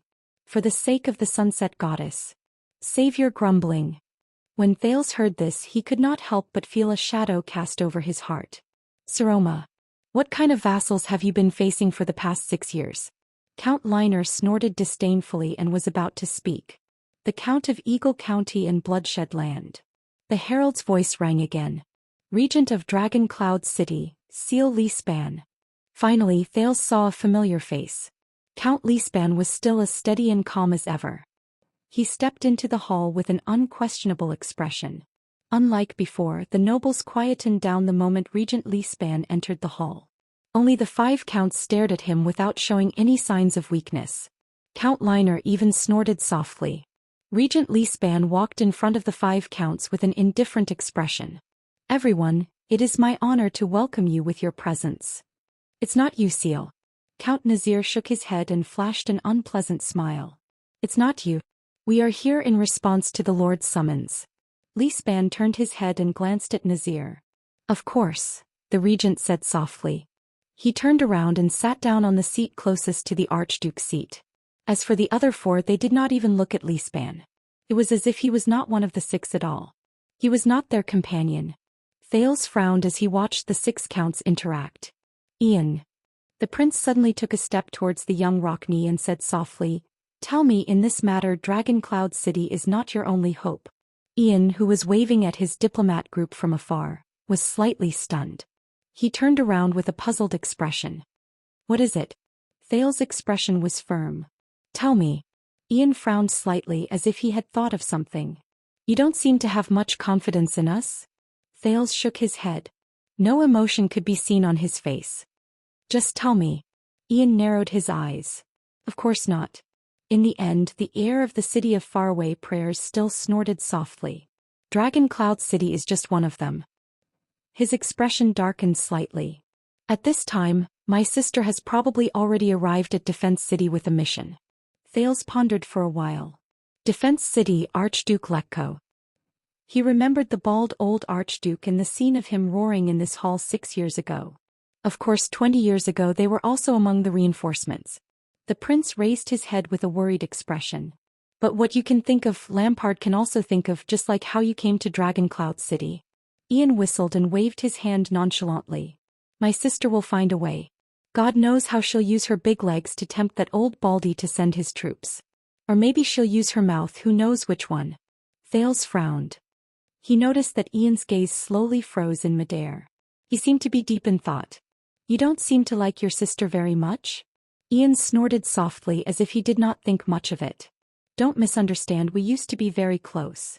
Young Rockney looked at the stone carving of the cloud dragon spear above his head and snorted. But now we're almost like mortal enemies. His expression was sarcastic. Thales raised his eyebrows. Do you mind if I ask why? Ian did not speak. He only glanced at Thales with a complicated expression. At this moment, an even louder shout than before came from the door. Raikuru and Chara's bloodline. All the Northlanders in the hall turned their heads in unison. With the sound of countless chairs crashing into each other, all the Northlanders stood up. Even the 6 counts were no exception. They all clenched their right fists solemnly and pressed them against their hearts. The heir of the dragon spear family. Ian let out a sigh and slowly stood up. Under the urging of countless dissatisfied gazes, Thales quickly stood up as well. The ruler of Dragon Cloud City. Amid the thunderous shouts, Thales saw a lithe figure through the gaps between the layers of shoulders. She walked over slowly with heavy footsteps. It's her. Accompanied by Nicholas, the girl he could not be more familiar with walked past the vassals on both sides of the hall and walked towards her seat. That was the only seat. The girl's expression was calm. Her posture was elegant and appropriate as she walked forward. You asked me why. Ian's voice traveled slowly into his ears. Look, this is why. The Prince of Constellation was instantly stunned. He turned his head. What? Ian curled his lips into a mocking smile. 6 years ago, the first Archduchess in Exted's history succeeded the throne in this hall in Dragon Cloud City. Ian's gaze turned cold. He turned his head and glanced at the Soul Slayer pike on the fireplace, then at the girl who walked slowly towards him from the center of the hall. There was a hint of melancholy in his voice. Since then, my dearest twin sister, the woman who was conceived in my mother's womb with me. She did not just see me as her dearest brother. Thales was stunned. Asterisk thud, thud, thud. Asterisk through the crowd, the young Archduchess' footsteps continued. She endured the unscrupulous gazes of countless men. She swept past countless men's overt or covert discussions. She walked past the coarse floor tiles of Heroic Spirit Palace, which had a long history, and entered the meeting hall that only male nobles had the right to enter for centuries. Step by step she walked towards her seat. There was a moment when Thales wished he did not have nimble hearing or clear vision. For he saw that all the men in the hall, young and old, high and low, from front to back, from top to bottom, were scrutinizing the Grand Duchess's figure without scruple, gazing at her face. He even heard them laughing, teasing, and obscene comments about the Archduchess' figure face, and even her. An inexplicable anger surged in his heart, causing Thales to clench his fists subconsciously. He clenched his fists tighter and tighter. But the girl still moved forward. Asterisk thud, thud, thud. Asterisk her footsteps made crisp sounds as she stepped on the centuries-old floor tiles of Heroic Spirit Palace. The floor tiles of Heroic Spirit Palace were still as sturdy and indestructible as they had been for years. But the girl still moved forward. Asterisk thud, thud, thud. Asterisk her boots continued to hit the floor tiles.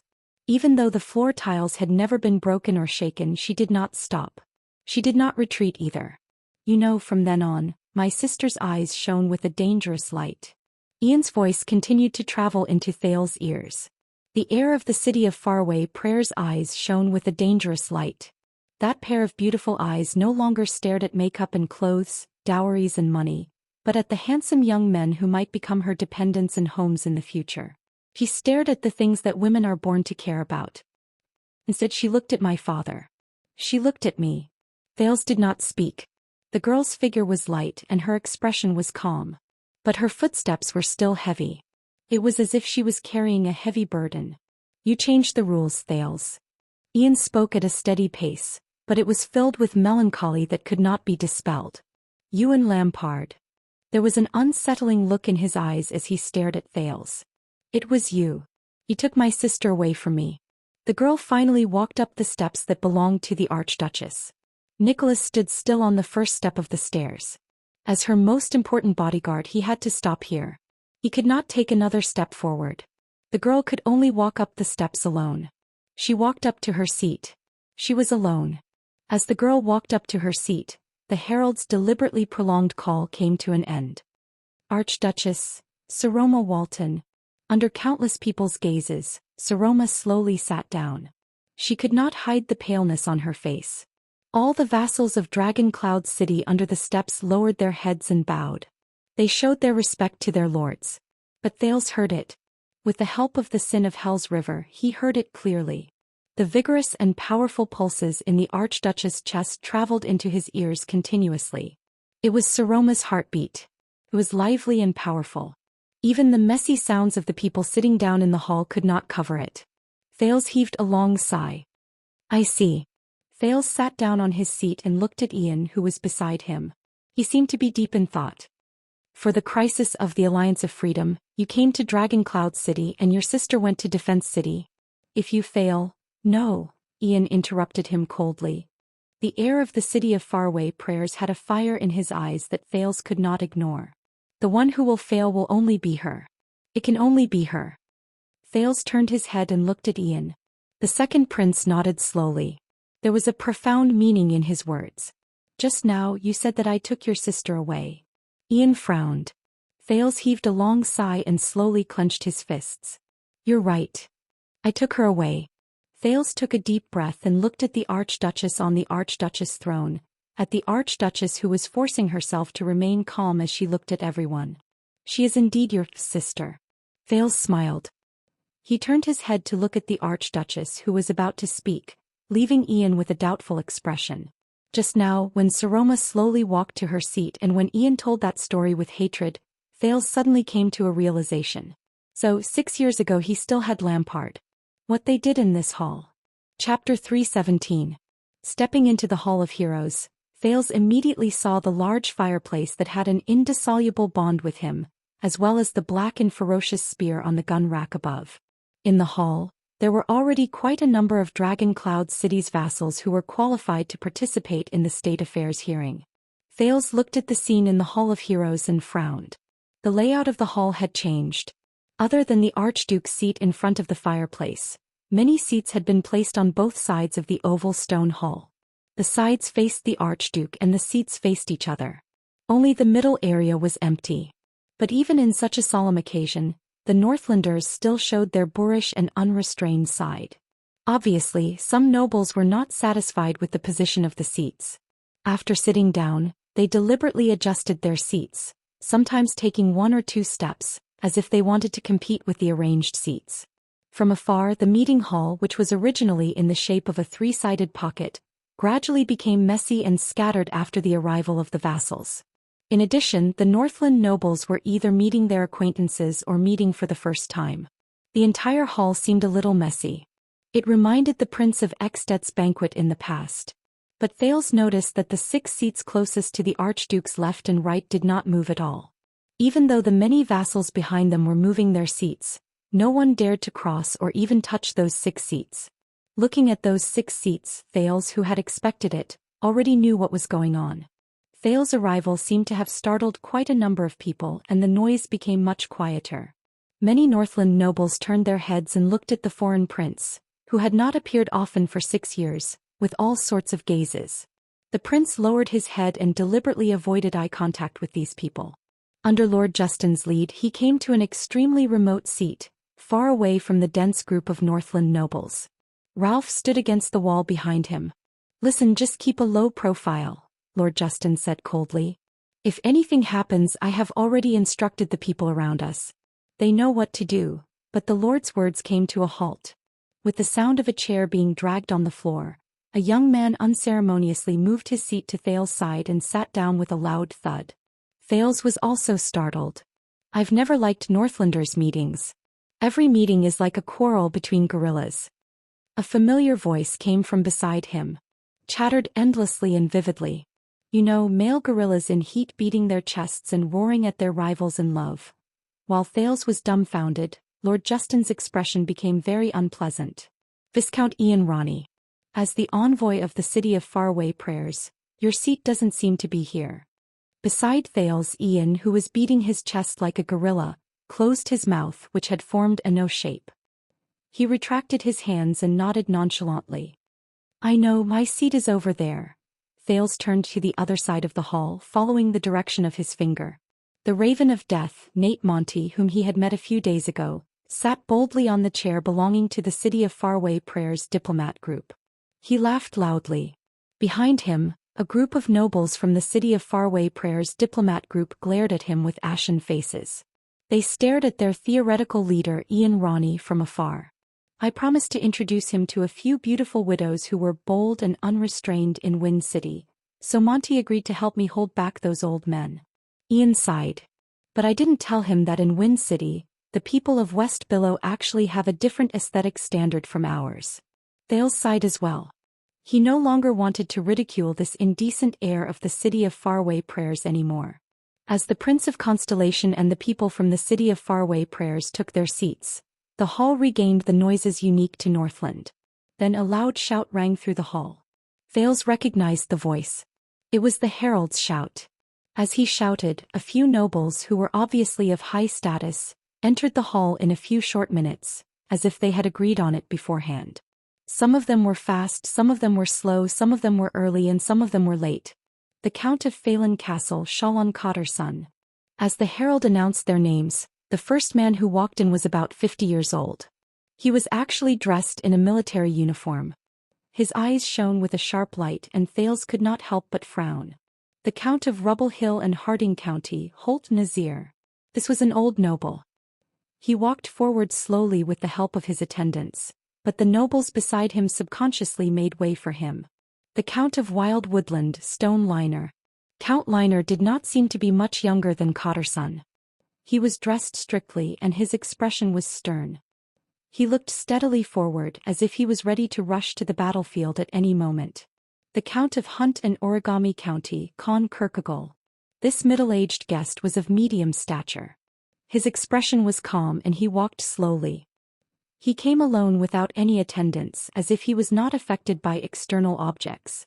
But the most eye-catching thing was that his left sleeve was empty. This was a one-armed count. The Count of Flatiron County, Brookinghurst. This guest was the youngest. He was in his 30s and he had a full beard with a golden luster. He wore a smile on his face and his chiseled facial features left a deep impression on people. The 5 men walked into the hall one after another. Under the watchful eyes of the nobles in the hall, they walked to the front of the stone hall and sat down without hesitation on the 5 seats closest to the Archduke. The discussions and noises in the hall immediately quieted down. Ian whispered into Thales' ear, "They, along with Prime Minister Leespan, are the 6 most trusted and important counts of King Nuvan when he was alive. It is said that the strength of each of these 6 families is comparable to that of a country, and they can summon more than 20,000 warriors without hesitation to go to war, almost twice the number of the Walton family. They seem to be experienced rulers," Thales said softly. Ian shook his head. King Nuvan did not allow his subordinates to have people who held positions without doing anything or those with low abilities. That's why the people you see are all heroes who served under him for decades and helped him spread his fame in Dragon Cloud City and even in Extet, unlike the people from the City of Faraway Prayers. Forget it, let's not talk about it. In short, this is one of King Nuvan's legacies. It also made Dragon Cloud City the strongest and most terrifying force in Extet, Thales added as he observed the 5 counts seriously. That was in the past when King Nuvan was still around. Ian shook his head disapprovingly. And now? Thales nodded. But he then heard the interaction between the 5 counts. "How is your territory, Con?" Count Cotter's son, who was dressed in martial attire, said in a voice that was as hard as iron, "Ever since His Majesty broke the neck of their previous Archduke, the bastards in Beacon Illumination City no longer dare to provoke you, right? Cut the crap." The one-armed Count Con Carcagel did not give Cotter's son any face. His expression did not change and he looked as if he was 1,000 miles away from him. "We all know why we don't bother with small talk here." Cotter's son, who had asked for a snub, snorted coldly and turned his head. "The Soul Slayer pike is still as sharp as before." Count Nazir, who seemed to be the most senior among them, fixed his gaze on the Soul Slayer pike behind the Archduke's seat and sighed. "But the person sitting under it, the person we served, is no longer here." These words caused the expressions of the 5 earls to sink. Nazir shook his head. His gaze was melancholic. "When was the last time we gathered together?" 6 years ago, Count Liner, who was as stern as ice, answered coldly behind him. He shifted his seat forcefully as if everything around him was an eyesore. "First it was Constellation, then the Calamities, then the Dragon and finally Black Sand region. When we arrived with our men, there was only His Majesty's funeral left." The 5 of them were silent for a moment. Before Liner could finish speaking, he shook his head coldly. "A ridiculous king selection. 5 outsiders and Leespan decided who we would be conferred as kings, turning the most powerful Dragon Cloud City into the biggest joke in Extet." "Liner," the golden-bearded Count Hurst interrupted him angrily. "For the sake of the Sunset Goddess, save your grumbling." When Thales heard this, he could not help but feel a shadow cast over his heart. "Saroma, what kind of vassals have you been facing for the past 6 years?" Count Liner snorted disdainfully and was about to speak. "The Count of Eagle County and Bloodshed Land." The herald's voice rang again. "Regent of Dragon Cloud City, Seal Leespan." Finally, Thales saw a familiar face. Count Lispan was still as steady and calm as ever. He stepped into the hall with an unquestionable expression. Unlike before, the nobles quietened down the moment Regent Lispan entered the hall. Only the 5 counts stared at him without showing any signs of weakness. Count Liner even snorted softly. Regent Lispan walked in front of the 5 counts with an indifferent expression. "Everyone, it is my honor to welcome you with your presence." "It's not you, Seal." Count Nazir shook his head and flashed an unpleasant smile. "It's not you. We are here in response to the Lord's summons." Lispan turned his head and glanced at Nazir. "Of course," the regent said softly. He turned around and sat on the seat closest to the Archduke's seat. As for the other 4, they did not even look at Lispan. It was as if he was not one of the 6 at all. He was not their companion. Thales frowned as he watched the 6 counts interact. "Ian." The prince suddenly took a step towards the young Rockney and said softly, "Tell me that in this matter Dragon Cloud City is not your only hope." Ian, who was waving at his diplomat group from afar, was slightly startled. He turned around with a puzzled expression. "What is it?" Thales' expression was firm. "Tell me." Ian frowned slightly as if he had thought of something. "You don't seem to have much confidence in us?" Thales shook his head. No emotion could be seen on his face. "Just tell me." Ian narrowed his eyes. "Of course not." In the end, the air of the city of faraway prayers snorted softly. "Dragon Cloud City is just one of them." His expression darkened slightly. "At this time, my sister has probably already arrived at Defense City with a mission." Thales pondered for a while. Defense City, Archduke Lekko. He remembered the bald old Archduke and the scene of him roaring in this hall 6 years ago. Of course 20 years ago they were also among the reinforcements. The prince raised his head with a worried expression. "But what you can think of, Lampard can also think of, just like how you came to Dragon Cloud City." Ian whistled and waved his hand nonchalantly. "My sister will have a way. God knows how she will use her big breasts to tempt that old baldy to send his troops. Or use her mouth, who knows which one." Thales frowned. He noticed that Ian's gaze slowly froze in midair and he seemed to be deep in thought. "You don't seem to like your sister very much?" Ian snorted softly as if he did not think much of it. "Don't misunderstand, we used to be very close." Young Rockney looked at the stone carving of the cloud dragon spear above his head and snorted. "But now we're almost like mortal enemies." His expression was sarcastic. Thales raised his eyebrows. "Do you mind if I ask why?" Ian did not speak. He only glanced at Thales with a complicated expression. At this moment an even louder shout than before came from the door. "Raikuru and Chara's bloodline." All the Northlanders in the hall turned their heads in unison. As countless chairs clattered against each other, all the Northlanders stood up. Even the 6 counts were no exception. They all clenched their right fists solemnly and pressed them against their hearts. The heir of the Dragon Spear family. Ian let out a sigh and slowly stood up. Under the urging of countless dissatisfied gazes, Thales quickly stood up as well. The ruler of Dragon Cloud City. Amid the thunderous shouts, Thales saw a lithe figure through the gaps between the layers of shoulders. She walked over slowly with heavy footsteps. "It's her." Accompanied by Nicholas, the girl he could not be more familiar with walked past the vassals on both sides of the hall and walked towards her seat. That was the only seat. The girl's expression was calm. Her posture was elegant and appropriate as she walked forward. "You asked me why." Ian's voice traveled slowly into his ears. "Look, this is why." The Prince of Constellation was instantly stunned. He turned his head. "What?" Ian curled his lips and revealed a mocking smile.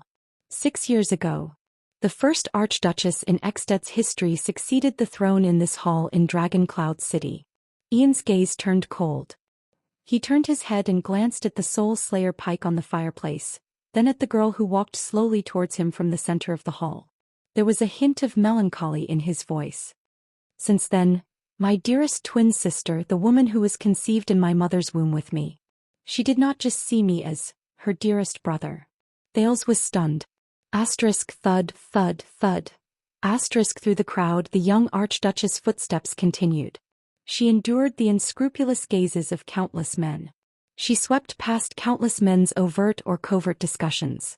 She walked past the coarse floor tiles of Heroic Spirit Palace, which had a long history, and entered the meeting hall that only male nobles had the right to enter for centuries. Step by step she walked towards her seat. There was a moment when Thales wished he did not have nimble hearing or clear vision. For he saw that all the men in the hall, young and old, high and low, from front to back, from top to bottom, were scrutinizing the Grand Duchess's figure without scruple, gazing at her face. He even heard them laughing, teasing, and obscene comments about the Archduchess' figure, face, and even her.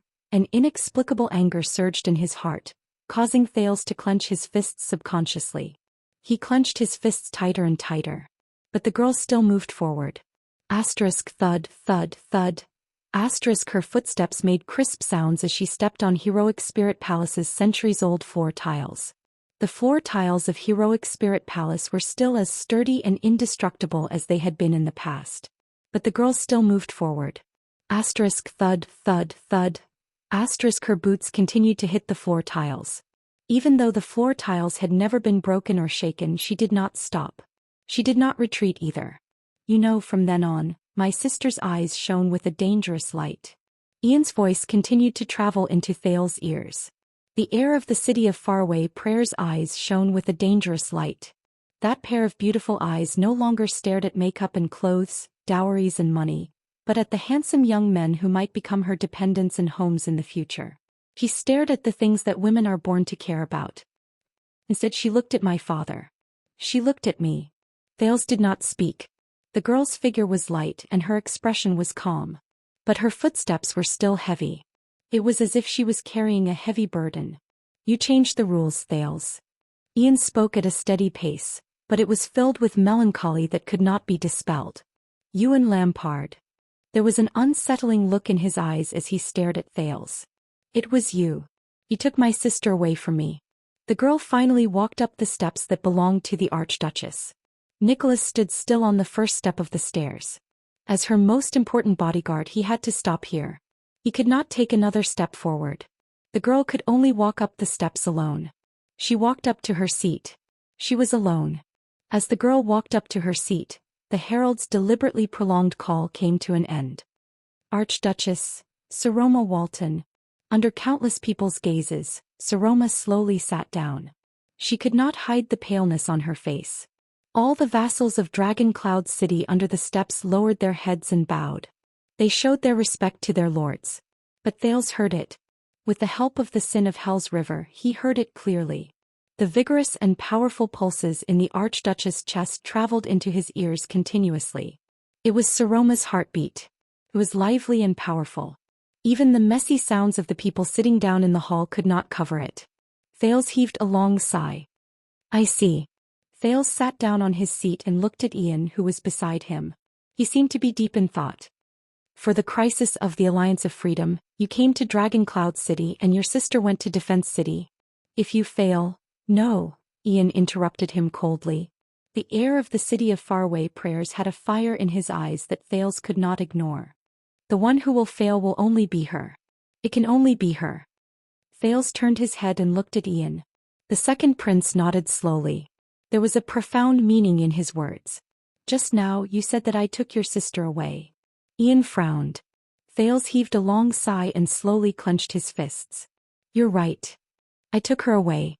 Thales took a deep breath and looked at the Archduchess on the Archduchess throne, at the Archduchess who was forcing herself to remain calm as she looked at everyone. She is indeed your sister. Thales smiled. He turned his head to look at the Archduchess who was about to speak, leaving Ian with a doubtful expression. Just now, when Saroma slowly walked to her seat and when Ian told that story with hatred, Thales suddenly came to a realization. So, 6 years ago he still had Lampard. What they did in this hall. Chapter 318. In the hall, as the Archduchess sat down, the 20 or so nobles in the hall also sat down. Thanks to the Archduchess, Thales had received a lot of Northland's characteristic noble education during his 6 years as a hostage. Compared to the knowledge that Gilbert taught him in a hasty month, which was so old that it had faded, he was actually very familiar with Ekstedt's glorious history. For example, Dragon Cloud City's State Affairs hearing. It originated 90 years ago from the Archduke of Dragon Cloud City, the 43rd common elected king, Nuvan VI, the grandfather of the late king Nuvan VII. He was the one who started the heyday of the Walton family's monopoly on the throne for 3 consecutive generations. He was a king worth remembering. Under his rule, the kingdom of the Great Dragon fought against constellations several times at the border after the death of the virtuous king. Faced with the Northern Territories' Arund family, Overwatch City's Zamunto family and Lonely Old Tower's Freeze family, the king never suffered a single defeat. He pushed Extet's southern border to the front of Broken Dragon Fortress, turning the eastern and western pine forests into Northlanders' exclusive land. He supported the new Alliance of Freedom in a few wars. Faced with the sudden rise of Khemu Union, he forcefully stopped their momentum of expansion, and firmly controlled the eastern end of the Golden Passage. He even repaired the glacial Quaker defense line, and once again banished the glacial orcs to the north of the 38th century ground. Internally, starting from the scheming Nuvan VI, it became a tradition for the vassals of Dragon Cloud City to regularly greet and report to the Archduke. The vassals would show their loyalty to the Archduke and report important matters of the territory to obtain the Archduke's permission and support. The Archduke would then display his majesty and benevolence on this occasion, listening to the general situation of his vassals and maintaining and strengthening the relationship between the king and his vassals. This was the State Affairs hearing. It's also proof of the expansion of Dragon Cloud City's ruling power, Thales thought. But now, the Archduchess' voice rang clearly in the hall, pulling him back from his thoughts. Lisban, Karkagel, Nazir, Hurst, Liner, Cotterson. Faced with so many people, even though she was pale, Saroma still called out the vassal families under her one by one according to the seating order. Every suzerain nodded slightly when they were called. Banner, Hudson. Saroma called out the names of nearly 20 families in one breath. Among them there were 2 families with the same name and they had to be distinguished by territory. Almost every noble who had a seat nodded respectfully or at the very least respectfully. If this was Constellation. Thales could not help but recall the grand occasion during the national conference, the 6 great clans, the 13 distinguished families and the Jadestar family's direct vassals. Just calling out the names of these families. The prince sighed. God, I hope they have a roster. Welcome everyone. Under the sharp gazes of the Northland nobles, Saroma took a deep breath, glanced at Lisban and said slowly, once again on the glorious day of the State Affairs hearing, all the great families of Dragon Cloud City have gathered together. Because of your arrival, the Cloud Dragon Spear has become sharper. With your loyalty, the Walton family has become stronger. The crisp female voice echoed in the stone hall, gradually fading away. The moment the Archduchess finished speaking, almost all the vassals solemnly raised their right fists and smashed their chests 3 times in a row as if by prior agreement. Dong, dong, dong. In response to Feng Jun. The dull sound resonated with each other in the hall. It was as if the entire heroic spirit palace was shaking. See, you understand what I mean, right? Beside him, Ian had a bored expression that said, I told you so. He made a gesture of hitting his chest and whispered in Thales' ear, Gorilla. Thales raised his eyebrows. Saroma did not move an inch in the midst of the banging, but Thales, who was very familiar with her, could feel that under the girl's calmness, there was a sense of nervousness and anxiety. The day of the State Affairs hearing begins now. The Archduchess cleared her throat. Seal. Sitting to her left, Count Lisban bowed slightly in his chair and turned his head to look at the audience. The 5 counts at the forefront finally set their gazes on the regent. But Thales noticed that their gazes were not as friendly as he had imagined. 6 years ago at King Nuvan's funeral, what was the attitude of these 5 important people? Thales recalled. As a rule, Regent Lisban's steady and gentle voice rang in the hall, just like how it had been for King Nuvan countless times during the imperial conference over the past 30 years. My lords, is there anything you would like to ask the lady? No one spoke. As far as Thales could see, the 20 or so vassals did not even whisper to each other. They only fixed their sharp gazes on Lisban as if they wanted to cut the old count apart, especially the 5 most powerful vassals.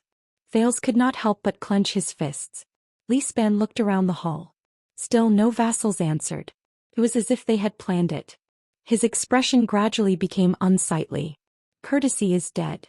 Ian's annoying voice quietly traveled into Thales' ears. There was a faint hint of schadenfreude in his voice. I guess no one wants to say, hello, to the Archduchess.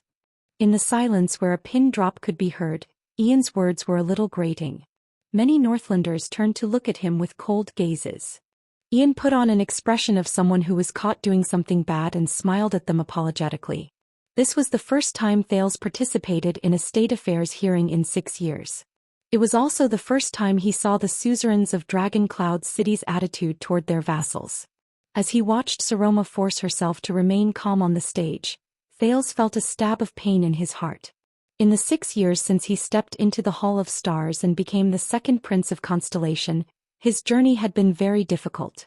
But at this moment, compared to her, Saroma, and the first Archduchess of Extet, all the difficulties he thought he had faced, very good. It seems that everyone is doing well. There's no bad news, Lispan said coldly. He bowed slightly at Saroma. My lady. The gazes that were focused on Lispan turned to the Archduchess in unison. Thales looked at the lonely Saroma with pity. The girl cleared her throat unnaturally and subconsciously avoided the vassal's gazes. Everyone, I know you don't like to talk nonsense. Saroma's voice was a little fast and trembling. So, I'll get straight to the point. Compared to the silence in the hall when Lispan spoke, the moment the Archduchess spoke, many of the vassals lowered their heads and whispered among themselves. This is a good sign. At least the Archduchess has the ability to ease the atmosphere, Ian mocked in a low voice. Thales sighed. The Archduchess continued speaking.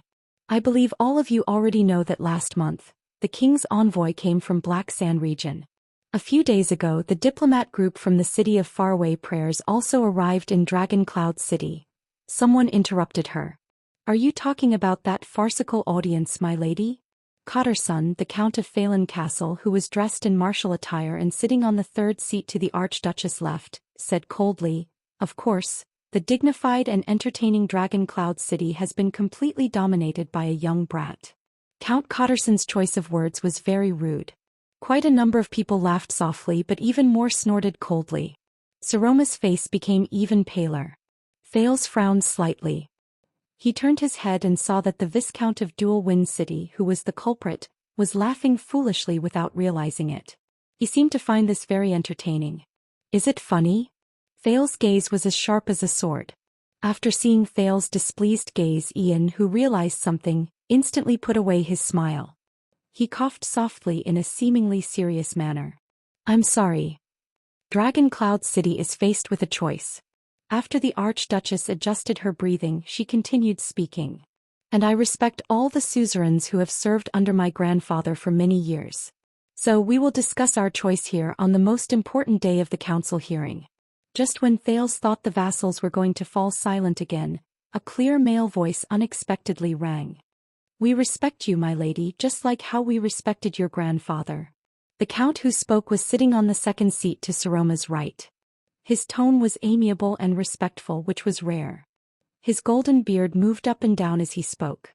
So, we are here in Flatiron County responding to your summons.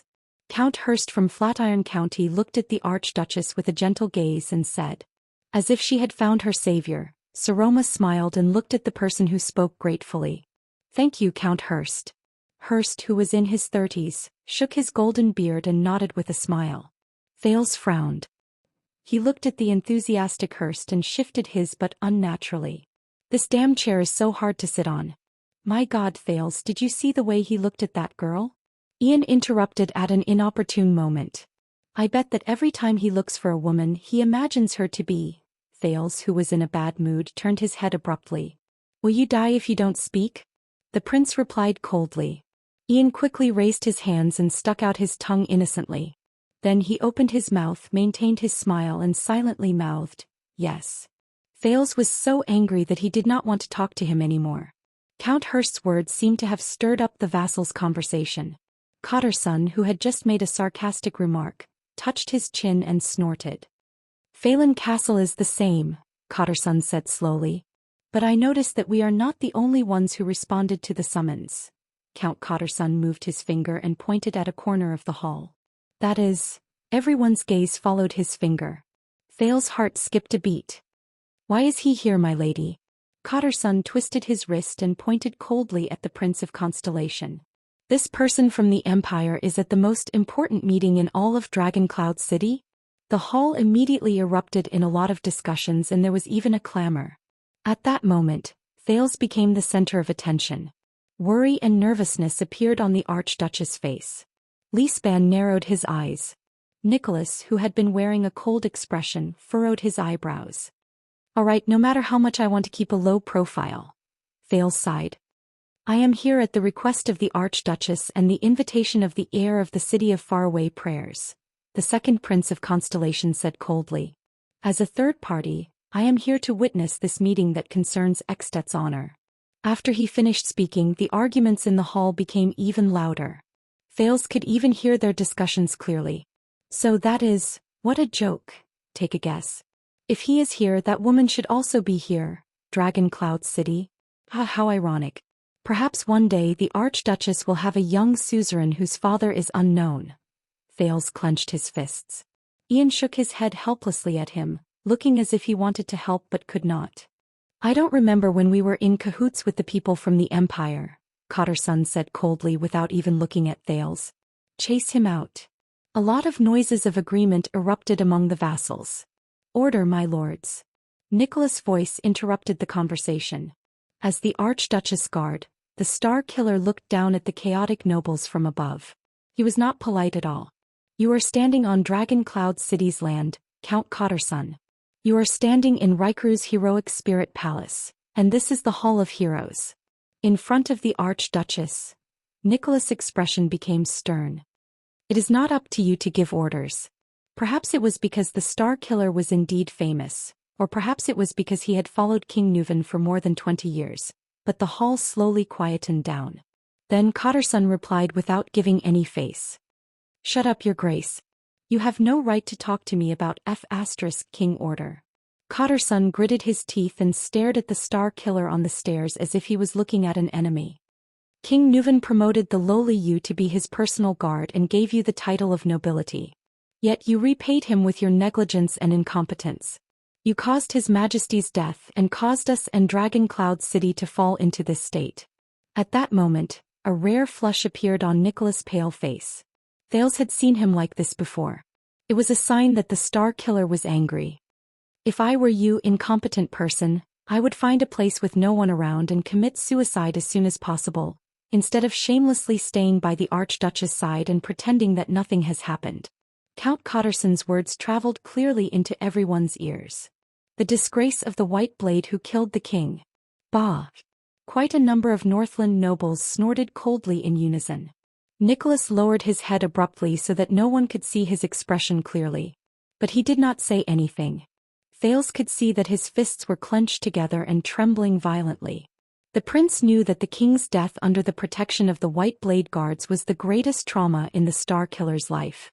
In the hall, Nate Monty of the City of Faraway Prayers diplomat group frowned. This raven of death looked at Nicholas, who was behaving abnormally, and sighed softly. Enough, Cotterson. The Archduchess finally spoke. Her words were subconsciously laced with a hint of anger. Lord Nicholas fought against the calamities until the last moment for the king. He does not deserve such an evaluation. Based on what my administrator told me, my lady, this Prince Thales is perhaps the most troublesome person from the Empire in the world. He even caused the ugly brawl on the last day of the council hearing, the oldest Count Nazir said slowly. His words sounded fair and rational. He brought the topic back to the prince. I sincerely suggest that when we discuss our own affairs, we show our hospitality, and let him rest in his room. The old count narrowed his eyes slightly. Do you know what the rumors outside are about you and him? All the gazes gathered on the prince again. They even moved back and forth between the Archduchess and him from time to time. Saroma's expression changed and she was momentarily speechless.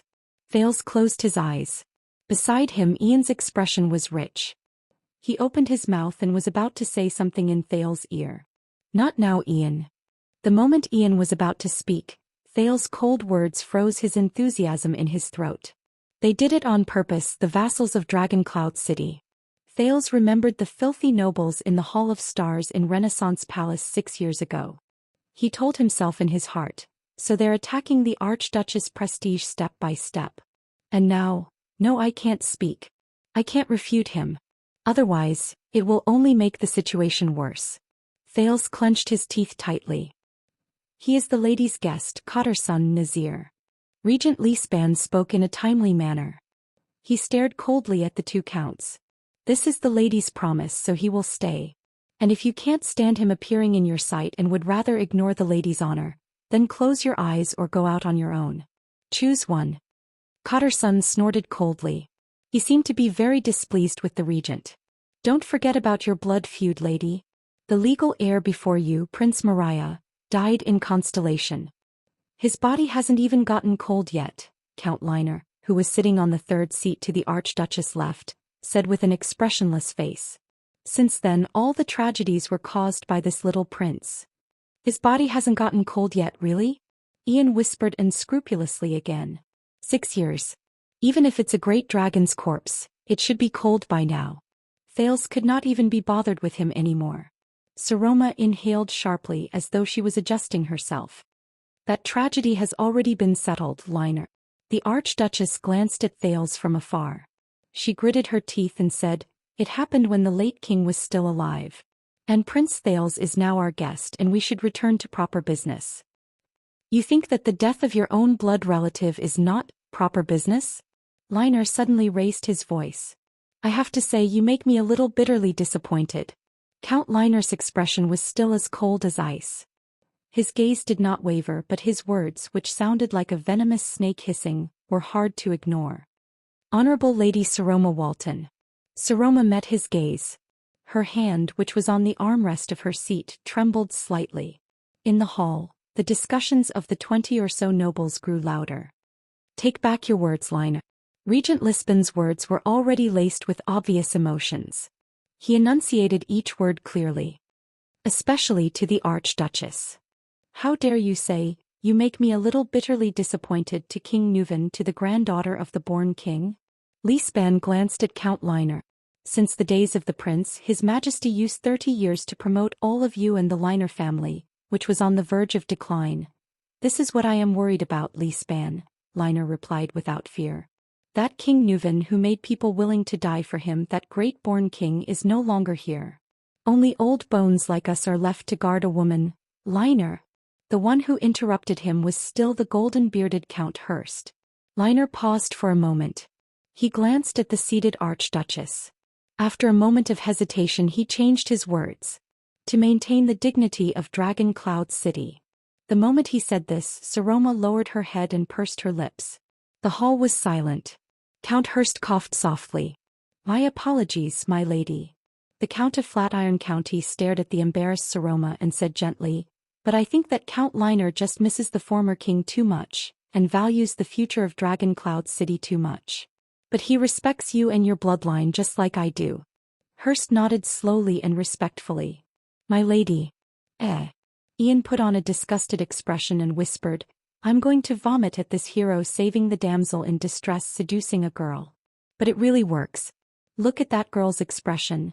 So King long-winded." For the first time, Thales found that he really wanted to strangle Ian. He wanted to make all of Ian's direct words stuck in his vocal cords. The prince fixed his gaze on Saroma.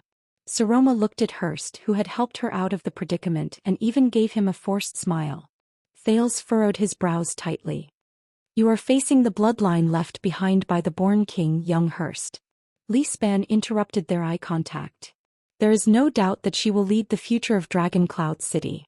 Hurst smiled and nodded slightly at the regent. "Of course. The more you speak, the more you sound like King Nuvan, Prime Minister." Count Liner, who had been expressionless all this while but whose words struck at Thales' heart, slowly said, "Just like 6 years ago you, the great regent, stood beside His Majesty's corpse, and told us in an unquestionable manner that the Archduke had been replaced, and that we only needed to kneel down obediently. Don't bring your personal resentment here, Liner." Lisbon's face was livid. This glorious hall should not have a place for selfishness and darkness. Liner curled the corners of his mouth in response. "I'm starting to admire your little girlfriend a little." Ian sighed and patted Thales' shoulder. "How did she survive among these people for the past 6 years?" "I don't know." Thales shook his head. He stared at the unruly counts and could not hide his worry. "This is my first time attending the Day of State Affairs hearing. In the past, the important counts sent their administrators here. I guess that their presence here personally made the situation more difficult. Ian raised his eyebrows. Oh, you didn't refute me? Thales, who was observing the counts, revealed a puzzled expression. Refute what? Nothing, Ian replied solemnly and shook his head seriously. An old voice rang in the hall again. Relax, Liner, show some respect. Nazir, who was the most senior among them, sighed and said, You're facing the most powerful count in Dragon Cloud City, the Eye of the Dragon Xian, who has controlled Dragon Cloud City for 6 years. You don't want to provoke the regent of Dragon Cloud City. He has countless ways to punish you. Xian and Nazir looked at each other in the air. Even the air seemed to have turned cold. Ian narrowed his eyes. Oh, I think what he really wanted to say was, F*CKU Xian. Thales agreed wholeheartedly. Since he wants the constellations here, let him be, Nazir said softly. After all, Dragon Cloud City is no longer what it used to be. Xian stared at Nazir, who was the same age as him, and spoke softly but very clearly, Really, Nazir, old friend? My old friend died 6 years ago, Count Nazir said unhurriedly. He died together with His Majesty in the whirlpool of power. During the time Xian and Nazir stared at each other, the counts did not utter a single word.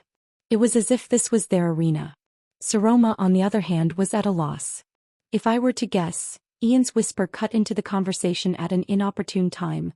When they were young, one of them slept with the other's wife? Thales shook his head slowly. He lowered his head, looked at his right hand and sighed. The situation is very disadvantageous. We can't go on like this. Go, Ian. We need you. In the next moment, a scream suddenly rang through the entire hall. Ah! The voice was so loud that it was like a whirlwind in the silent hall of heroes. All the nobles, including Saroma and Xian, turned their heads in bewilderment and looked at the source of the voice. Among the hall full of nobles and vassals, one person suddenly jumped up. The Viscount of Dual Wind City from the City of Faraway Prayers, Ian Rockney, was standing on a chair, holding his waist. His expression was contorted as he stared at the person beside him in disbelief. Beside him, Prince Thales withdrew his hand expressionlessly and sat upright with a serious expression. It was as if the person who had just grabbed Ian's waist and twisted it with all his might was not him. Ian gritted his teeth in exasperation and mouthed, "How dare you," at Thales. But the prince did not move an inch, as if he did not know him at all. Ian took a deep breath and raised his head. It was only then that he noticed that all the gazes in the hall were focused on him. The Viscount of Dual Wind City revealed an embarrassed smile. About that, the 5 counts frowned at the same time. Sir Ian. Lisbon's gaze moved back and forth on Thales before he returned to Ian without a word. Is there anything I can help you with? Ian exhaled and glared at Thales with a murderous gaze. The prince's expression was indifferent. He gestured a thumb at the side of his knee. Go for it. Good luck. Ian could only sigh. With a reluctant expression, he first bowed slightly to the Archduchess, then tilted his head to look at the counts. Although I am very happy to enjoy the plot of Dragon Cloud City's internal strife, shouldn't we talk about serious matters first? Thales' face was filled with reluctance. Ian flashed his pearly white teeth and smiled faintly. Lunchtime is very important. It cannot be delayed. The attendants of the City of Faraway Prayers diplomat group who were sitting together had ashen faces. The vassals of Dragon Cloud City stared at him in surprise and bewilderment. It was the first time many of them had seen Ian in person. And where did you come from? Count Cotterson looked as if he wanted to eat someone alive. He cast a sidelong glance at Ian and sneered. Clown. Ian blinked. In the face of this insulting title, the smile on his face became even wider. Where did I come from? The Viscount spread his arms and smiled like a child. From the circus, of course. At that moment, Count Cotterson's cold smile froze on his face. Thales exhaled. He felt that the oppressive atmosphere was instantly relieved. I have come to remind all of you that it is time. Everyone take your positions. Ian glanced at the Archduchess on the stairs, then at Thales beside him. He shrugged and announced loudly to the hall full of vassals in high spirits. We are about to begin. On the other side of the hall, the people from the City of Faraway Prayers, led by Nate Monty, lowered their heads and let out a long sigh. Their expressions were sorrowful.